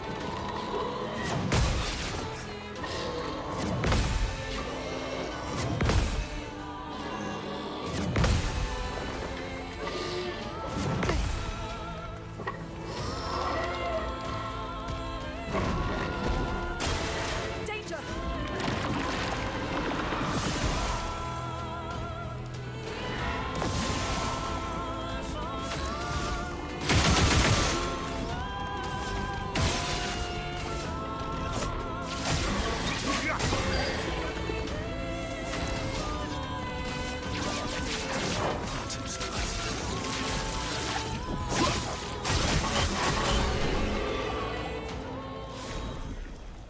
Yeah.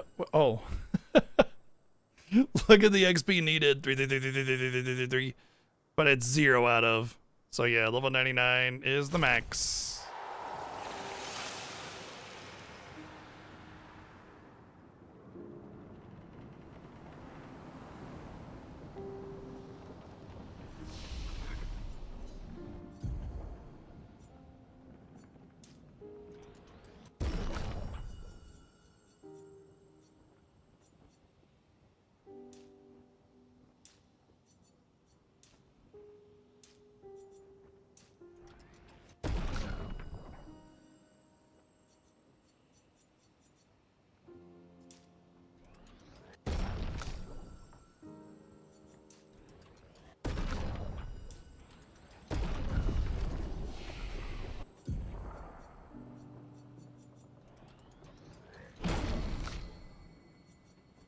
Oh, I should use a recode to respend my skills. Or I'll just learn everything because I'm level 99.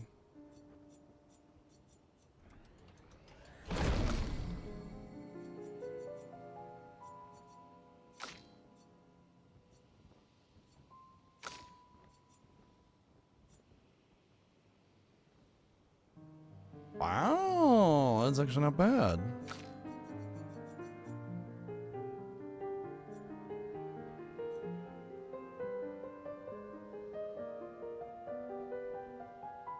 Wow. That's right, I remember learning that one, yeah. But you need the whatever. Okay. So I want to see if there's actually music in Simon's Lair. If there isn't, then we'll go back, but because I got AFK.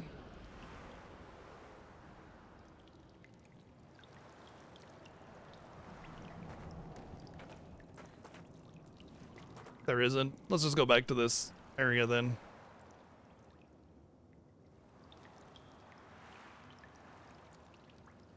Because I'm gonna... I did one, and I got to the second phase, and it was reasonably doable, but I knew that I was being outclassed in my defense and my speed, and it would be an uphill battle. And so I opted to go do the rest of the trophies first, and, you know, look around a little bit more, explore the world, and kind of make sure that I'm, like, good to go before I settled into a build. The boss's name will be Simon.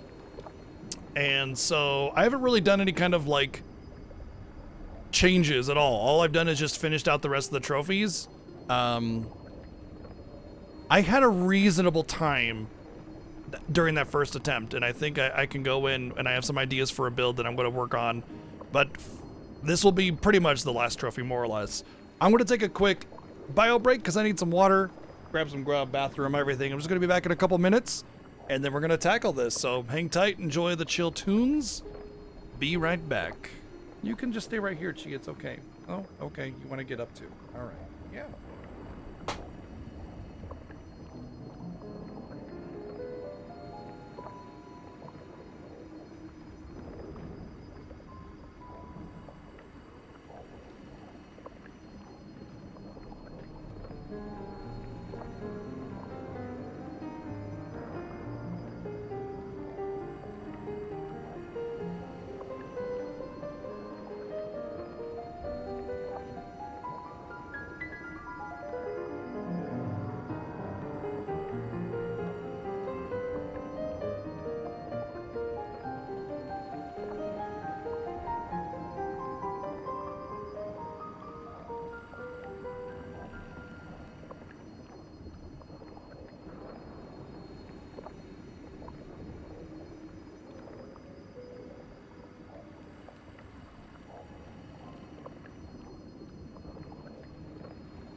Okay. Oh, looks like a prediction was made.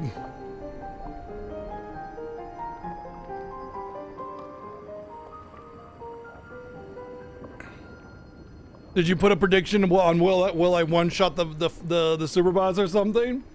I doubt it.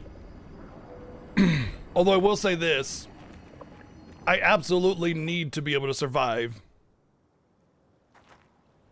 in order to do this boss because the attack patterns are crazy.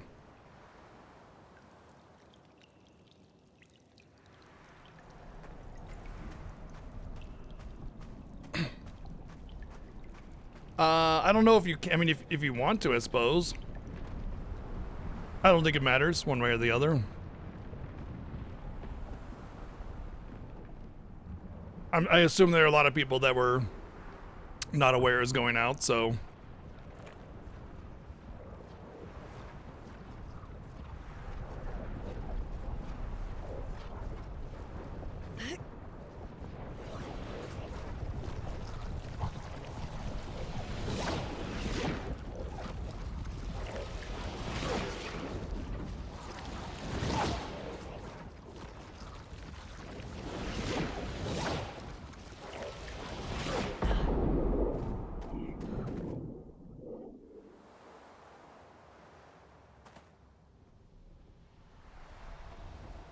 They couldn't have been more clear about what you were about to face here. I kind of love it. Okay.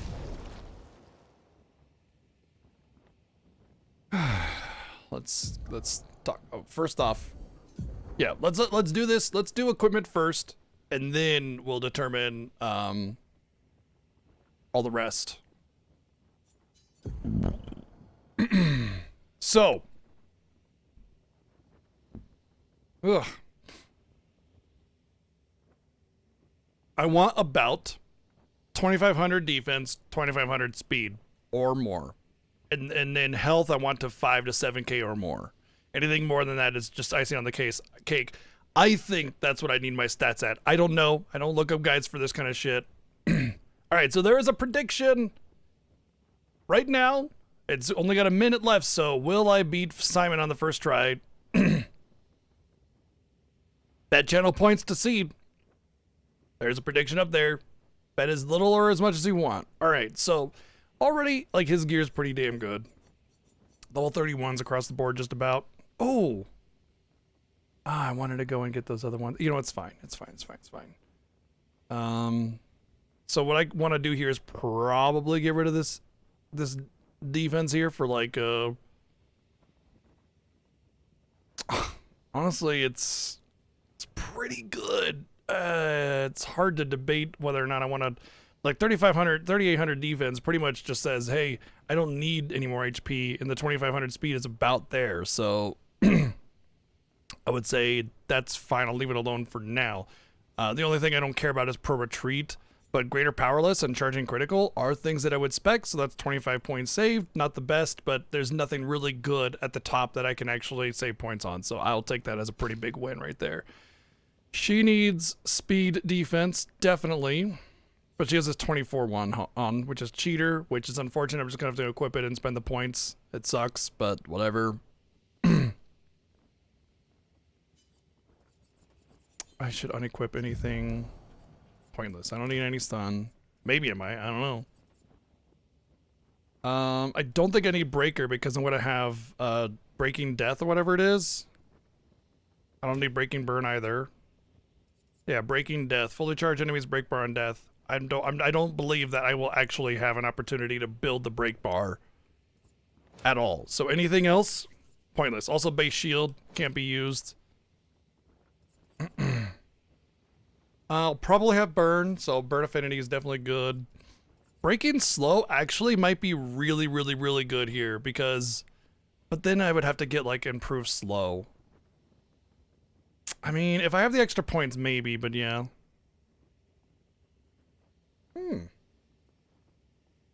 Okay.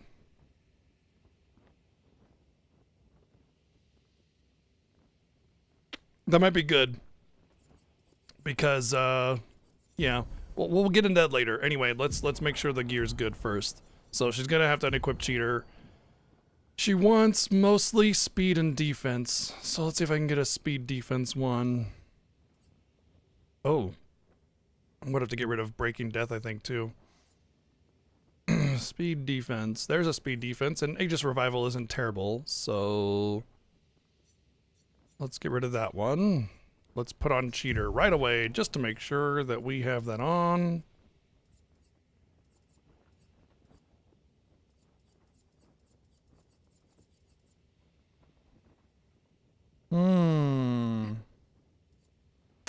I poo-pooed on Clea's life before, but with cheater, you basically always regenerate to full health on your turn start. Well, on your turn, your second turn.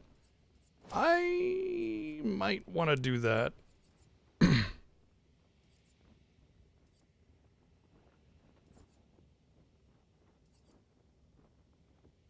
Charging counter, I don't think is going to happen. Cheater the best skill? I think it's, yes, I think it's the best skill.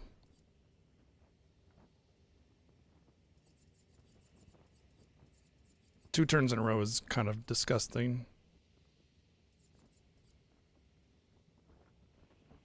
I don't think that's necessary.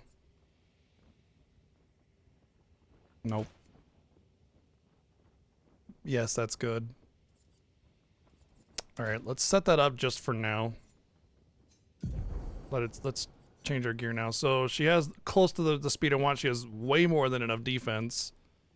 I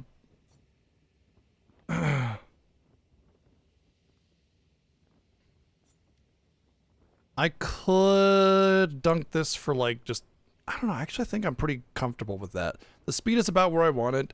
The health is probably good enough, and the defense is like so high that I don't need a little bit more HP. I think that's like, it's about effective HP. You know what effective HP is? Effective HP is like,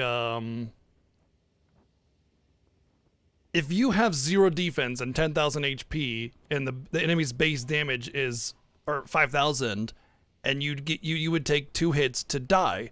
But if you had like 7,500 HP and you know, a bunch of defense, and you were only taking 2,500 damage a hit instead, now your effective HP is 50% higher because it takes 3 hits to kill you instead of 2.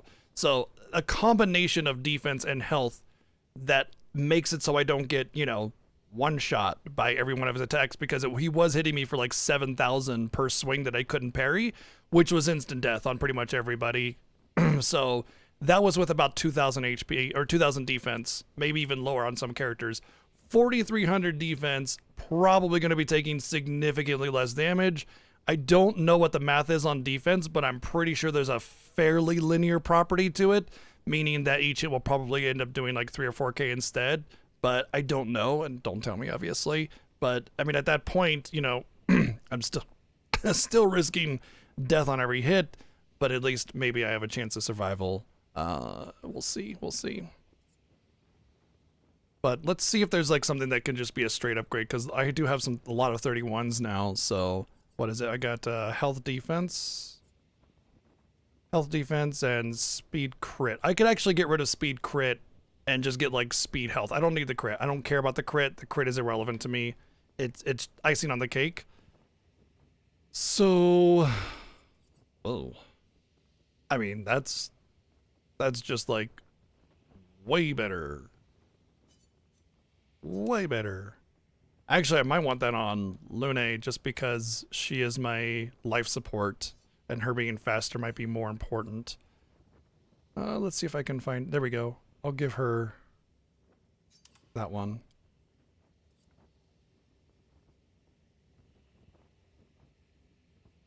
That actually saves AP 5, but, you know. Oh, no, 10. Nice. Let's see if there's like a speed HP one I can get instead, though. There's another speed crit. HP defense.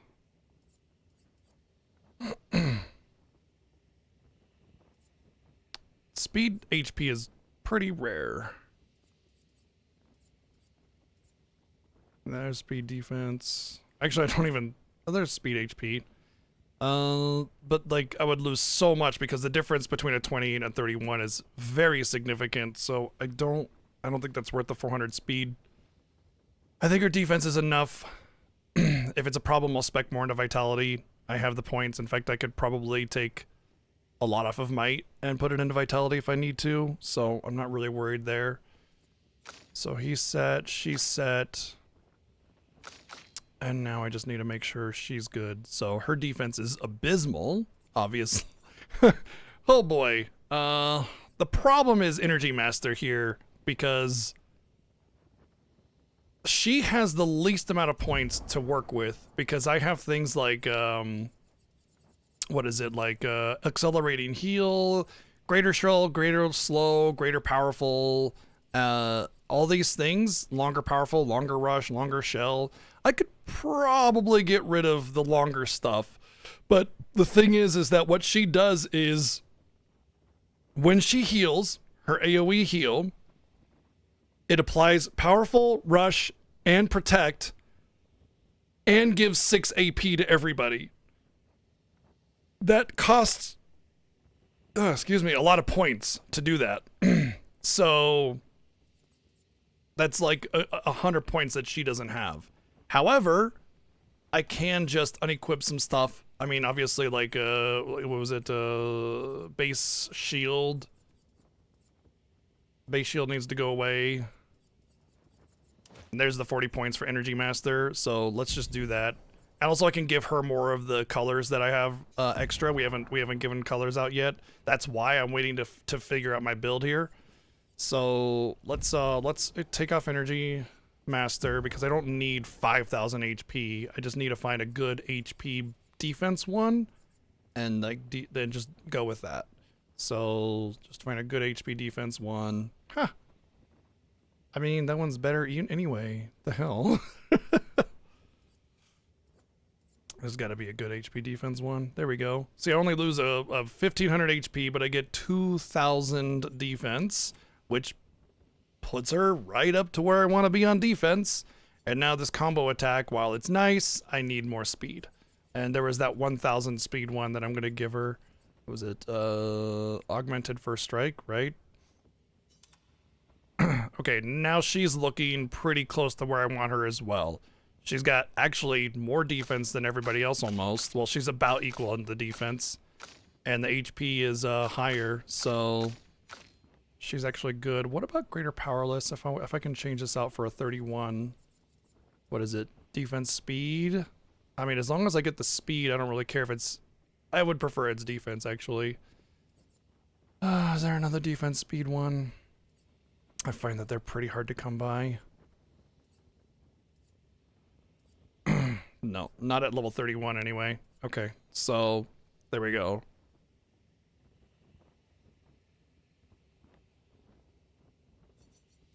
All right.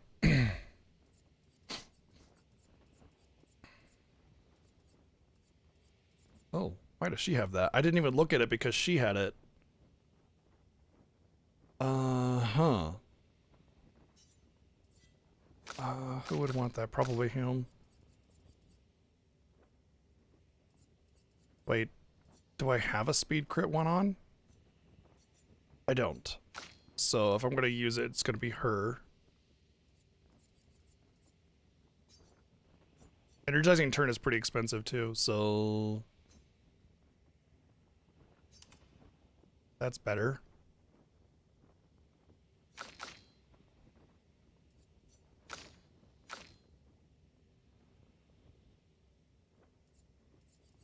I almost passed it up because it was on CL. I saw the icon next to it. I was like, don't even bother touching it. Somebody else has it, but yeah.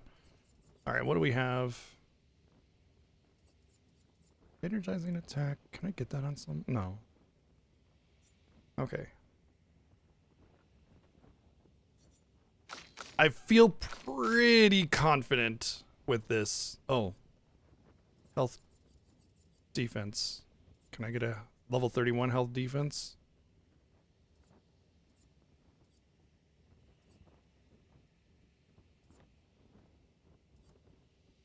No.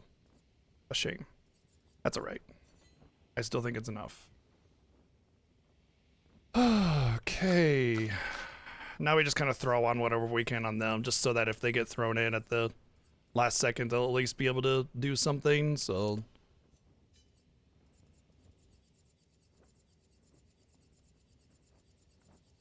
The 2-team mechanic basically is if everybody dies, then you get your backup, and I never really built my backup much, so no, I haven't really used it. Defense speed, ideally.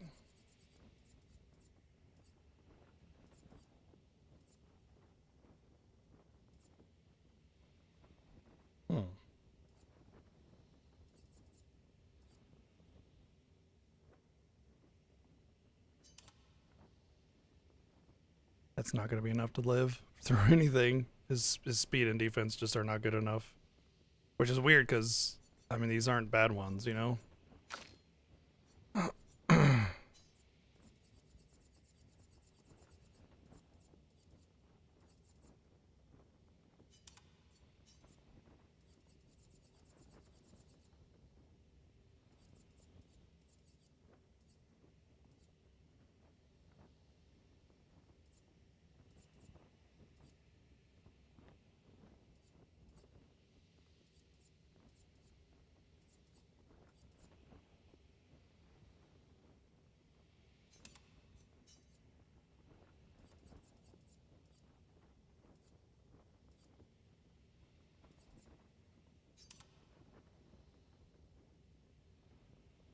Feels like they get so much less than they do, and they're equipped on the same level stuff, you know? She only has a 28. Damn, that's a shame. Still, the stats are there. So, whatever. Alright, now we build... the passives. Okay, so there are a few things I want for sure. I don't think he wants greater powerful because he's not really going to be using it. I do want greater powerless, and I do want greater defenseless because he will be applying those with his base attack. Base attack, yeah, there it is. Exposing attack and enfeebling attack right there. They only last for 1 turn, but it doesn't matter because he's usually going to base attack almost every single turn. Energy Master, energizing turn, energizing parry. Those are the 3 at the very least I want. Energizing attack, also yes. Double mark, yes.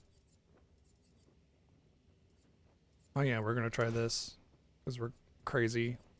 Combo attack, probably. I mean, if you think about it, I may get rid of combo attack because it's like if I have Energy Master and well, I don't know. I think 1 combo attack is fine. I'm thinking about the AP. Let's say I have 0 AP. I start my turn. Energy Master gives me 3 because of Energy Master and Energizing Turn. And then I attack with Energizing Attack and Energy Master. That attack is going to be 3 energy, which is going to put me at, or AP, which is going to be at 6. But if I have combo attack, then it's 9. So at the worst case scenario of AP, I need at least this much.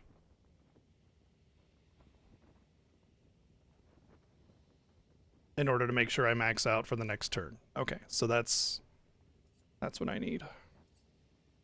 All the augmented counters, for sure. Base shield off. Breaking death, 100% on. Don't need breaking counter.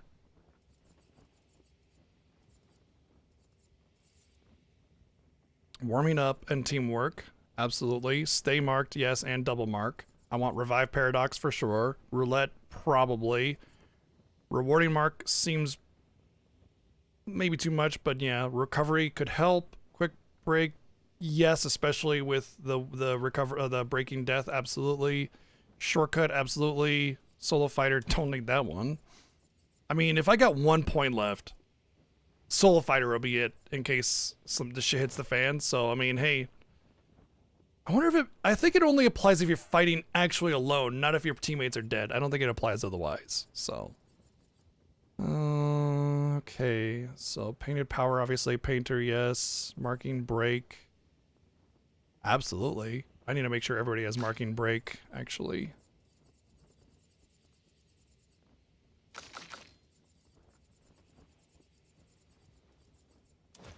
Because that's going to be huge on the whole situation with Mark and getting extra damage with Gustav's whatever the fuck. And rewarding Mark. But you get stay marked, right? And double mark. Which means you have a very high chance of keeping Mark up.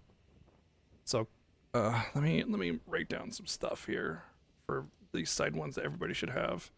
Like quick break, revive paradox, rewarding mark, maybe shortcut, stay marked, warming up, and teamwork.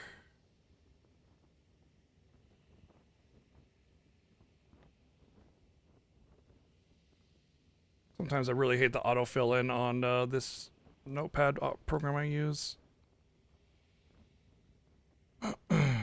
Definitely don't need pro retreat, but you know.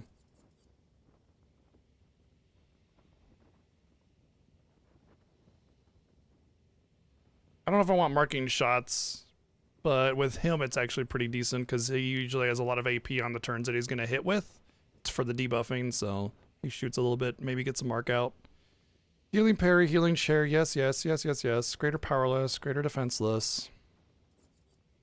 Exposing attack, you know, energy master, energizing turn, energizing parry, double mark. Okay. Now we go through and find, we go through every single one of these and find, okay, what can we actually equip here to really help out? So let's just go accelerated heal. +1 shield. No, I don't want shields. He steals shields. That's bad. I don't know what kind of debuffs I'm going to get, so can't really say there. I don't think that's a good idea. That's maybe augmented attack. Maybe. Attack life steal. I think it's overkill on the healing. The auto stuff only lasts for a few turns, so pointless. I mean, auto rush, maybe. But the thing is that the phase transition keeps the turn order and the buffs. So I should have buffs going into it. It doesn't matter. Breaking stuff is irrelevant with breaking death.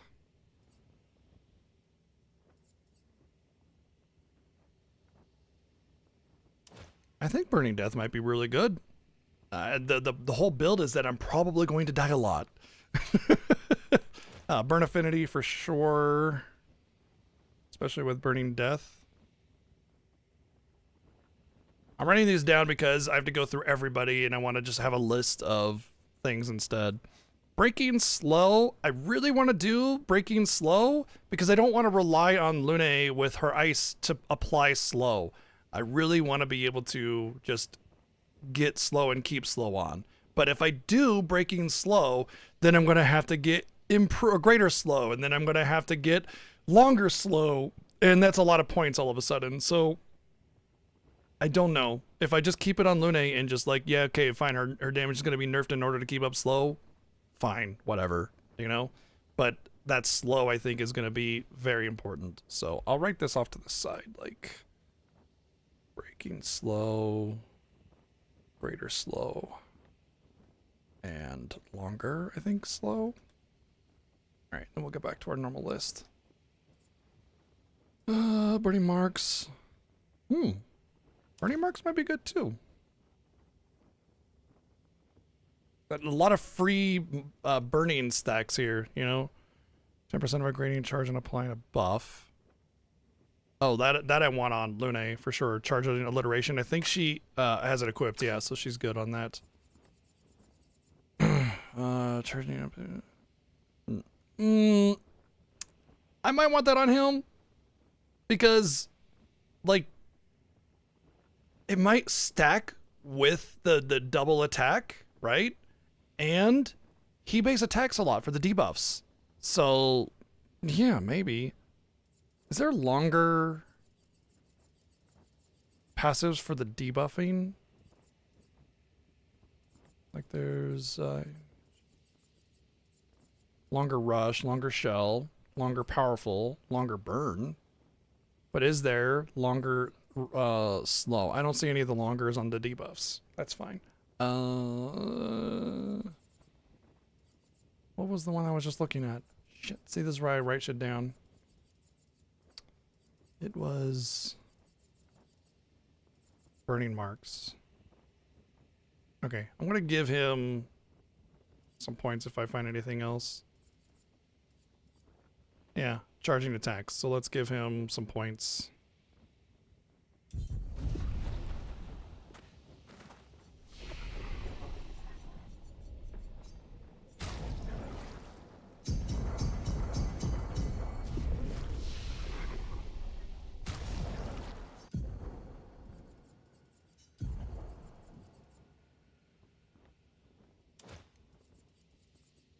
I like the idea of charging counter, but I don't think I'm going to counter too much on this because I'm probably going to get my ass kicked. So that is very good because I pretty much guarantee crit every turn.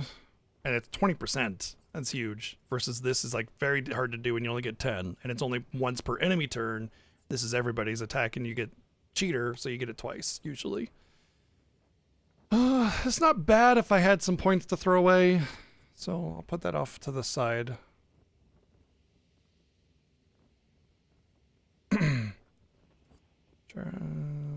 Charging weakness. I doubt I'm going to hit weakness. Combo attack confident, no. I would like critical burn.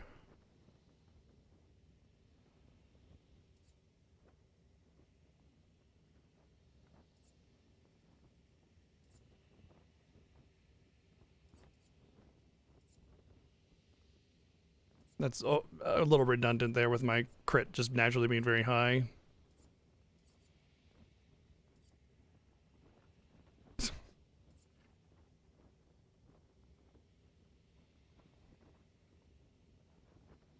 Oh, I don't want to use that. I really don't want to have to use that. That's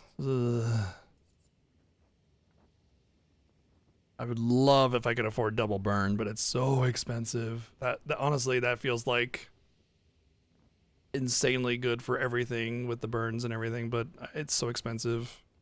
If I had a level 31 double burn, that'd be great, but yeah.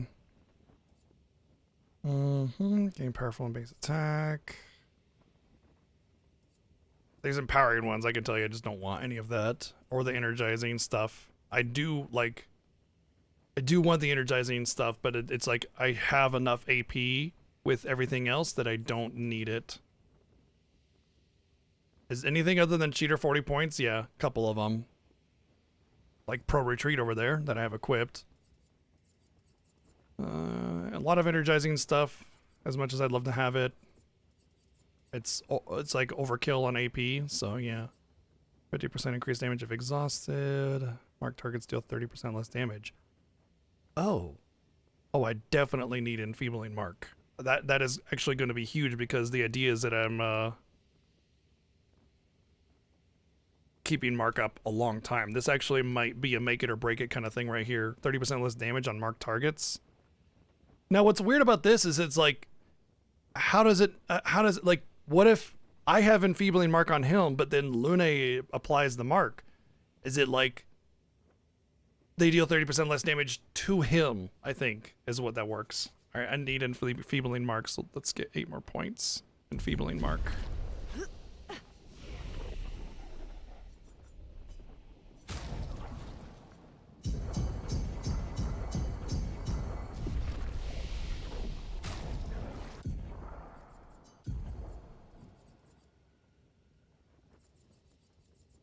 Okay, I think that's going to be huge.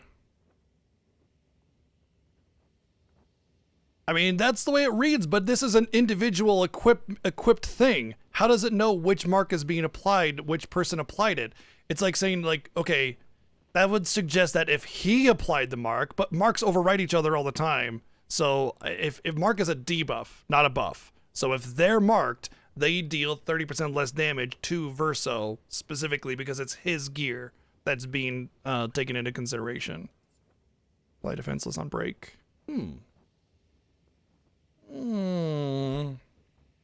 Probably not going to have the points for that. But I'll put it there.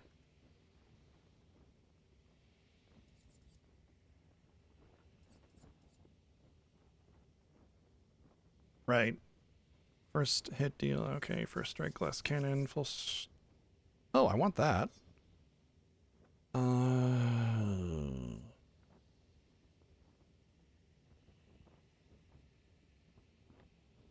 Yeah, fueling break, I think will be great. Fueling break and full strength, I feel like are really necessary. But I'm starting to spend a lot of points on Verso here, so I gotta be careful. I think we'll give him the 20, and like I'll have to be very careful about the rest. Because I do have 70, so that'd be 13.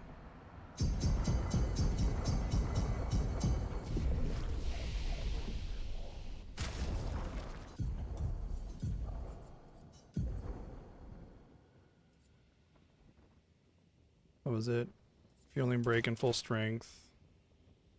The thing is that ideally, there's both Luna is going to be healing, and then we'll see if that Claia's life actually pans out as well. Which means 25% increased damage. That's just another multiplier on top of other multipliers. I think it's huge. So yeah, gradient break 50%, gradient charge on breaking the target. I want it, but like, no. Not right now. It's too much. Greater powerful, greater rush. I feel like my healing is fine for now. In fact, I don't think I need the healing parry and healing share I do want to keep.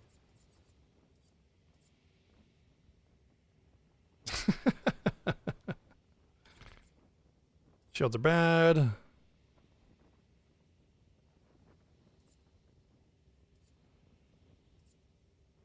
You're not going to be applying powerful. So there we go. Yay.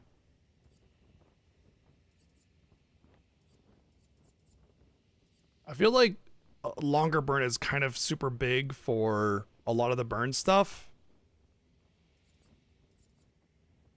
Especially like on break, I double the burns. The longer the burns are going, yeah. Seriously, powerful revive.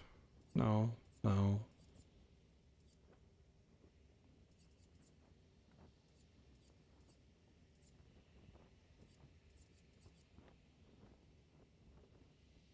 No, I don't need that. I literally do not need that. So now I can do longer burn.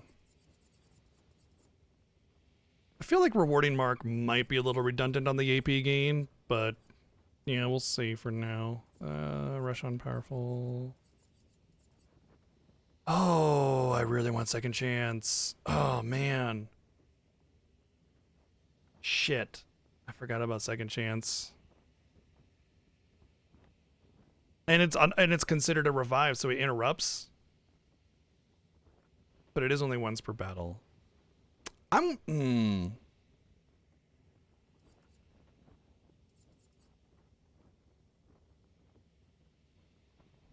gonna go without it if I can.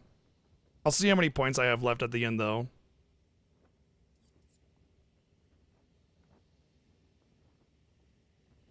Oh. Isn't there a breaking attack? That might be really important on just being able to break, you know? I have like the perfect break, but still. Oh, Survivor would be really good too.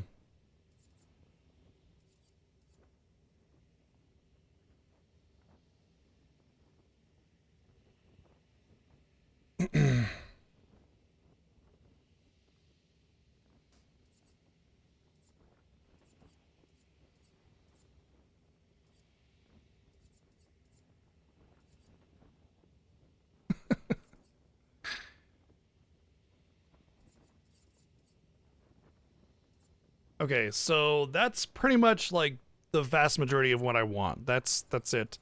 I would say there's like Survivor and Second Chance, which is like 50 points.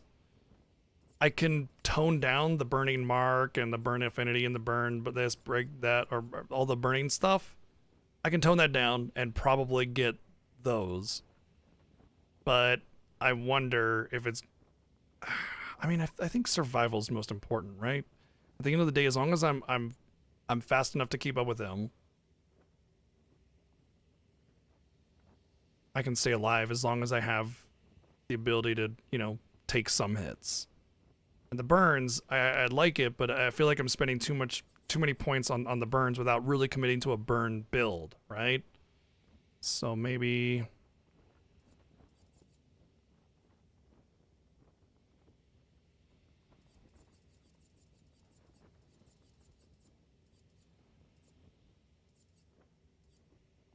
Energizing parry might be overkill, actually. I'm thinking about it. I can usually parry a few of its hits, and with Energy Master, I'm getting 2 per parry anyway. I think Energizing parry is overkill. Energizing turn... also overkill because of Energy Master, right? Because I'm going to get 2 per turn anyway, so... the real thing is like the Energizing attack. Yeah, oh, this might screw me over, but I think it's better this way. And then we can get...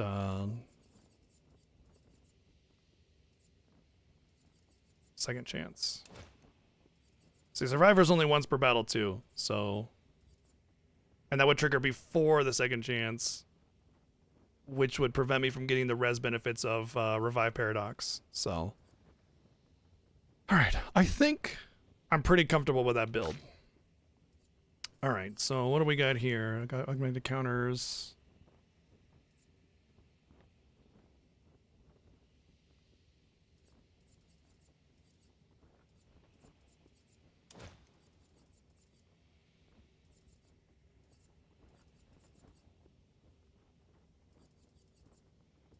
Double mark, energizing.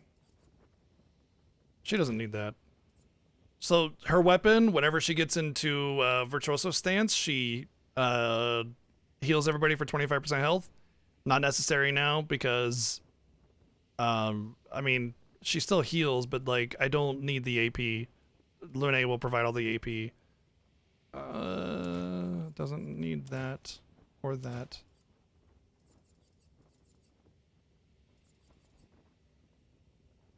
Enfeebling mark. For sure. Burning marks, burning death.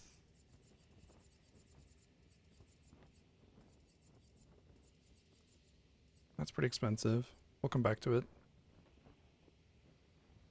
Affinity, double mark.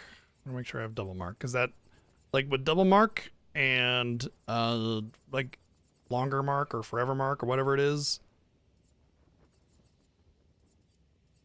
stay marked. Every mark has 2 charges now, and they have a 50% chance of being applied when attacked. So, big chance of keeping up mark. And if I'm breaking all the time with breaking death, then I should be marking a lot on marking break, right?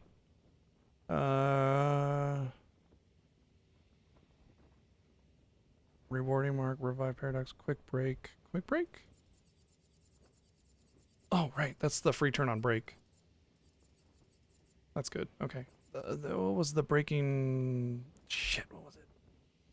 Breaking mark. Or marking break. One or the other. Breaking...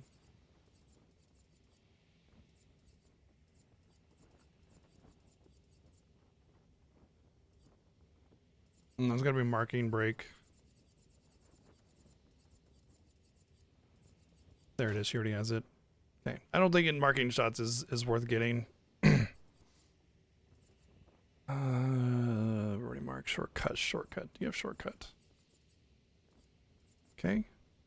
Stay marked is already on. We checked that. Staggering attack. Nope. Why do you have that on?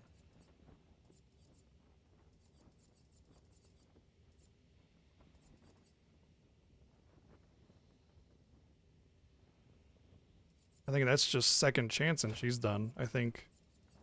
Let me just make sure. So quick break. Revive Paradox. Rewarding Mark. Which will, I think Rewarding Mark will apply like a lot of the AP that I'm taking away from myself with energizing attacks and stuff like that. Shortcut. Stay marked. Warming up teammate or teamwork. Marking break. Double mark.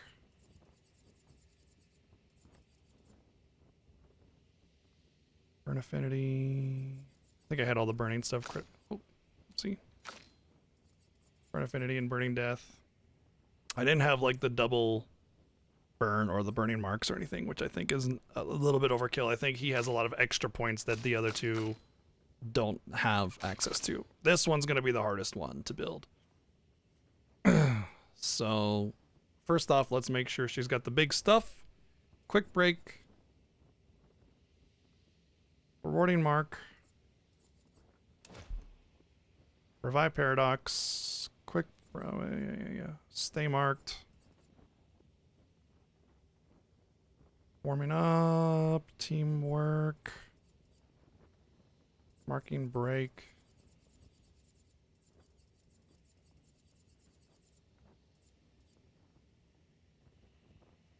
Double mark. Oh, she didn't have full strength. I don't think. No, she already has it on, I think. Yeah. Okay. Marking break. Double mark. Burn affinity and burning death.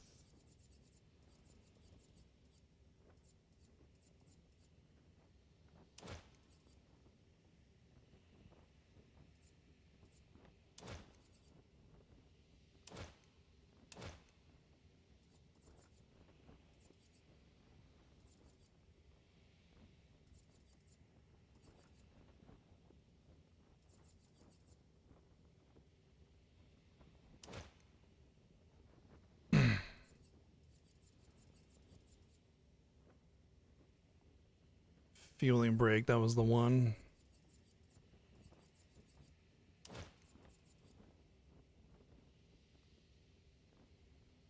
Full strength, survivor, or second chance. I mean, both would be nice, but okay, she needs 20 points.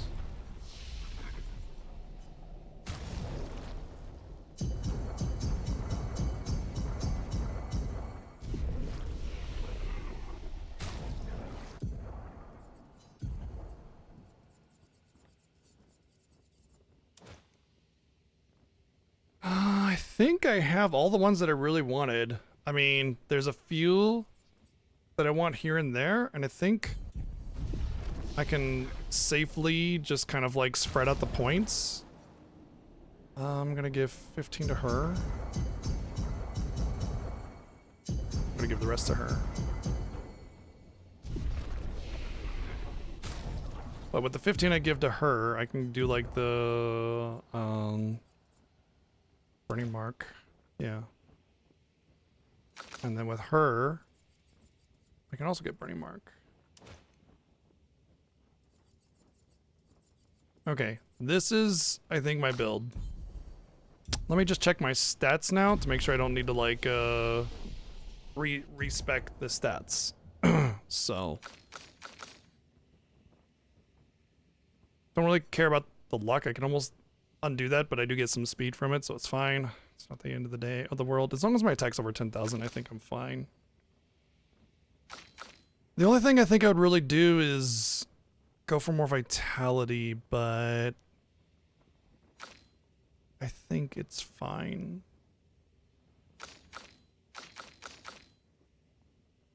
Ugh. All right. I was way less prepared the last time I did this, so let's give it a go. Oh, I wanted to check my abilities really quick too. I think... No, I'm good. I'm good.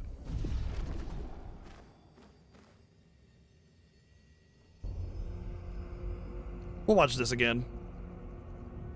Just for the hype.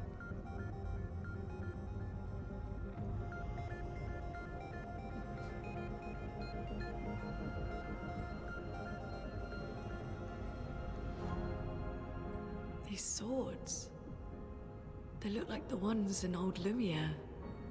Ah, so he's the one who felled the Axon.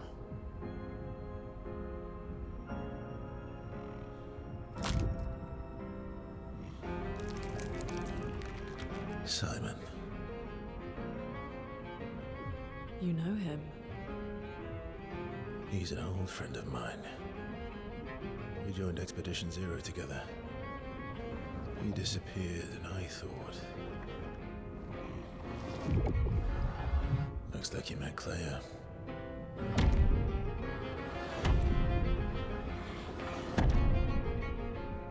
I'll lay you to rest, my friend. Yes, that was his quest. Alright, right away we're gonna see how the turn order is. Coming.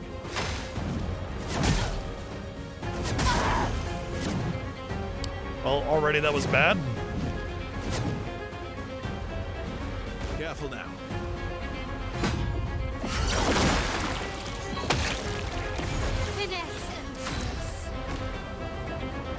Looks like the turn order is pretty decent, but once I get that slow and my speed up, it's gonna be a lot better. So...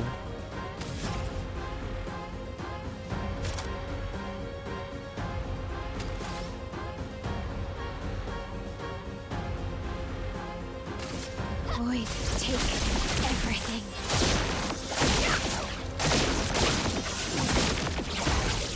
That's better.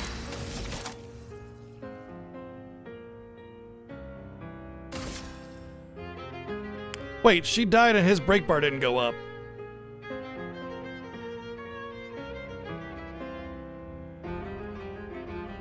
That's unsettling.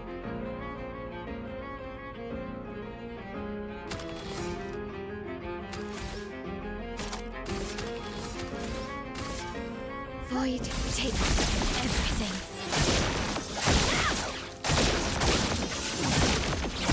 Let's push forward. Everybody, go! Ice shatter! Cut him down. Alright, that's full debuffs, full buffs, and the turn order is looking pretty even at that point, so...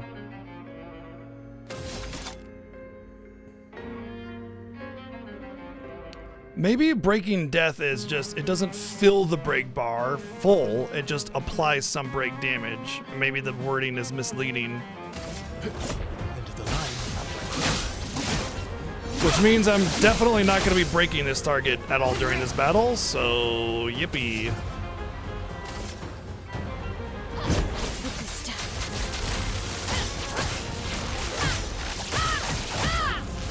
Here comes the choice. Do I Gommage or do I save it for the phase change?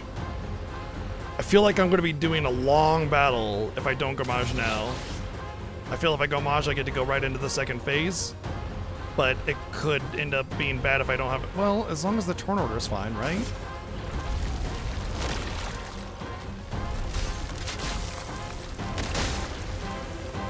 Well, that filled up the break bar.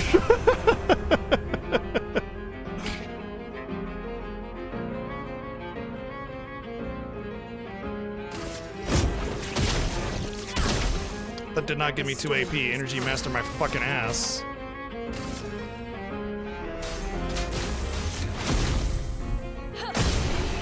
Well, my AP may be pretty rough. That was actually a low Gommage too, by the way.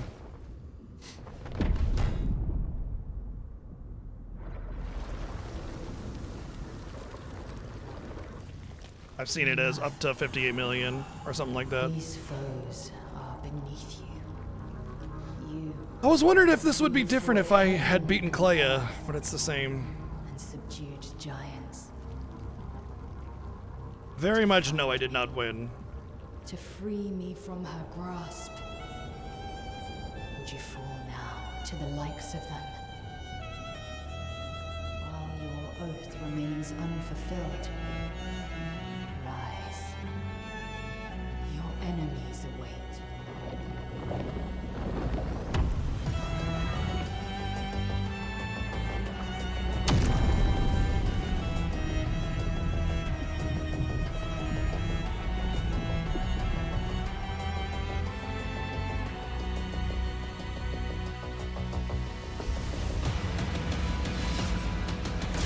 Coming. Well, my defense is complete trash compared to what I need, so... I won't lose again. Good news is that I get rezzed and I get to go right away, so... And he's almost broken. Hey, how about that? He kept his break damage. That's really big.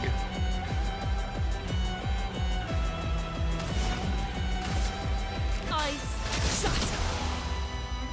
Maximum damage. Time to end this.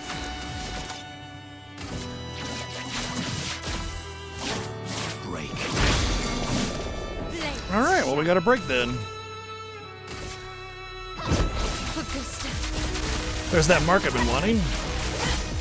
I built this whole keep marked and get a bunch of AP on mark and everything, and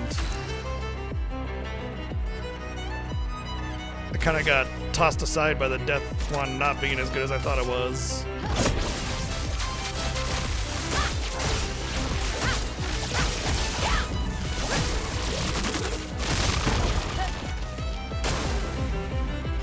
Okay, good. The stun does actually stun him. That's good to know.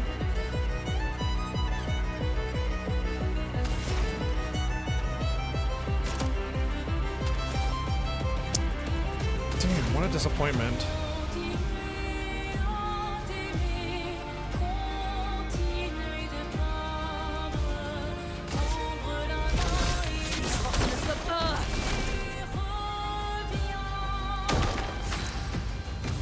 Almost enough for Hal.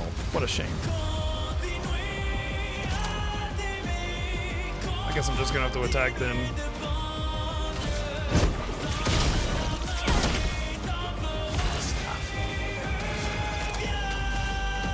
Oh, I don't have 9. Yeah, the Energy Master is not doing what I wanted it to do. Shit. Okay. I wanted to do Seal Strike, but because I'm in S. I got a big basic attack anyway, right? Keep that damage down. I guess I could still try to do Steel Strike, or I could just do Endbreaker.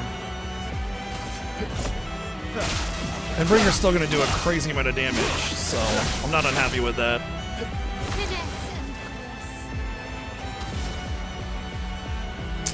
Yep, I am not getting the damage that I wanted. Or the AP that I wanted. I think what I need to do is I need to heal with Lune every single turn. I think that's what I need to do.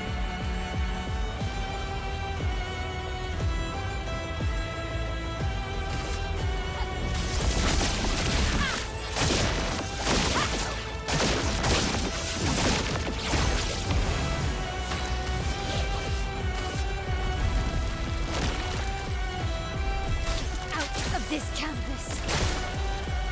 That was low damage and no break. That's better. Good stuff. Didn't really need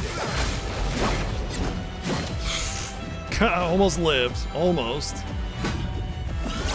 But not really. Did I die again? Oh, it worked! The break bar is full. It worked! Okay. It actually worked this time. Oh yeah, here we go.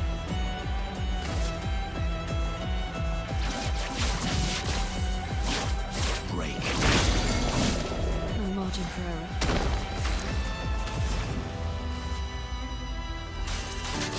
Okay. That gives everybody full AP. That's what I need to do.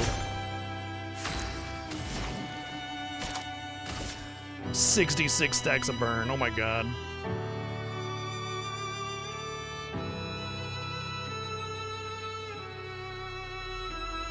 Feel the embrace of fire. I'm ready.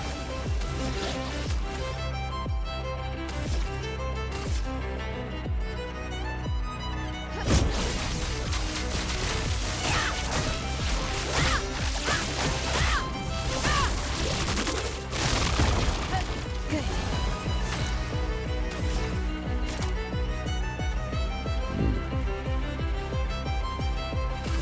Their defenses are down.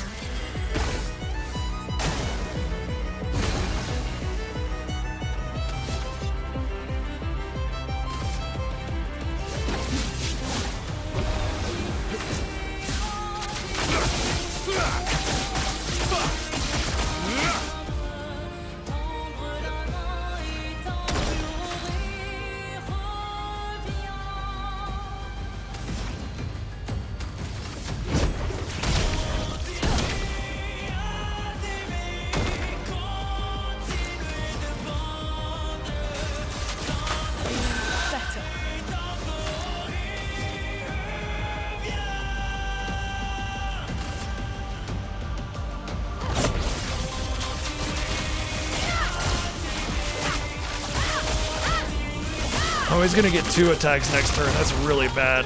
It means he's probably gonna kill someone and then erase them. Let's hope that this is enough then.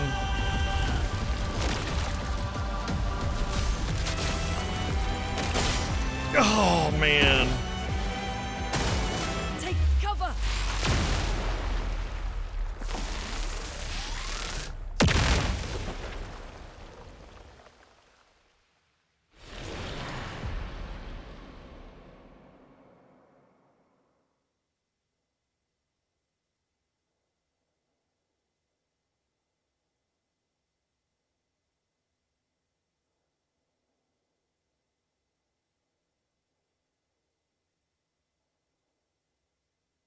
Oh. No. It's a boss mechanic. This might be a lot harder than I thought it was going to be because I'm going to have to utilize the B team. I'm going to have to. They do not have the ability to live through this. Take your shot.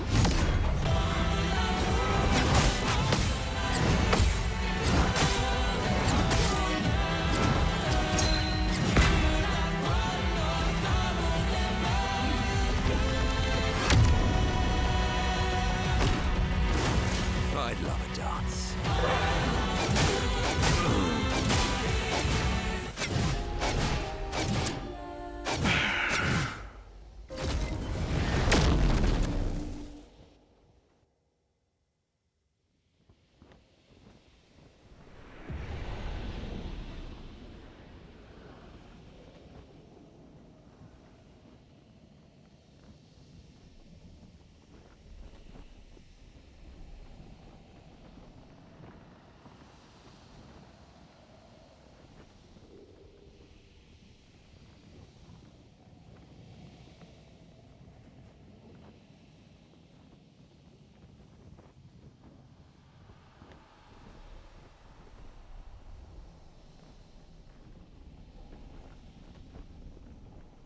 Trying to think here.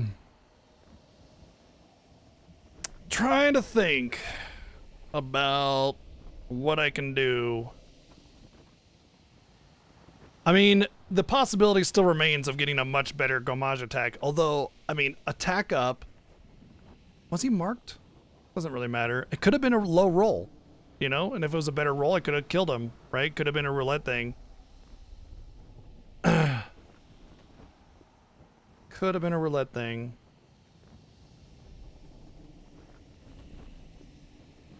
I mean, we got it close, 20% or something like that. But like, here's the thing. I got to know where the phase transition is. I'm willing to bet it's 50%. Something like that. 50%, 33%, something like that. But, I cannot do this with the B team. I don't have any Lumina for them. You know, they don't have the damage. They don't have, like, the stats or anything. The only thing that I could do is, like, sit Verso and then bring in Monoko and just go for the first phase with that. And that way I have Verso and CO in the end. But realistically, I'm not going to be able to do that with just Verso, you know?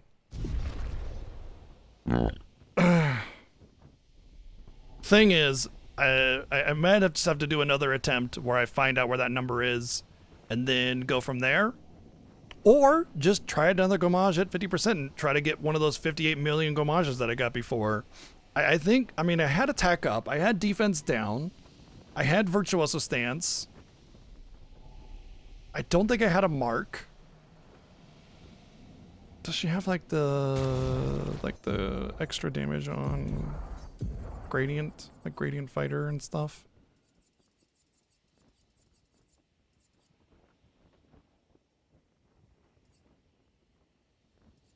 She had to have been, I'm pretty sure she had full strength. Pretty sure she had Gradient Fighter. At the very least, she would have had teamwork and warming up built up to the max.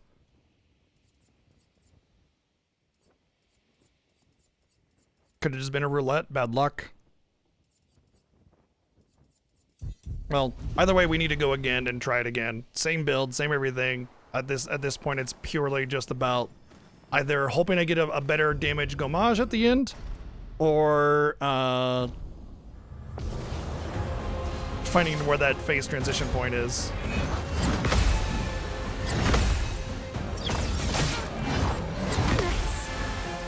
Yay, she didn't die this time. Oh, I forgot to fix Lune's AP issues. No, phase 1 is pretty easy, for sure. Basically, I think what phase 1 is doing for you is basically letting you build up buffs and debuffs and stuff, well, mostly buffs. Not looking good. Good. Let us stain them.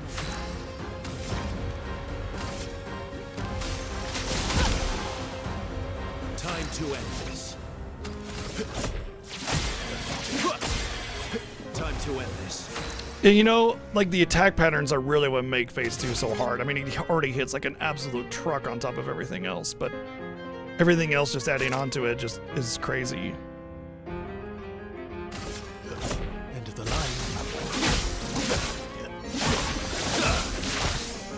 Also, the removing from the canvas, I feel is, I don't know, a bit much maybe? Maybe not. I don't know.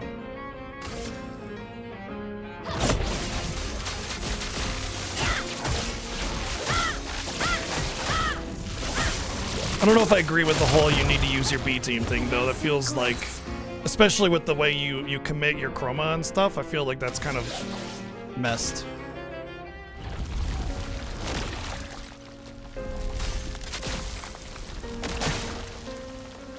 Rip. That was terrible.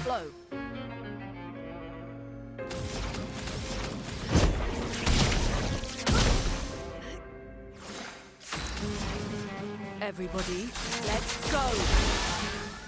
Lune, watch out! Feeling better. Honestly, I feel like I could actually get rid of augment and counter stuff because, like, I'm pretty much not gonna get counters on this fight. Energy Master is a big fat liar, by the way, though. That's a big problem.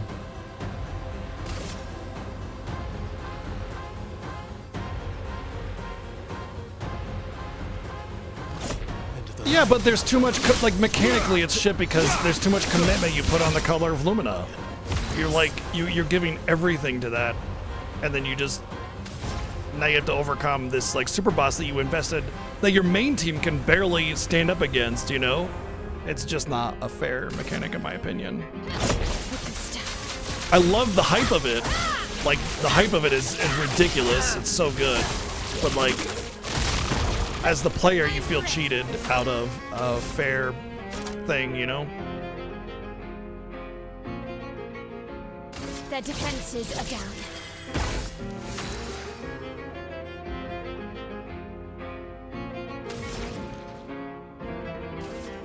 Everybody, let's go!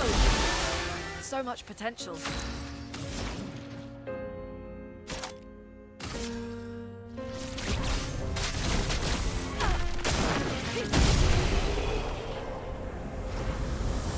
Yeah, this is definitely a very extra boss, as noted by my level.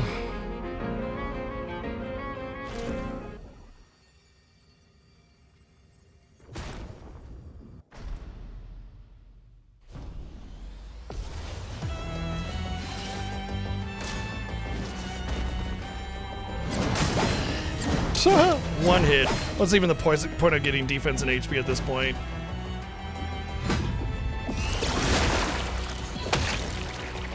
Born once more.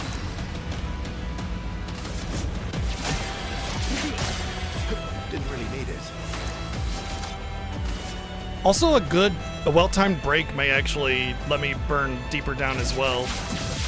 Like, if I gotta break it at like 50%, that actually might really help push everything.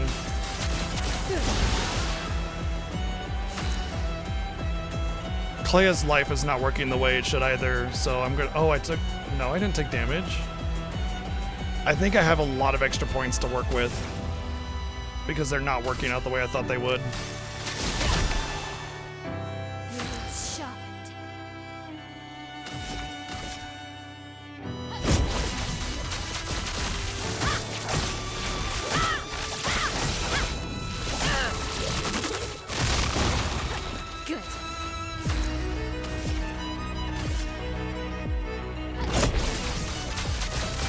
This should be a tremendous amount of damage.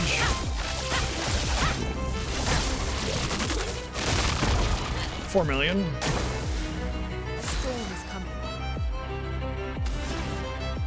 Everybody, let's go. A storm is coming.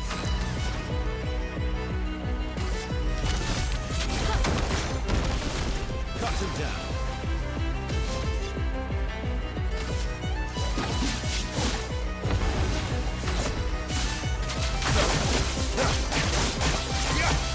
I even missed my second one, by the way.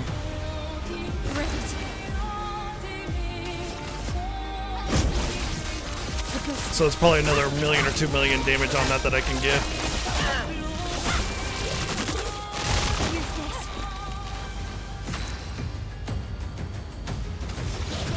Get out of this campus.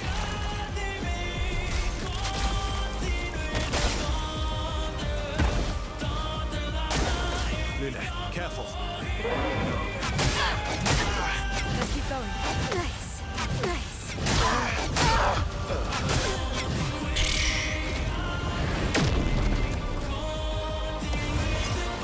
You can't leave us yet.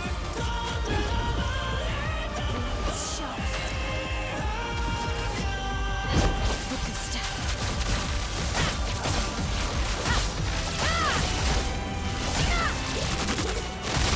Useless.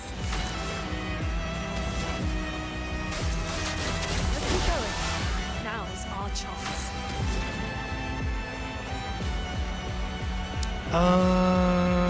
Should I break with her or him? I think I'm gonna break with her.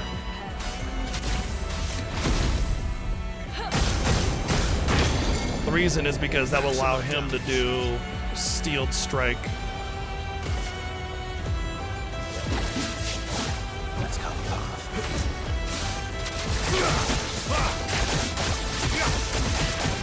No defense down though. Damn it. Only $1 million damage. Shit. Forgot about that.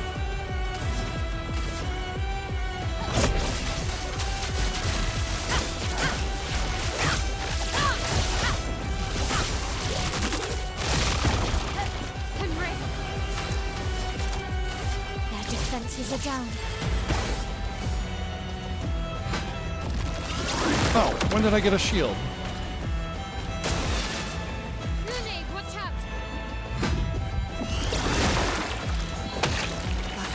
Hurts. Okay. Let the ink flow.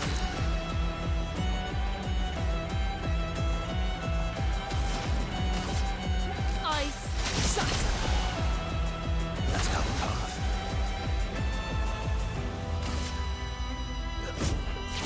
Oh, I don't think I had S rank on Verso when I did that ability. That's why it was so low. Okay.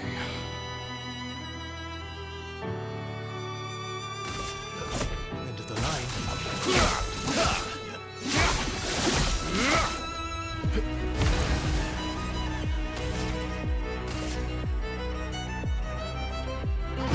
For good stuff. I'd like to get him under 50% here if I can. Don't leave us. And Very God. close. Void, take everything. Okay, that's sub 50. On me. Nice. Nice. Rip.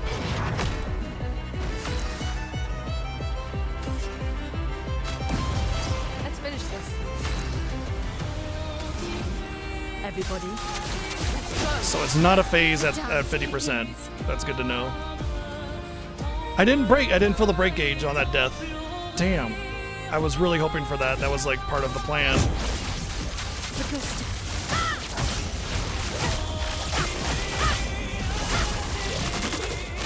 Somehow. Good.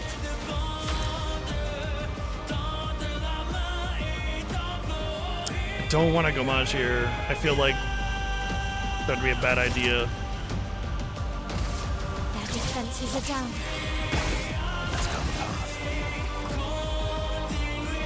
I just have to hope that I don't get like, oh, you know what I should do? I can do Angel Eyes. that'll save me in case I die. If he does like that AoE swipe again. But then I'd have to build up my gradient again, and I may not be able to have that chance. Survival is more important. I'll always come back.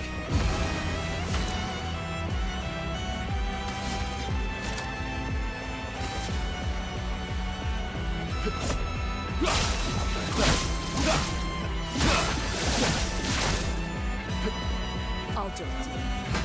Oh, I got a shield again. Let's see.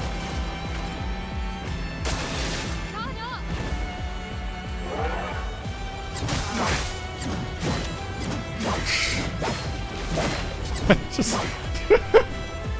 yeah, sure.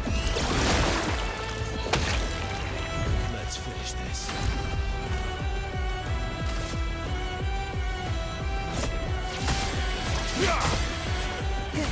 Now, oh fuck!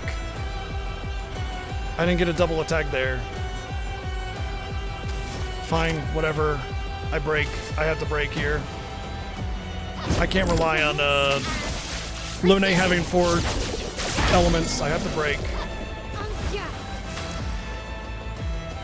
And the burning canvas just for extra damage. Void, take everything.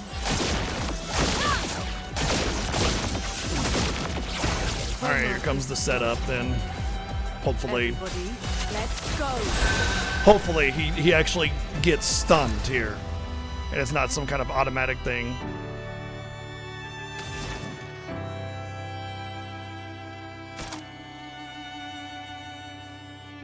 I feel like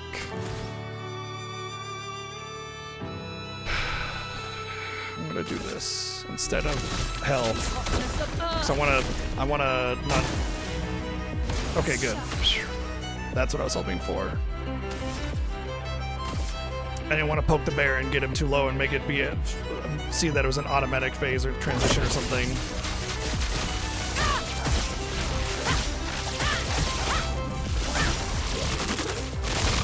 Here's the fingers crossed moment that we get a really fucking good Gomage, the 200% increased roulette damage, and there's not some forced phase transition here. Get out of this campus. Yes! Yes! Woo! 16 million! 16 million! Let's go! Yes! Woo! God, this track is so fucking good though. I don't want to go past it.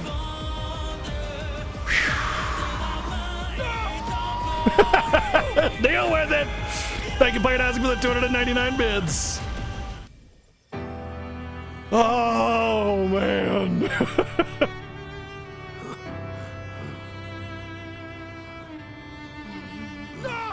Too bad we got through it. No more pain. Thank you, Tiger, for the 299 bits too. Oh man, I'm lightheaded. I'm lightheaded. My heart can finally rest a little bit. Just woo. Great fight. I like that you can get past the BS B team thing. I'm happy with that. I'm happy that they let you do that, because I'd be really annoyed otherwise.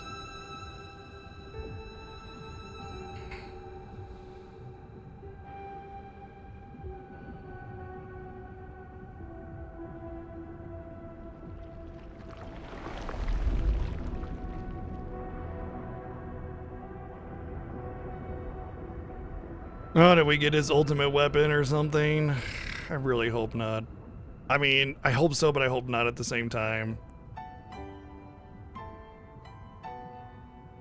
Oh. The eclipse actually in that situation, not just the whole light being obscured, but also that little sliver of light was just the last remnants of his like awareness left. And the full eclipse took over and eclipsed over the rest of that light. Simoso. Oh, it's already level 33 at least? Okay, forgiven. Forgiven.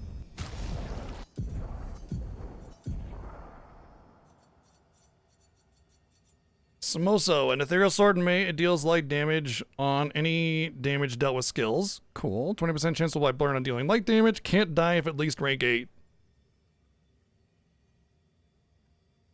What?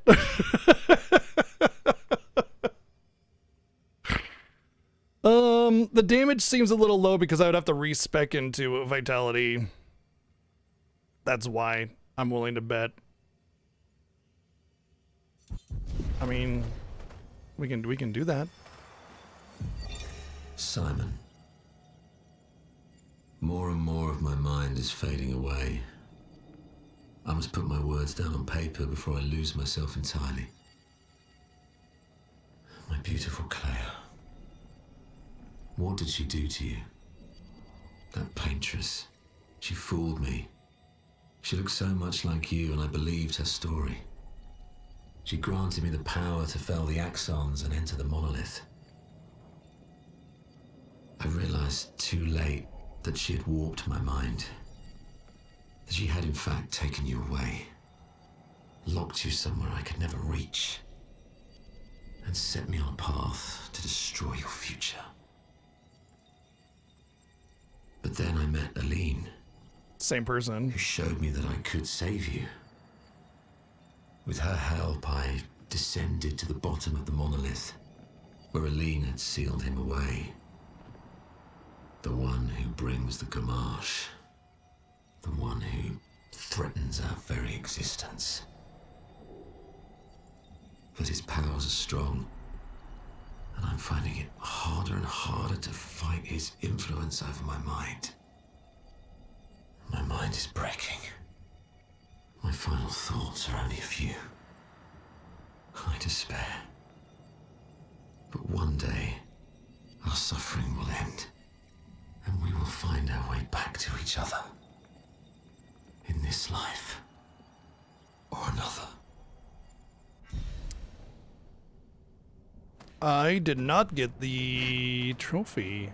50 color of Lumina. Get out of here. 2 perfect catalysts. I mean, at this point, you just give me 50 catalysts. So I can just build all my weapons up to 33.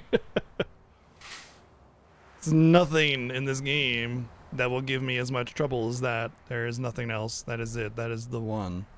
So there are a few hidden journal entries. And I may have not gotten them all. So I'm going to take a peek at the list and see if there's a hidden one that I missed somewhere. But I did not get the trophy for all of the journal entries. So let's go back to the continent. Confident that Simon is defeated. Hell yeah. We just got to find that journal entry, and then we just got to do a new game plus to fight the mime, and then we're done. That's it. So defeat Simon is done. The journals. Okay, so let's take a look at the journals, and then let's take a look at the internet, what the internet has to say.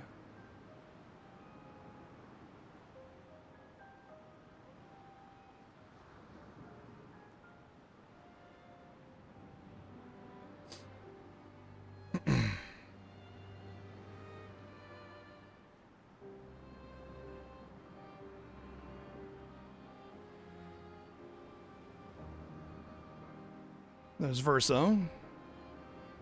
Oh, there's a Julie one. But then, isn't Julie down here? Yeah, we have Julie. Aline. Renoir. Unknown. Unknown. There's 3 unknowns. There's 3 unknowns. And then Survivor. And then Simon. So there's a 1 unknown that I'm missing. Okay.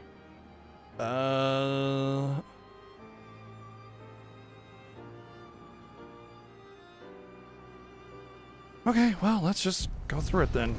First one is in the visages. Flashing through the sky.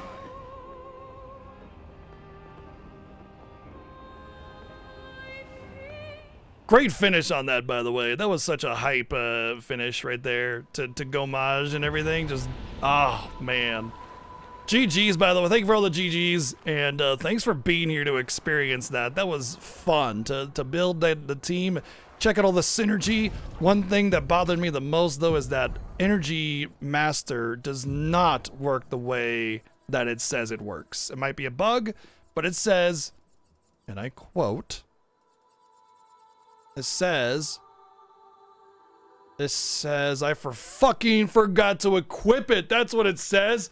I was wondering why I had so many points on her. I was like, oh man, she's so like good to go on the points. So how'd that happen?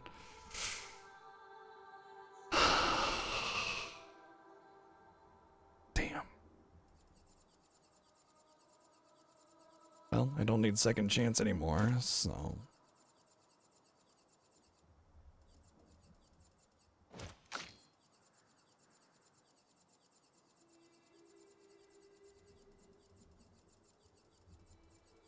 I'm not even gonna bother with the points right now. My build is so fucking good right now. I'm completely comfortable with taking on anything in the entire game with this current build, so I'm not really worried.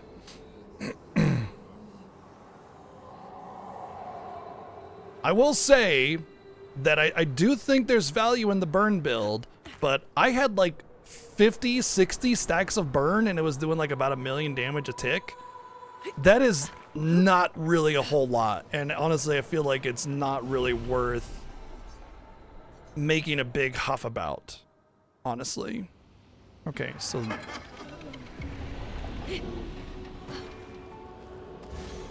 oops.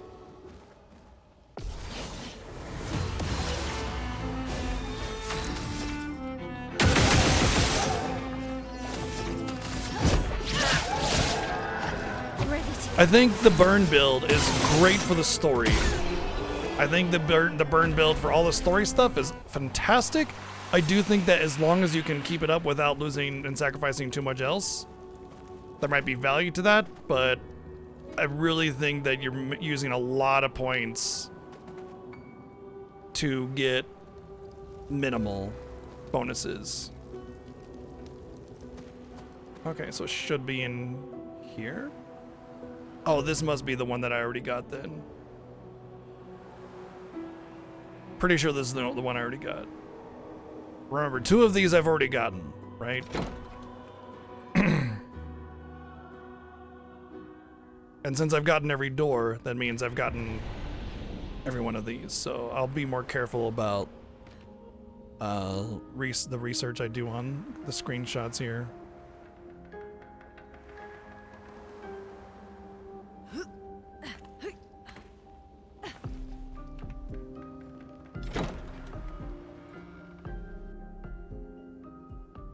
Okay, another one is in a door. So we have that one as well.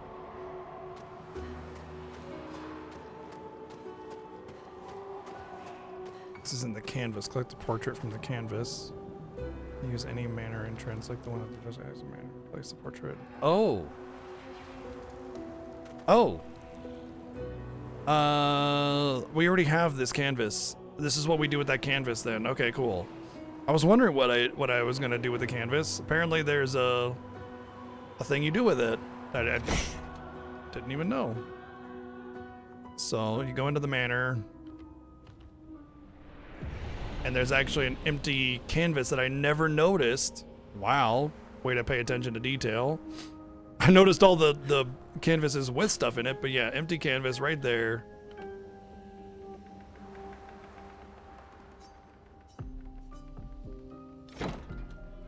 Well, well, well. Looks like we can get into the far door. Now all the doors are open.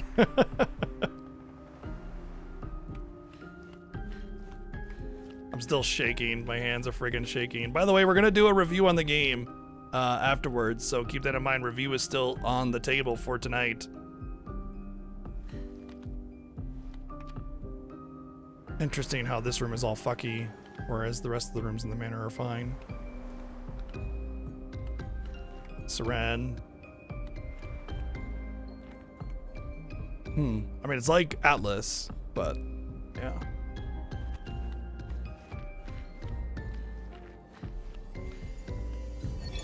People come and people go. That's Renoir.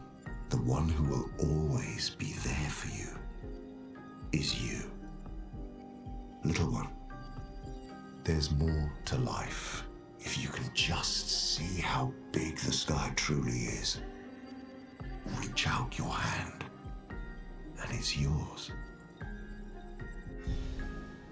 Find all the journals from prior expeditions. Now all that's left is the mime.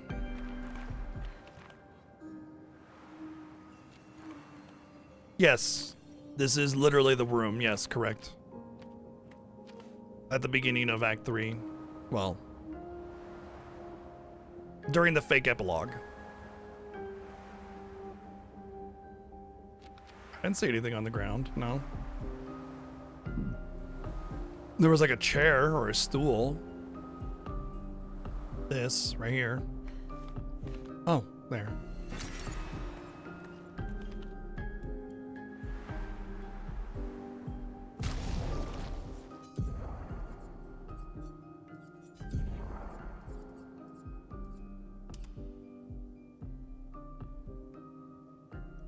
I don't understand where that's from, though. Isn't that just her expedition outfit, more or less?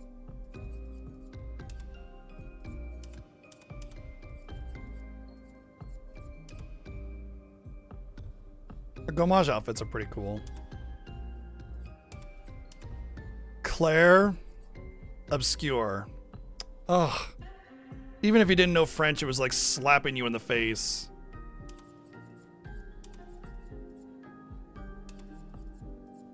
Clair Obscur, light dark.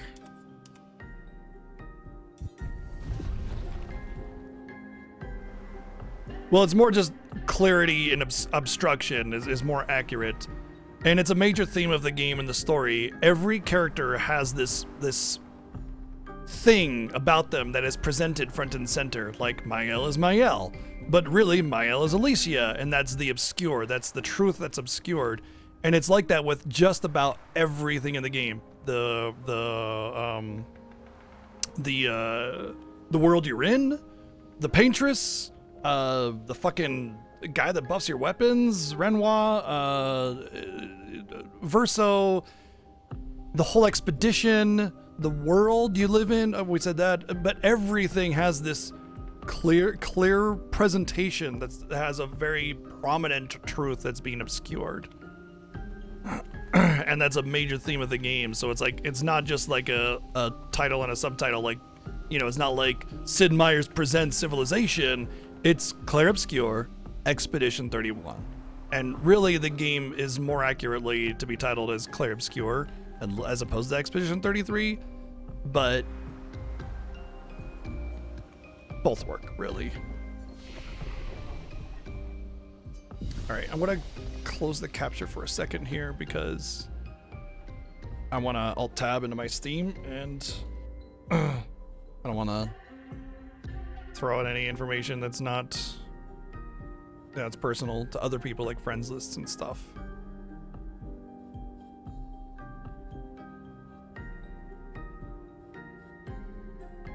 So the Mime and Lumiere.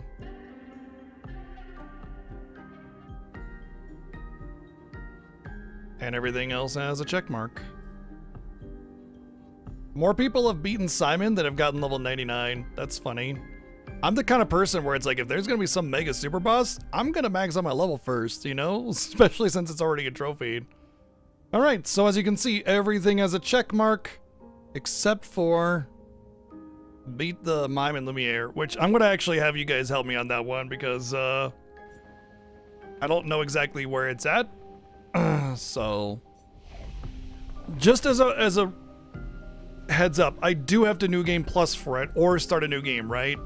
And it is in the beginning of the game before like the Gomage and everything, right?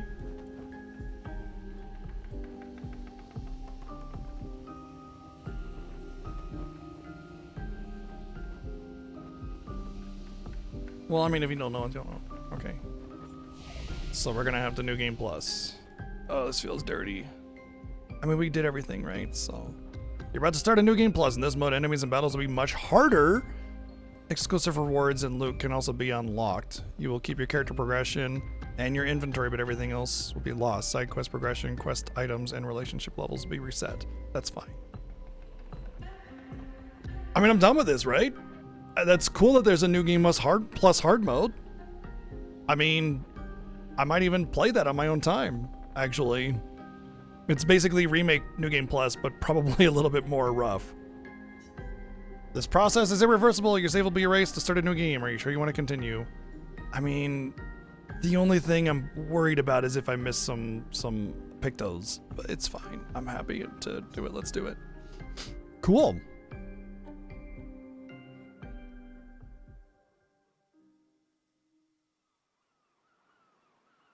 We'll watch this, see if there's any kind of like subtle nods as to what's going on, now that we know.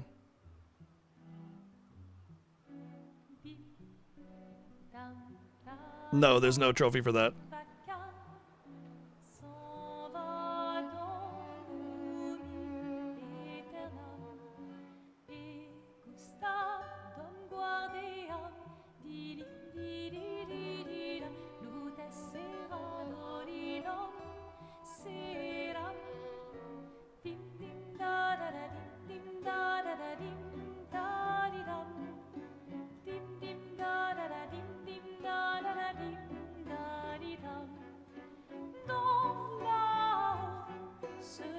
Whoever they got for the vocalists are phenomenal.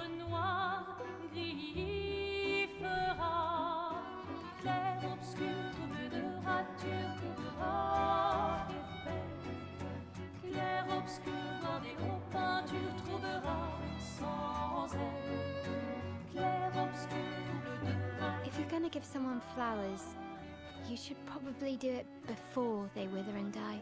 What, the flower? Or Sophie? Ooh, dark. Damn. I just thought it was because she's getting old. It was like an age joke, you know? But oh my god. Literally, for you. You're wow. supposed to be helping with the festival. With what? Putting up 3 tables? They'll manage. You underestimate Lumiere's enthusiasm for the expedition. There's at least 5 tables. Marvelous.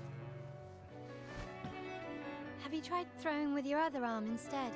If you could hit the paintress directly, that would actually be useful. You know, hobbies don't always have to be useful. I'm enjoying the uselessness of today and readying my usefulness for tomorrow. And soon, I'll get to do a lot more than throw rocks.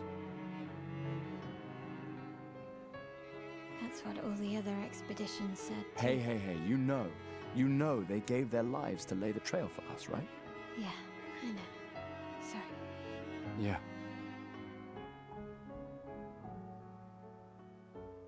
You still got a flower to give, no?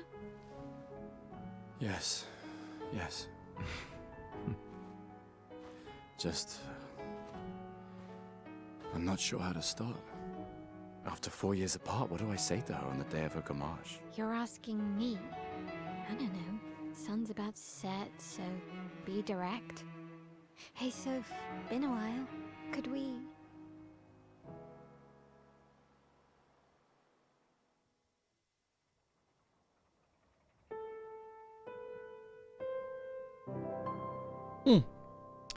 There's definitely some things in there that you don't pick up on at first. Alright, so I'm actually kind of curious what level he's going to be at. I guess... Oh, hey, I got my whole party here. Oh no, that's Maya. Okay. All right, let's go. Well, I'll accompany you there. Yep, nope, that's my Are party. you ready to see her again? Yeah. Been ready. Alright, so where is this mime at?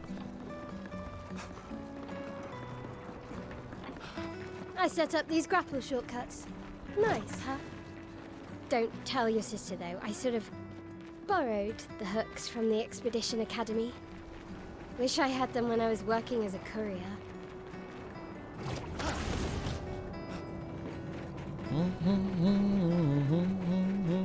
Come on, Gustav, speed up a bit. Sophie will have already gamaged by the time you've arrived. My head. Interesting.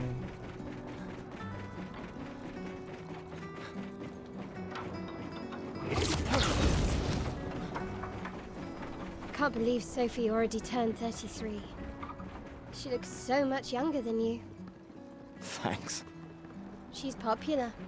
I'm sure she already has a necklace full of flowers. I can imagine.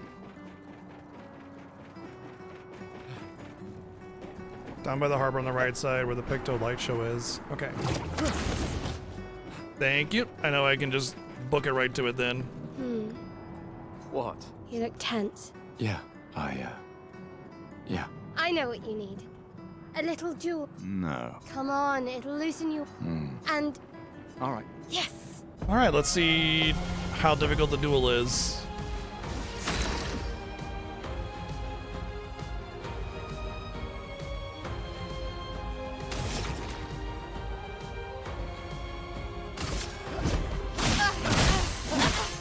Oh my god.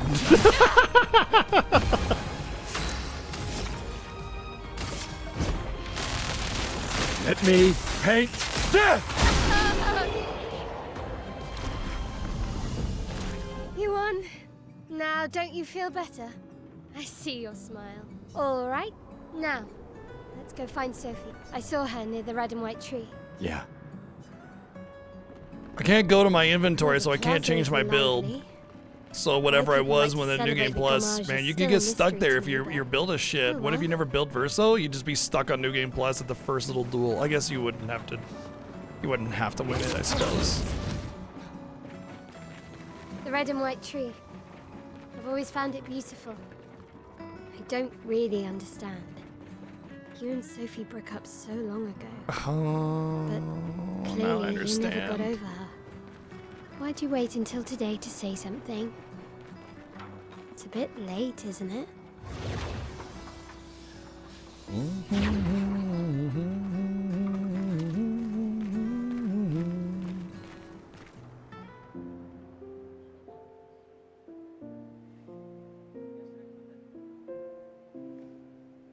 The last few days meant everything.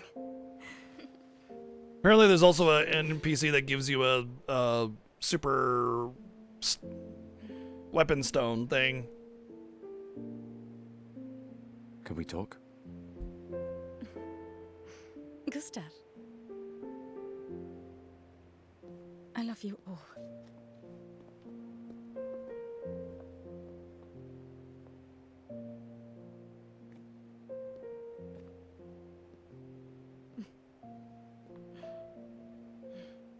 That's for your, if there's room.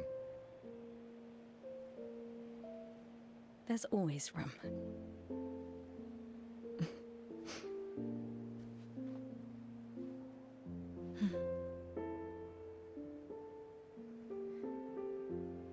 You know, I I'm missed you. sorry that... I You missed don't you. need to. There's a lot of different VA, yeah. You. You know how I feel. I wish things had been... You know, I often think... Another path, you know, another future. Still can't finish your sentences, can you? Yep, that hasn't changed. English VA is exceedingly good, though, so I mean, you know, I don't really understand the other languages, I missed that. like at an intimate local level, you know? So this has more emotional impact for me. I never faulted you for wanting to believe. You're fighting. To change things. The way that every NPC interacts now, I knowing understand. Just what happens is so much more impactful now. You don't really understand what it means at first. Like, oh my gosh, okay, whatever. in a different But they stop and world, there's this like right? sadness We'll break the to everybody. cycle, so she can't steal anyone else's future. Stubborn people change the world. And you are the most stubborn person I know. Yeah, but goodbye can mean a lot of things. Not you're going to be erased from existence in about 5 hours. You know?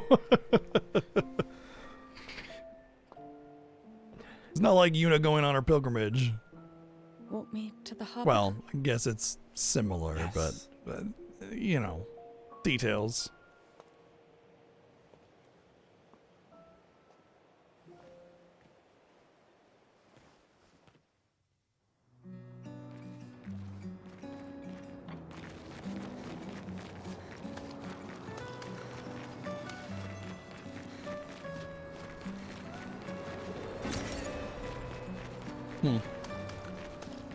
Guess I should still look around a little bit if I plan on doing this for a longer period of time. It is definitely not understated or overstated, rather. Like, the hype you're hearing about this game is absolutely valid, and you should definitely check it out and get it and play it and enjoy it. You're welcome. We've had our whole lives to prepare. We're all fine. Mostly. I'm not fine. You will be.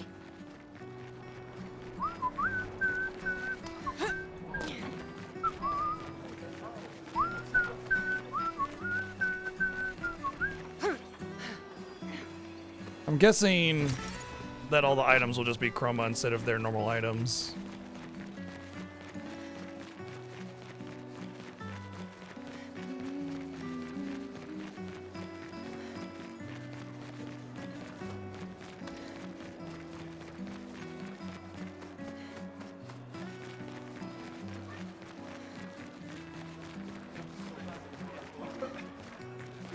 There was one thing I wanted to check out, but it's fine.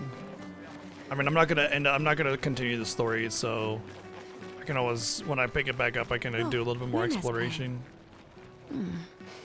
You two would make a cute couple. If you say so.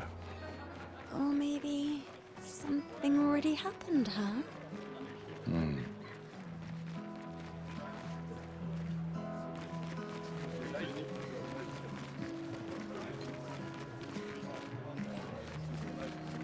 Yeah, I'm just getting down to the dock. I'm not even at the dock yet. Sometimes I feel sorry for her. There's supposed to be like The paintress? a janitor that gives you a super upgrade looks stone. I was kind of peeking around a little bit. Maybe she's a prisoner too. Stuck in the same yeah, cycle right here. with us. Silly, huh?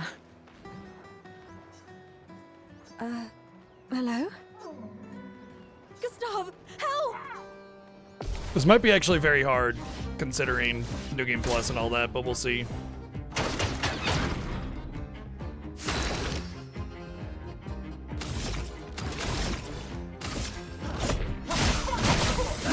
I don't think I have any breaking attacks, actually.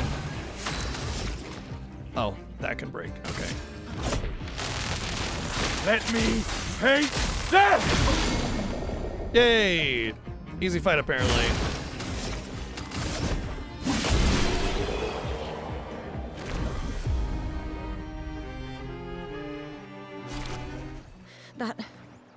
That was close. There we go. Thanks, Gustav. Did someone build this? There's something on its body. That's how you're supposed to get the Lumiere track. There's a second chance for it. But that's it. GG. All achievements done. We did it. Everything. The ultimate super boss was that mime that I two-shot. Definitely. Now it's time for the review. I have a lot of words to say about this game, but honestly, I feel like I'll end up not saying very much just because it's kind of like, I don't know. There's so much to say and so little to say at the same time. I'm sure a lot of people have been anticipating the review, and I'll try to do it justice. But I think there's going to be some interesting things that are going on in here. Why use many word when few word do trick? Exactly. All right, let's get our review OST going on.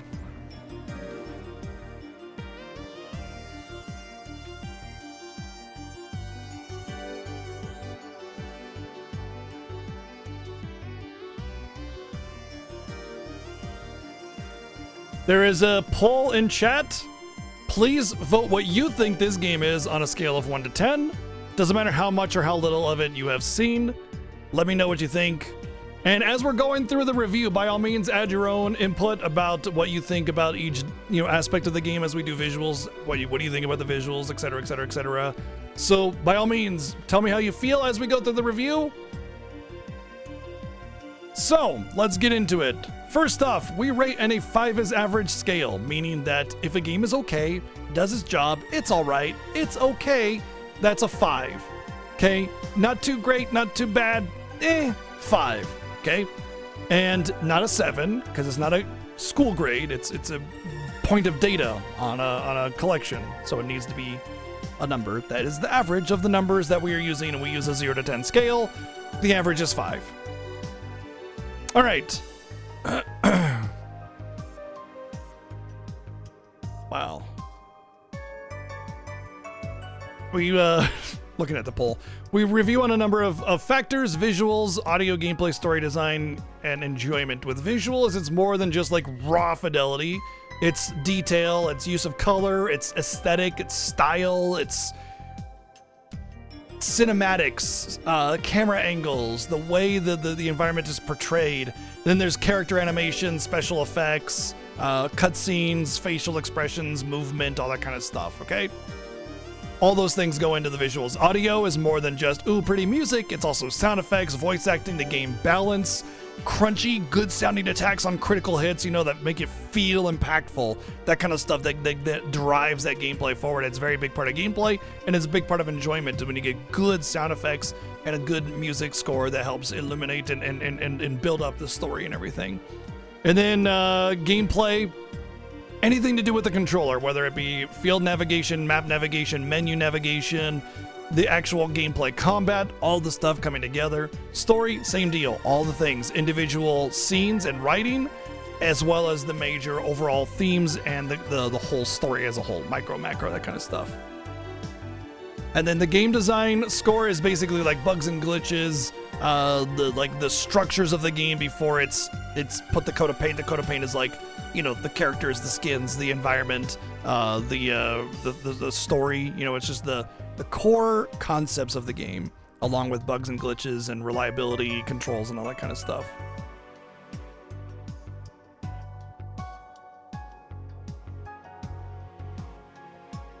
I couldn't have sexy time with the hairy one. And then enjoyment is my own personal subjective score. I try to be as objective as possible with these. And then that's like just my full-on personal opinion. Okay, personal choice reviews. These are all the games that we've reviewed over the time that I've personally chosen. There's another tab down below called Viewer Choice for viewer-voted games. We've been doing personal choice reviews for about 5 years now. The viewer choice reviews have been going on for about 7 years.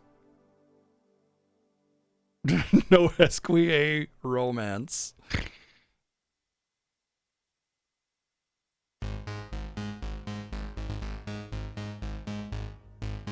What was the release date? It was like the 24th, I think. Game 127. Somebody could give me the actual release date, that'd be helpful. Well, I need the actual day though. I know it was recent. I just need the day for my document. Feels like it was 5 years ago. Honestly, it almost feels like we've been existing in this world for a long time, and it's like, it's almost kind of one of those things like you just don't want it to go away. Thank you. Let's turn this down a smidgen. Okay. I'm gonna wait for the pull to end. It's almost done.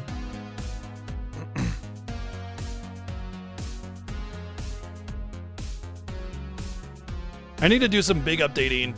Actually, what I want to do is I want to go through this whole thing and I want to make every score on a scale of 1 to 100. I want to do 1 to 100 instead of 1 to 10 because it doesn't allow for a lot of nuance. So, there it is. Never mind. Damn, we were so close to the end of the poll. I was going to say that chat score is 9 to 10. Every single game, there's always somebody that trolls the voting and throws a 1 to 2 for like the best game they've ever seen in their entire life. And there was nobody that had trolled the voting yet until the very end. And I was like, wow, there you can see there's a tremendous amount of respect for this game because nobody has voted anything beyond 9 to 10. Obviously, the 1 to 2 is a throwaway vote. It doesn't really count. I wouldn't even, even if I was averaging the votes, I would just completely disregard it because obviously it's a troll vote. But it's like the same thing when you play Bubsy 2 and someone says it's a 9 out of 10 game. Like, obviously, it's not. It's a 1 out of 2 game, right? But anyway, I thought there was that much respect for the game that nobody had actually thrown away their vote on a troll. And then one person did. Damn. ruined it. Almost. Anyway, obviously everybody voted 9 out of 10, which is a little surprising. I thought at least there would be some people voting like 7, 8 or something like that, but there were no votes for those. All 9 to 10 across the board. We'll see how that lines up with my personal review. So, let's get into it. First off, the visuals. I don't think there's going to be even any argument or discussion about this.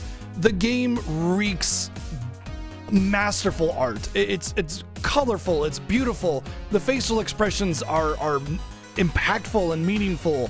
The way that they use like a frozen in time kind of like it's not symbology, but just like, you know, just to create an impactful scene, this frozen in time kind of like stuff, you know, like buildings leaning to the side and everything. Use of color, cinematics and cinematography, the style of all the characters. Like, there's just this crazy good visual style with the game. It is ridiculous. Like, ridiculous how good this game looks. And that's just like the field and the cutscenes. We're not talking about like the battle scenes where there's just this ridiculous amount of like aura. There's this aura to the visual style of battles. Everything has this like, I want to say it's not just the posture of the characters, but like the posture of the art in a way, you know, like the way everybody moves in every animation that they do. It just has this like skillful elegance to it all and impactful power. Everything feels the way that it should feel for the type of ability that they're doing. And it's just, God, it's poetry. It's so beautiful. Everything. There's nothing I can say about the visual quality of this game that really bothers me, except for like there's a little bit of fidelity texturing issues on some of like the mountainsides and like the junky, like gooey crap that's all over the place. And some of the areas off of the beaten path can look a little low texture, low detail. But honestly, that's like normal. That's pretty normal. And for the most part, most of it has something off in the distance that goes, whoa. Like you'll see, you know, the paintress in relevance to where you're at, and it gives this sense of scope and size everywhere you go. And it's just wonderful.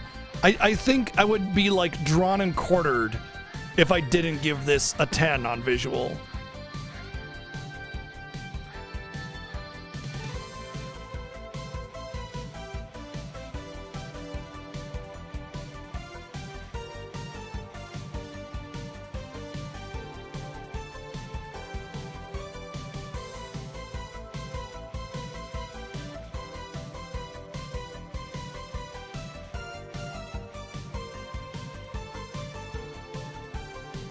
And the same goes for the audio. They pulled this dude off of like a SoundCloud or something, and they hit absolute jackpot on this guy. They just, everything about the OST, and it's not even an OST, it's a score. It's a proper score. And it's just beautiful and haunting and melodic and just,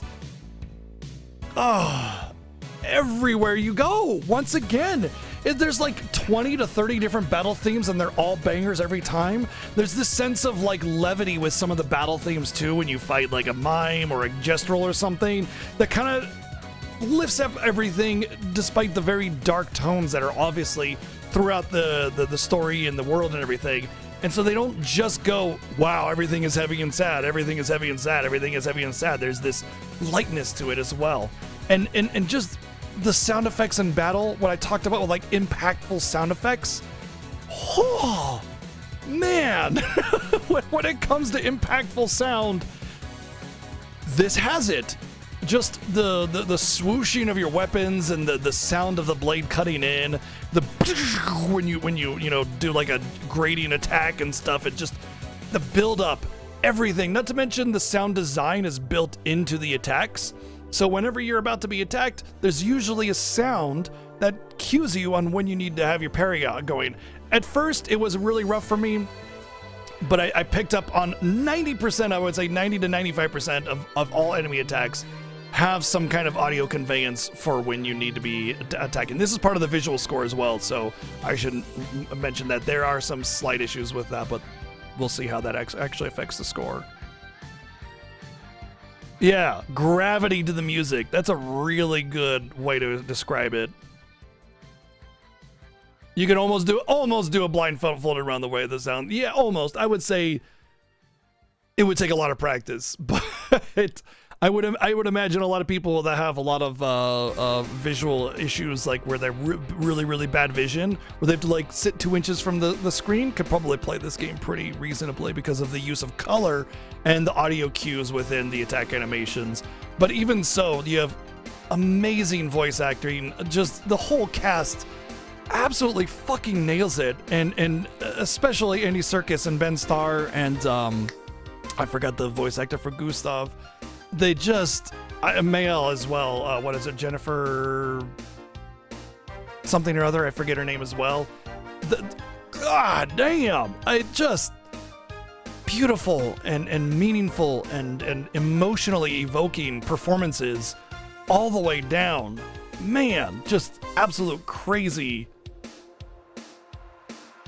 amounts of good voice acting, and the balance of the audio is really well done, so you never get into like a battle scene where you can't hear the voice acting because the themes are too loud or something. The balancing seems really well done.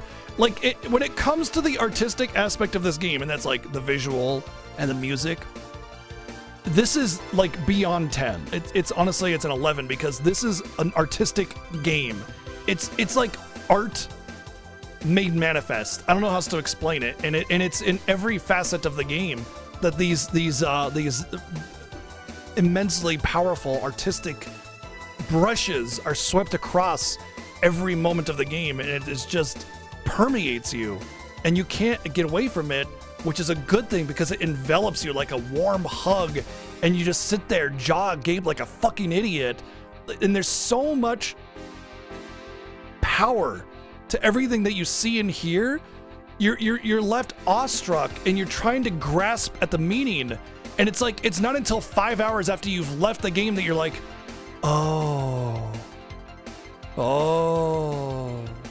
after you've had time to like regain your senses, you know, if that makes sense.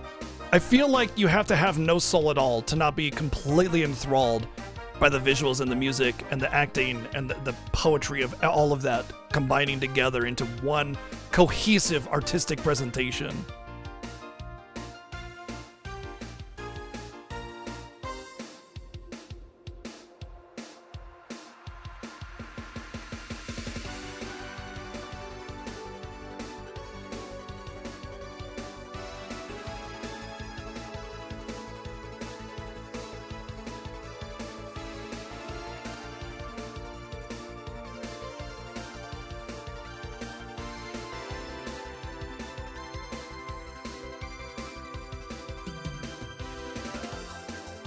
Gameplay. God damn, this game is fun. You know, I was gonna talk about that RPG chick. I want to talk about that actually. So, when I said 95% of the attacks are all like really well done, visually conveyed through audio as well, every now and again, you get an attack that just feels like bullshit. There's no way you can really predict it. There'll be multiple attacks with the same starting animation, so you can't really know where it's going. And you end up getting screwed out of your ability to parry reliably. And even with experience, you just can't do it. You would have to have like a bestiary that lets you see the animations, and so you can compare them and then go, oh, there's this slight variation here where his pinky is out on this attack and it's not out on that attack or something like that. And even then you're gonna have a hard time remembering it. So I would say there's this slight issue with some of the attacks where they aren't properly conveyed. Another one was Renoir. When you fight him the second time, he throws up this like big ball of energy. Sometimes it's a gradient attack. Sometimes it's not a gradient attack. It's the exact same animation, and you do not have enough time to react from when it shows the gradient animation before you, like, because you're already ready to like parry because you need to react to it, not.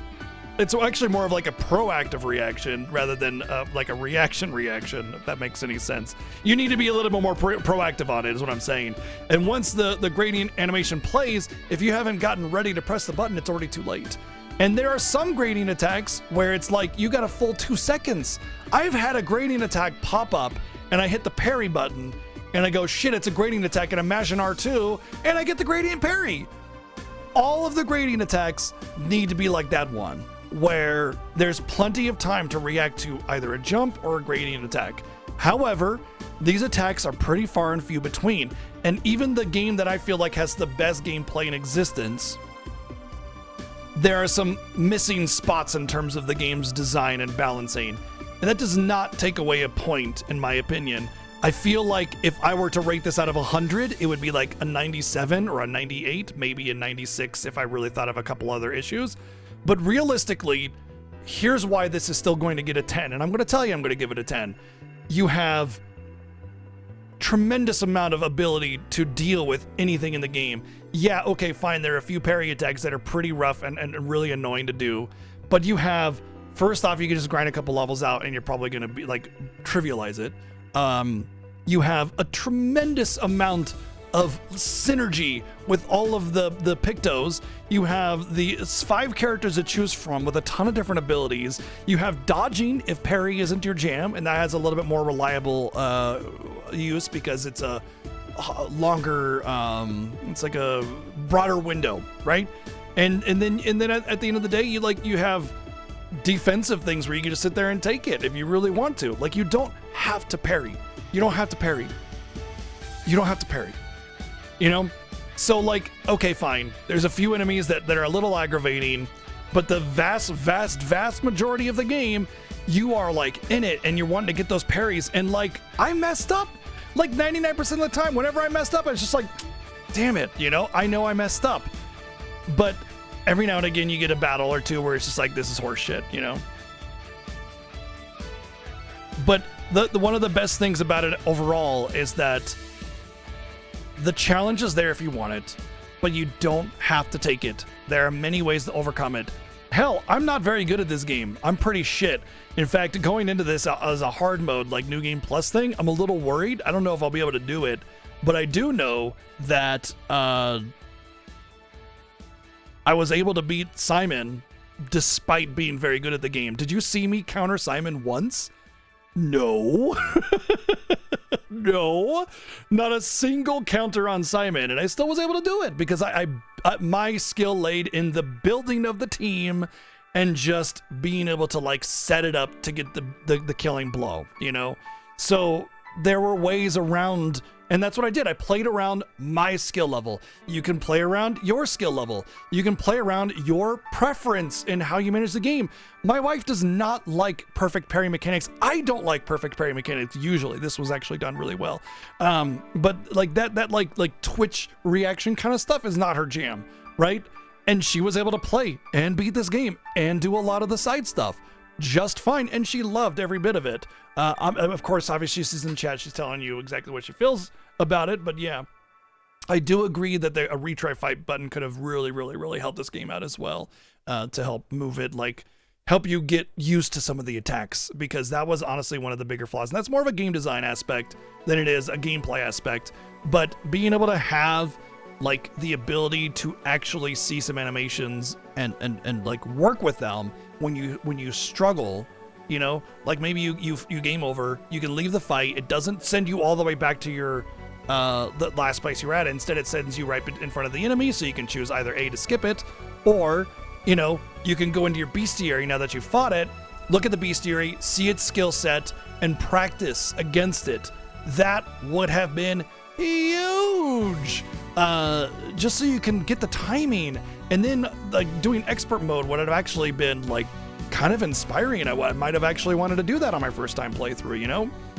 So again, this is more of a game design thing, and it's a minor thing, but overall, this game had a unique way of presenting turn-based RPGs that had never before been seen, which is that like perfect parry, perfect dodge, timed hit thing.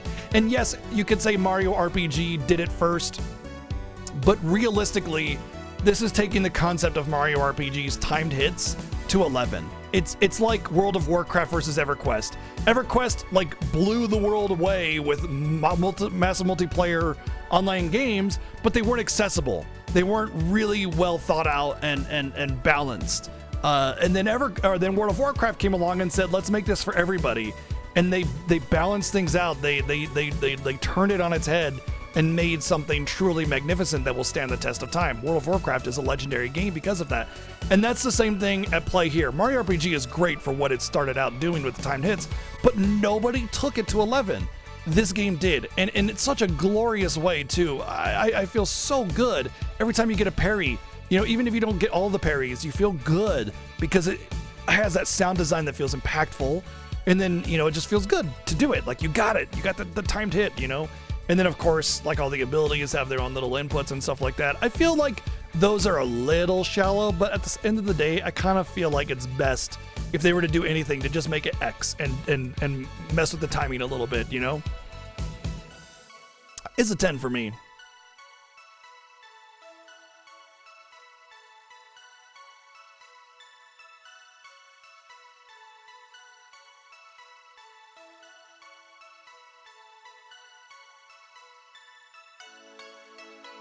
Yeah, the jump symbol was good.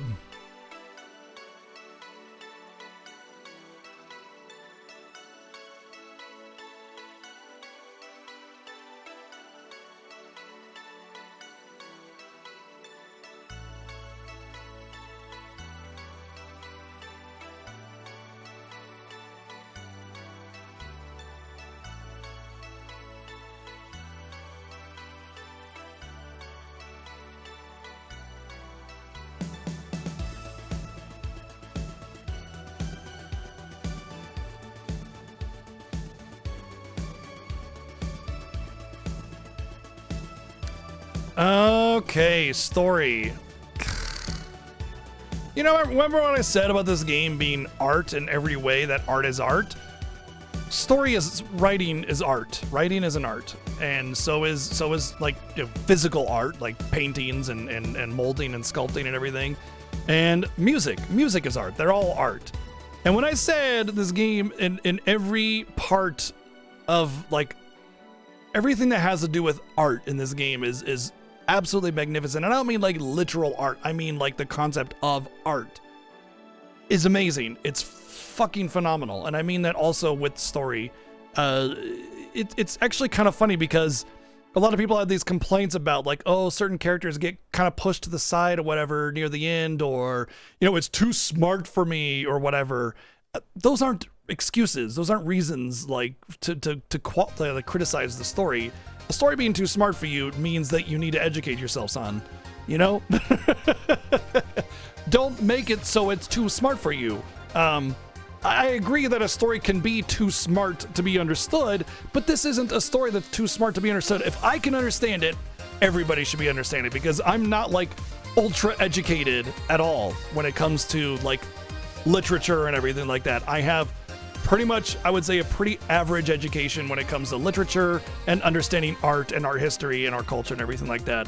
But I have an interest in it, so I remember a lot of things, and I look into it deeper than, you know, the surface level of, oh, we must go defeat the bad guy. Oh, we defeated the bad guy. There's meaning to everything, and there's meaning to the whole Clair Obscur concept. It is in every facet of the game. The whole story's design is around this presentation versus truth being obscured, mingling together.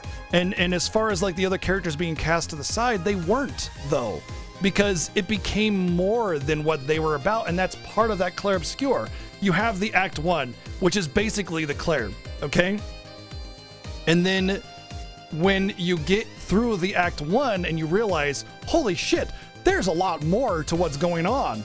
And there's this subtlety to the story that you're not picking up on because it's been hiding from you, the obscure, and it's finally starting to be illuminated. And that's why the other characters kind of get pushed to the side, because it's not about them anymore. It's a focus shift. Have you ever been to a play or watched a movie or a story where you start with a character and then you end with a different character? It's not because the story isn't caring about that character anymore. The first act is simply there to show you what it wants to show you so that it can like pull the wool out from over your eyes and blow you away to where the real story is. Act 1 is a setup. It's actually a trick. The game is actively tricking you, or the story, into thinking that it's something that it's not, which is the Clair, so that it can like boom, blow you out of the water with what it's been hiding. And it does it so masterfully and so artistically. It's beautiful. And the story really is about Mael. And when you learn about what the other characters are, mostly, you know, not Verso, even Verso actually, to be perfectly honest, they don't matter anyway. Once you learn what the other characters really are, do you think their opinions matter? Like, it's like...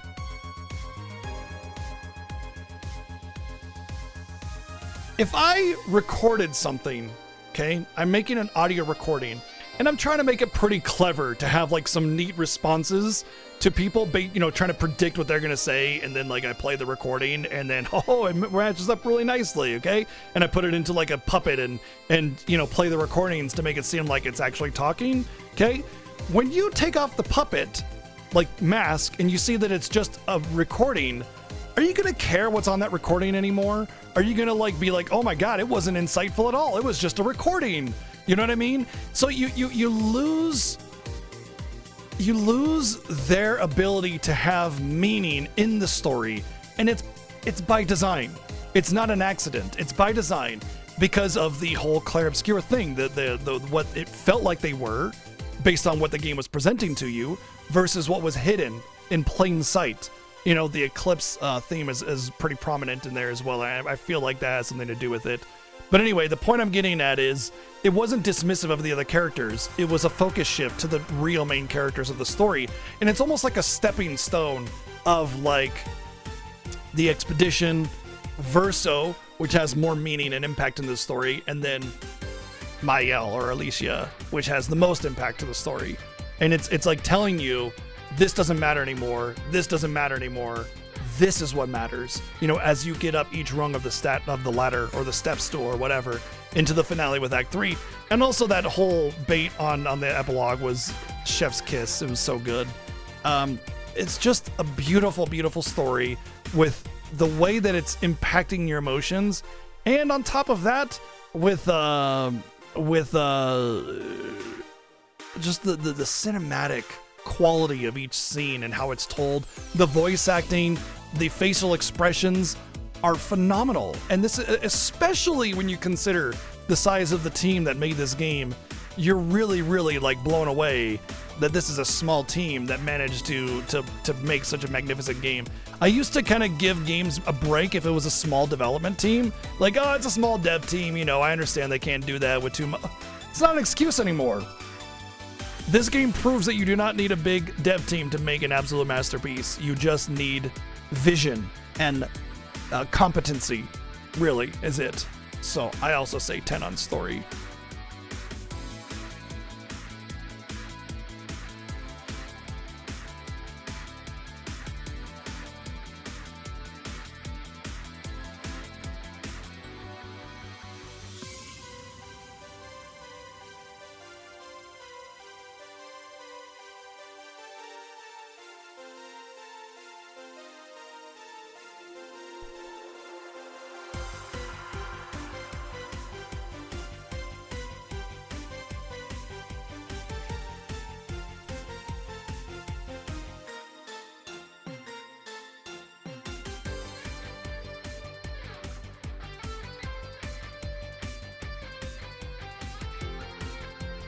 Game design.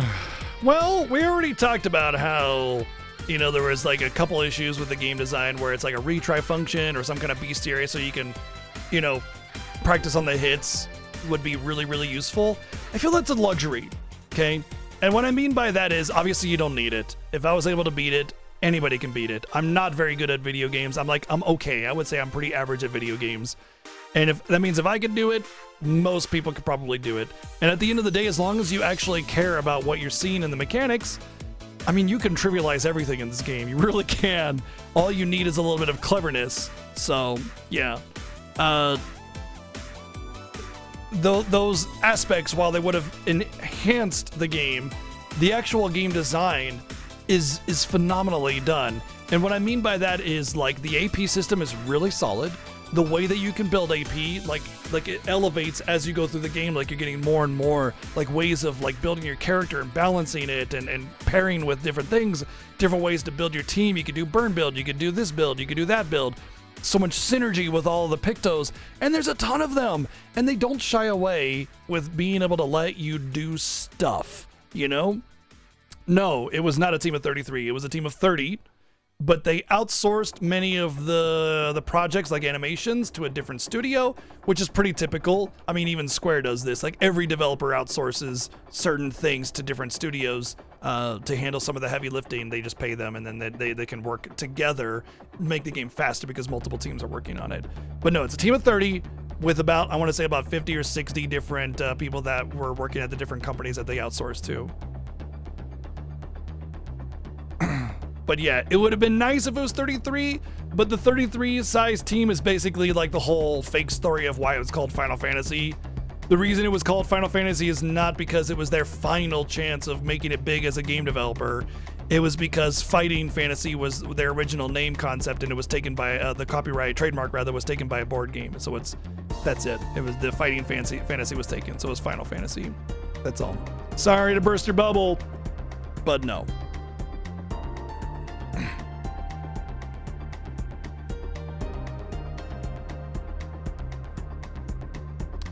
Design, yes, right. So there's just a number of systems that are really, really, really carefully crafted and well put together. The parry dodge system is, like I said, 95% good. Honestly, I may have been able to dodge those abilities that I was frustrated with parry.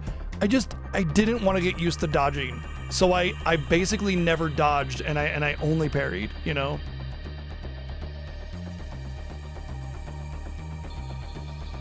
Yeah. Yeah, I noticed the credits were really short. Yeah, 7 minute 43 credits. Assassin's Creed Shadows, 2 hours. 2 hour credits? 2 hours? Dude. You know what the best part about that is? Ubisoft makes Assassin's Creed. From my understanding, the team for Expedition 33 is a bunch of people that were upset with Ubisoft because of their bullshit and left to make their own game studio. That's why they're French, because Ubisoft is French. And so, knowing that actually is hilarious, because I seriously doubt Assassin's Creed Shadows is this good of a game. And I've played every other Assassin's Creed game just about, and none of them are all that great. There's definitely some good stuff in there, but there's nothing that is like this. Not even close. The storytelling is also significantly bad in Assassin's Creed. It's just carrot on a stick everywhere you go.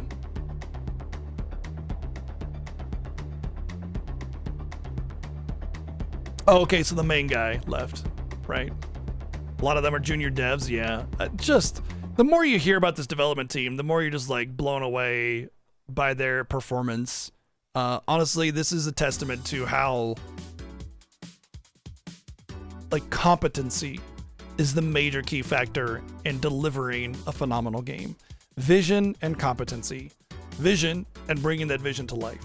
Those are the two most important things, you know? And they do that. But when it comes to the game design, let's try to finish this out. I feel like, okay, a lot of people are like, oh, Persona 5 proves that turn-based RPGs are not, you know, dying or whatever. No, it doesn't. Okay, if that were the case, then every other turn-based RPG that came out after Persona 5 or around the same time would have also sold millions of copies. Guess what? They didn't! Do you want to know why? Because turn-based RPGs are not very popular, but more than that, it's not just that they're not that popular, it's that nobody puts in the effort to make a high production value turn-based RPG. Persona 5 is a very competent game. It's very decent, but its story lacks a little bit, and it's got all that anime tropiness and overwriting, and there's not really a lot of cinematic nature to it. The combat's very basic. It's basically just SMT again for the 500th time. The reason Persona 5 is popular has nothing to do with anything other than the style. It's that vibe you get from Persona 5, man. It fucking jams, and it's got The Last Surprise, which is obviously one of the better gaming tracks in history. It's a fantastic track. Last Surprise is that You'll Never See It Coming. That one. You know which one I'm talking about. Anyway, that is the reason why Persona 5 did well, because it has an extremely good UI design. It's very, very stylish and cool, and you feel cool playing it. But as a game, without that, the game would just be SMT, or just be Persona 4. It wouldn't be all that great. It's an okay game outside of that. And when you get to like actually other turn-based RPGs that have like a higher production value or better quality, they don't really sell that well. I think Octopath sold 2 million, which is great. I think it's 3 million for the entire franchise, I think is actually what it was, which is 2 games. Final Fantasy Remake has sold over 10 million. Not a turn-based RPG, you know? Like most of these action adventure type games end up selling 10, 20, 30 million. Turn-based RPGs like get a huge up for selling 1, you know? And I think it's really important to note that a lot of RPG fans, especially if you're going to like the JRPG subreddits, you're sitting in an echo chamber. And you're sitting in an echo chamber of about like 50 people repeatedly hyping themselves up saying, we all love RPGs, so clearly there's people out there that love RPGs. Well, guess what? You're 50 people circle jerking each other, you know? Like you're not really actually seeing the greater world out there of video games and what people are actually playing. Now, I will say that there is definitely interest in turn-based RPGs. The reason turn-based RPGs don't sell very well is not just because they're not very like well-loved franchise. It's production value. It's fucking production value. Production value. You know what production value is? Production value is facial expressions and cinematic cutscenes and carefully crafting your systems and building up a visual phenomenon and having a masterful score. It's making all of those things as good as you possibly can and not just anime rehashed trash. That's why turn-based RPGs don't sell, because they're more expensive to make, because you need to have a bigger game with a broader story, so you need to hire a writer, an actual writer, not the sound designer to make the fucking story. Cough, cough, Eternal Sonata. You need to have production value, and then people will be interested in it. Now, I will say, this game, as of today, sold 2 million copies. That's very impressive. Expedition 33 is on every platform, okay? Every platform. Final Fantasy 16 was on one platform with only 60 million users, the PS5, and sold 3 million on the first week. That's already 50% more on the first week for a niche genre, not franchise popular, on a singular platform. This is on everything, and it sold 66% less, or 30 or 30% less. The point I'm getting at is that it's not just, you know, production value, but it is the fact that turn-based RPGs are just not quite as popular. But also Sandfall doesn't have a name for itself. You know, it doesn't have a name for itself. It doesn't have brand recognition like Final Fantasy does, obviously. Like, these are not fairly comparable things. But the point I'm trying to get across is that there are reasons why turn-based RPGs are not made en masse, and it's not because of one thing or another. Generally speaking, turn-based RPGs are not as popular as almost everything else. But the real reason is production value. This game, I feel, will stand the test of time and will eventually probably sell upwards of about 5 million copies. Probably within the first year, my guess. Really depends on other things. Anyway. But without having a name for itself, it's definitely not going to, like, you know, how many times have people coming in here and been like, hey, is the hype, you know, real or accurate or whatever? Because it's an unknown factor. Nobody knows about this. Anyway, if you want turn-based RPGs to be successful and to be more prominent in game development, care about the production value, because I do. I don't want to play another SMT game that's the same fucking shit like Metaphor, which is basically Persona 6. That game was mid as fuck. It had very low production value. Very low production value. The dungeons were flat nothings. The combat was basically identical to every other SMT or Persona game. You know, it didn't try to do anything big. It was a mid as fuck game that had no production value to it, and that's why it only sold 1 million. If that game had production value and tried to breach the boundaries, even like just tried something new and really cared about the product that they were making, that thing would have sold 5 million. Because A, it already had brand recognition as it being an Atlas RPG and basically being adjacent to SMT.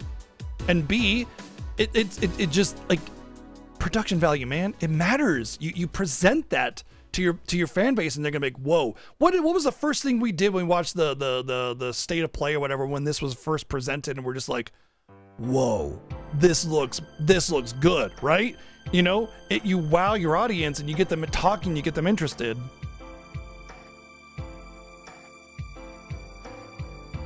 Anyway, there's a tremendous amount of production value in the game design because they cared about the systems, they cared about what's the word when things work together? Synergy. They cared about the synergy, they cared about the options, they cared about the build, they cared about the game balance, they cared about, like, when I went to fight Simon, that was an optional thing.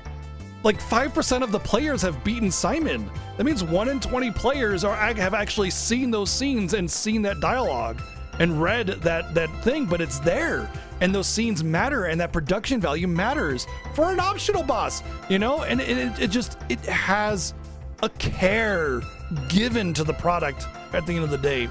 The systems are robust and amazing, and they work really, really well together. The world map is really well designed. You have flying, and you have like little side stuff for endless towers with neat challenges. Lots of different characters with their own unique mechanics. Like every character has like an actual unique design and mechanic to their gameplay. It's just great. So once again, a 10.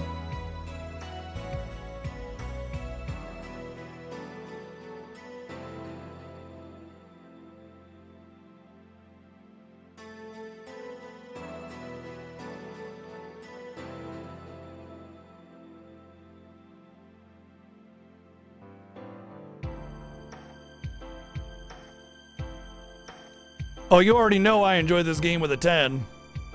Hell yeah.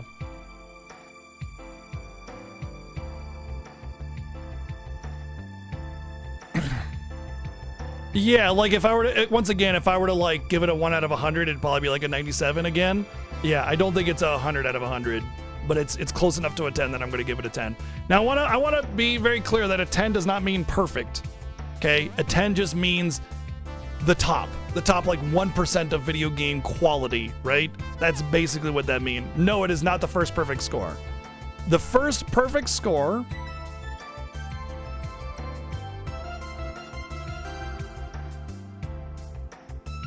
Final Fantasy VII Rebirth was the first perfect score. So this is the second perfect score that I've ever given. What is 60? Extremely good.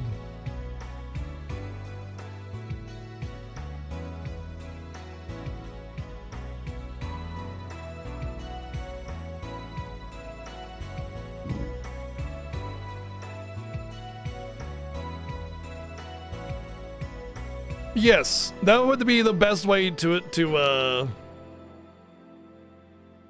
say it. Despite some minor flaws here and there, it does not do anything to muddy the glorious, magnificent presentation that is Clair Obscur Expedition 3033. It's an absolute 10 out of 10 game. And people, even those that aren't RPG fans, should absolutely be trying it for themselves and playing it, because this is an actually wonderful masterpiece. And I'm happy to have been able to play it. I will probably play it some more. Try to do this New Game Plus. Since there's not a trophy for it, obviously I'm not going to do it. on stream. But yeah, this was a damn fine game, and I'm happy to have been able to play it. Should Seven play it? I already told him about it, and he seemed pretty dismissive about it. I don't think he cares. I told him that it was a pretty good challenge, and he said he wanted like really good challenges. And I told him, you know, that not only is this an amazing turn-based RPG, but it's got some good challenge to it. I don't think he didn't even hear about, he didn't even know about it until I told him about it. So I don't think he cares. I do think he should play it. I think everybody should play it that fancies themselves as RPG fans. But yeah, you know, what are you gonna do? I don't know if he would care about the artistic aspect of it. You know what I mean? Like, he tends to not care so much about story and, you know, score and everything. He just wants like some cool tunes and some fun combat. Those are the things that he cares about. The narrative and the story and the messaging within it isn't really something that he typically tends to care about from my experience. So I don't know if it would really be his jam from that perspective, but the gameplay I think he would absolutely love. I think he would very much love the gameplay. Do people talk about it in his chat at all when he's been streaming? I haven't been able to watch. There are people saying, dude, have you seen Expedition 31? Nobody's telling him about it? Like, come on, you're the ones that are supposed to tell him. Little, yeah. I don't know. I think you should play it though. Anyway, that is the review for Expedition 33. You can like it or not, doesn't matter. I care what you think, but I also don't care what you think. You know what I mean?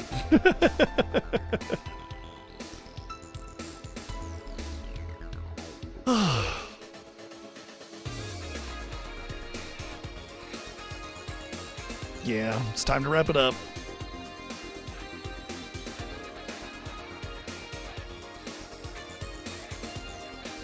Yeah, I poked him a little bit.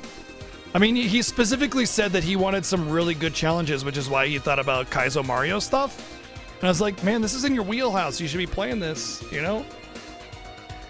I don't know. He's done with his WoW kick, so maybe he just needed to get that out of his system first, you know?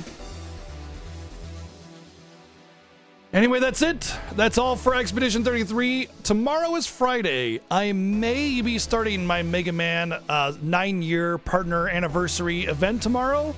I don't know if I will start it tomorrow because I won't be able to get back to it until Wednesday because I have to take Tuesday off. So I'm going to be like Saturday, day off. Sunday, Monday is Viewer Choice, which is our God of War trilogy. And then Tuesday I have to take off.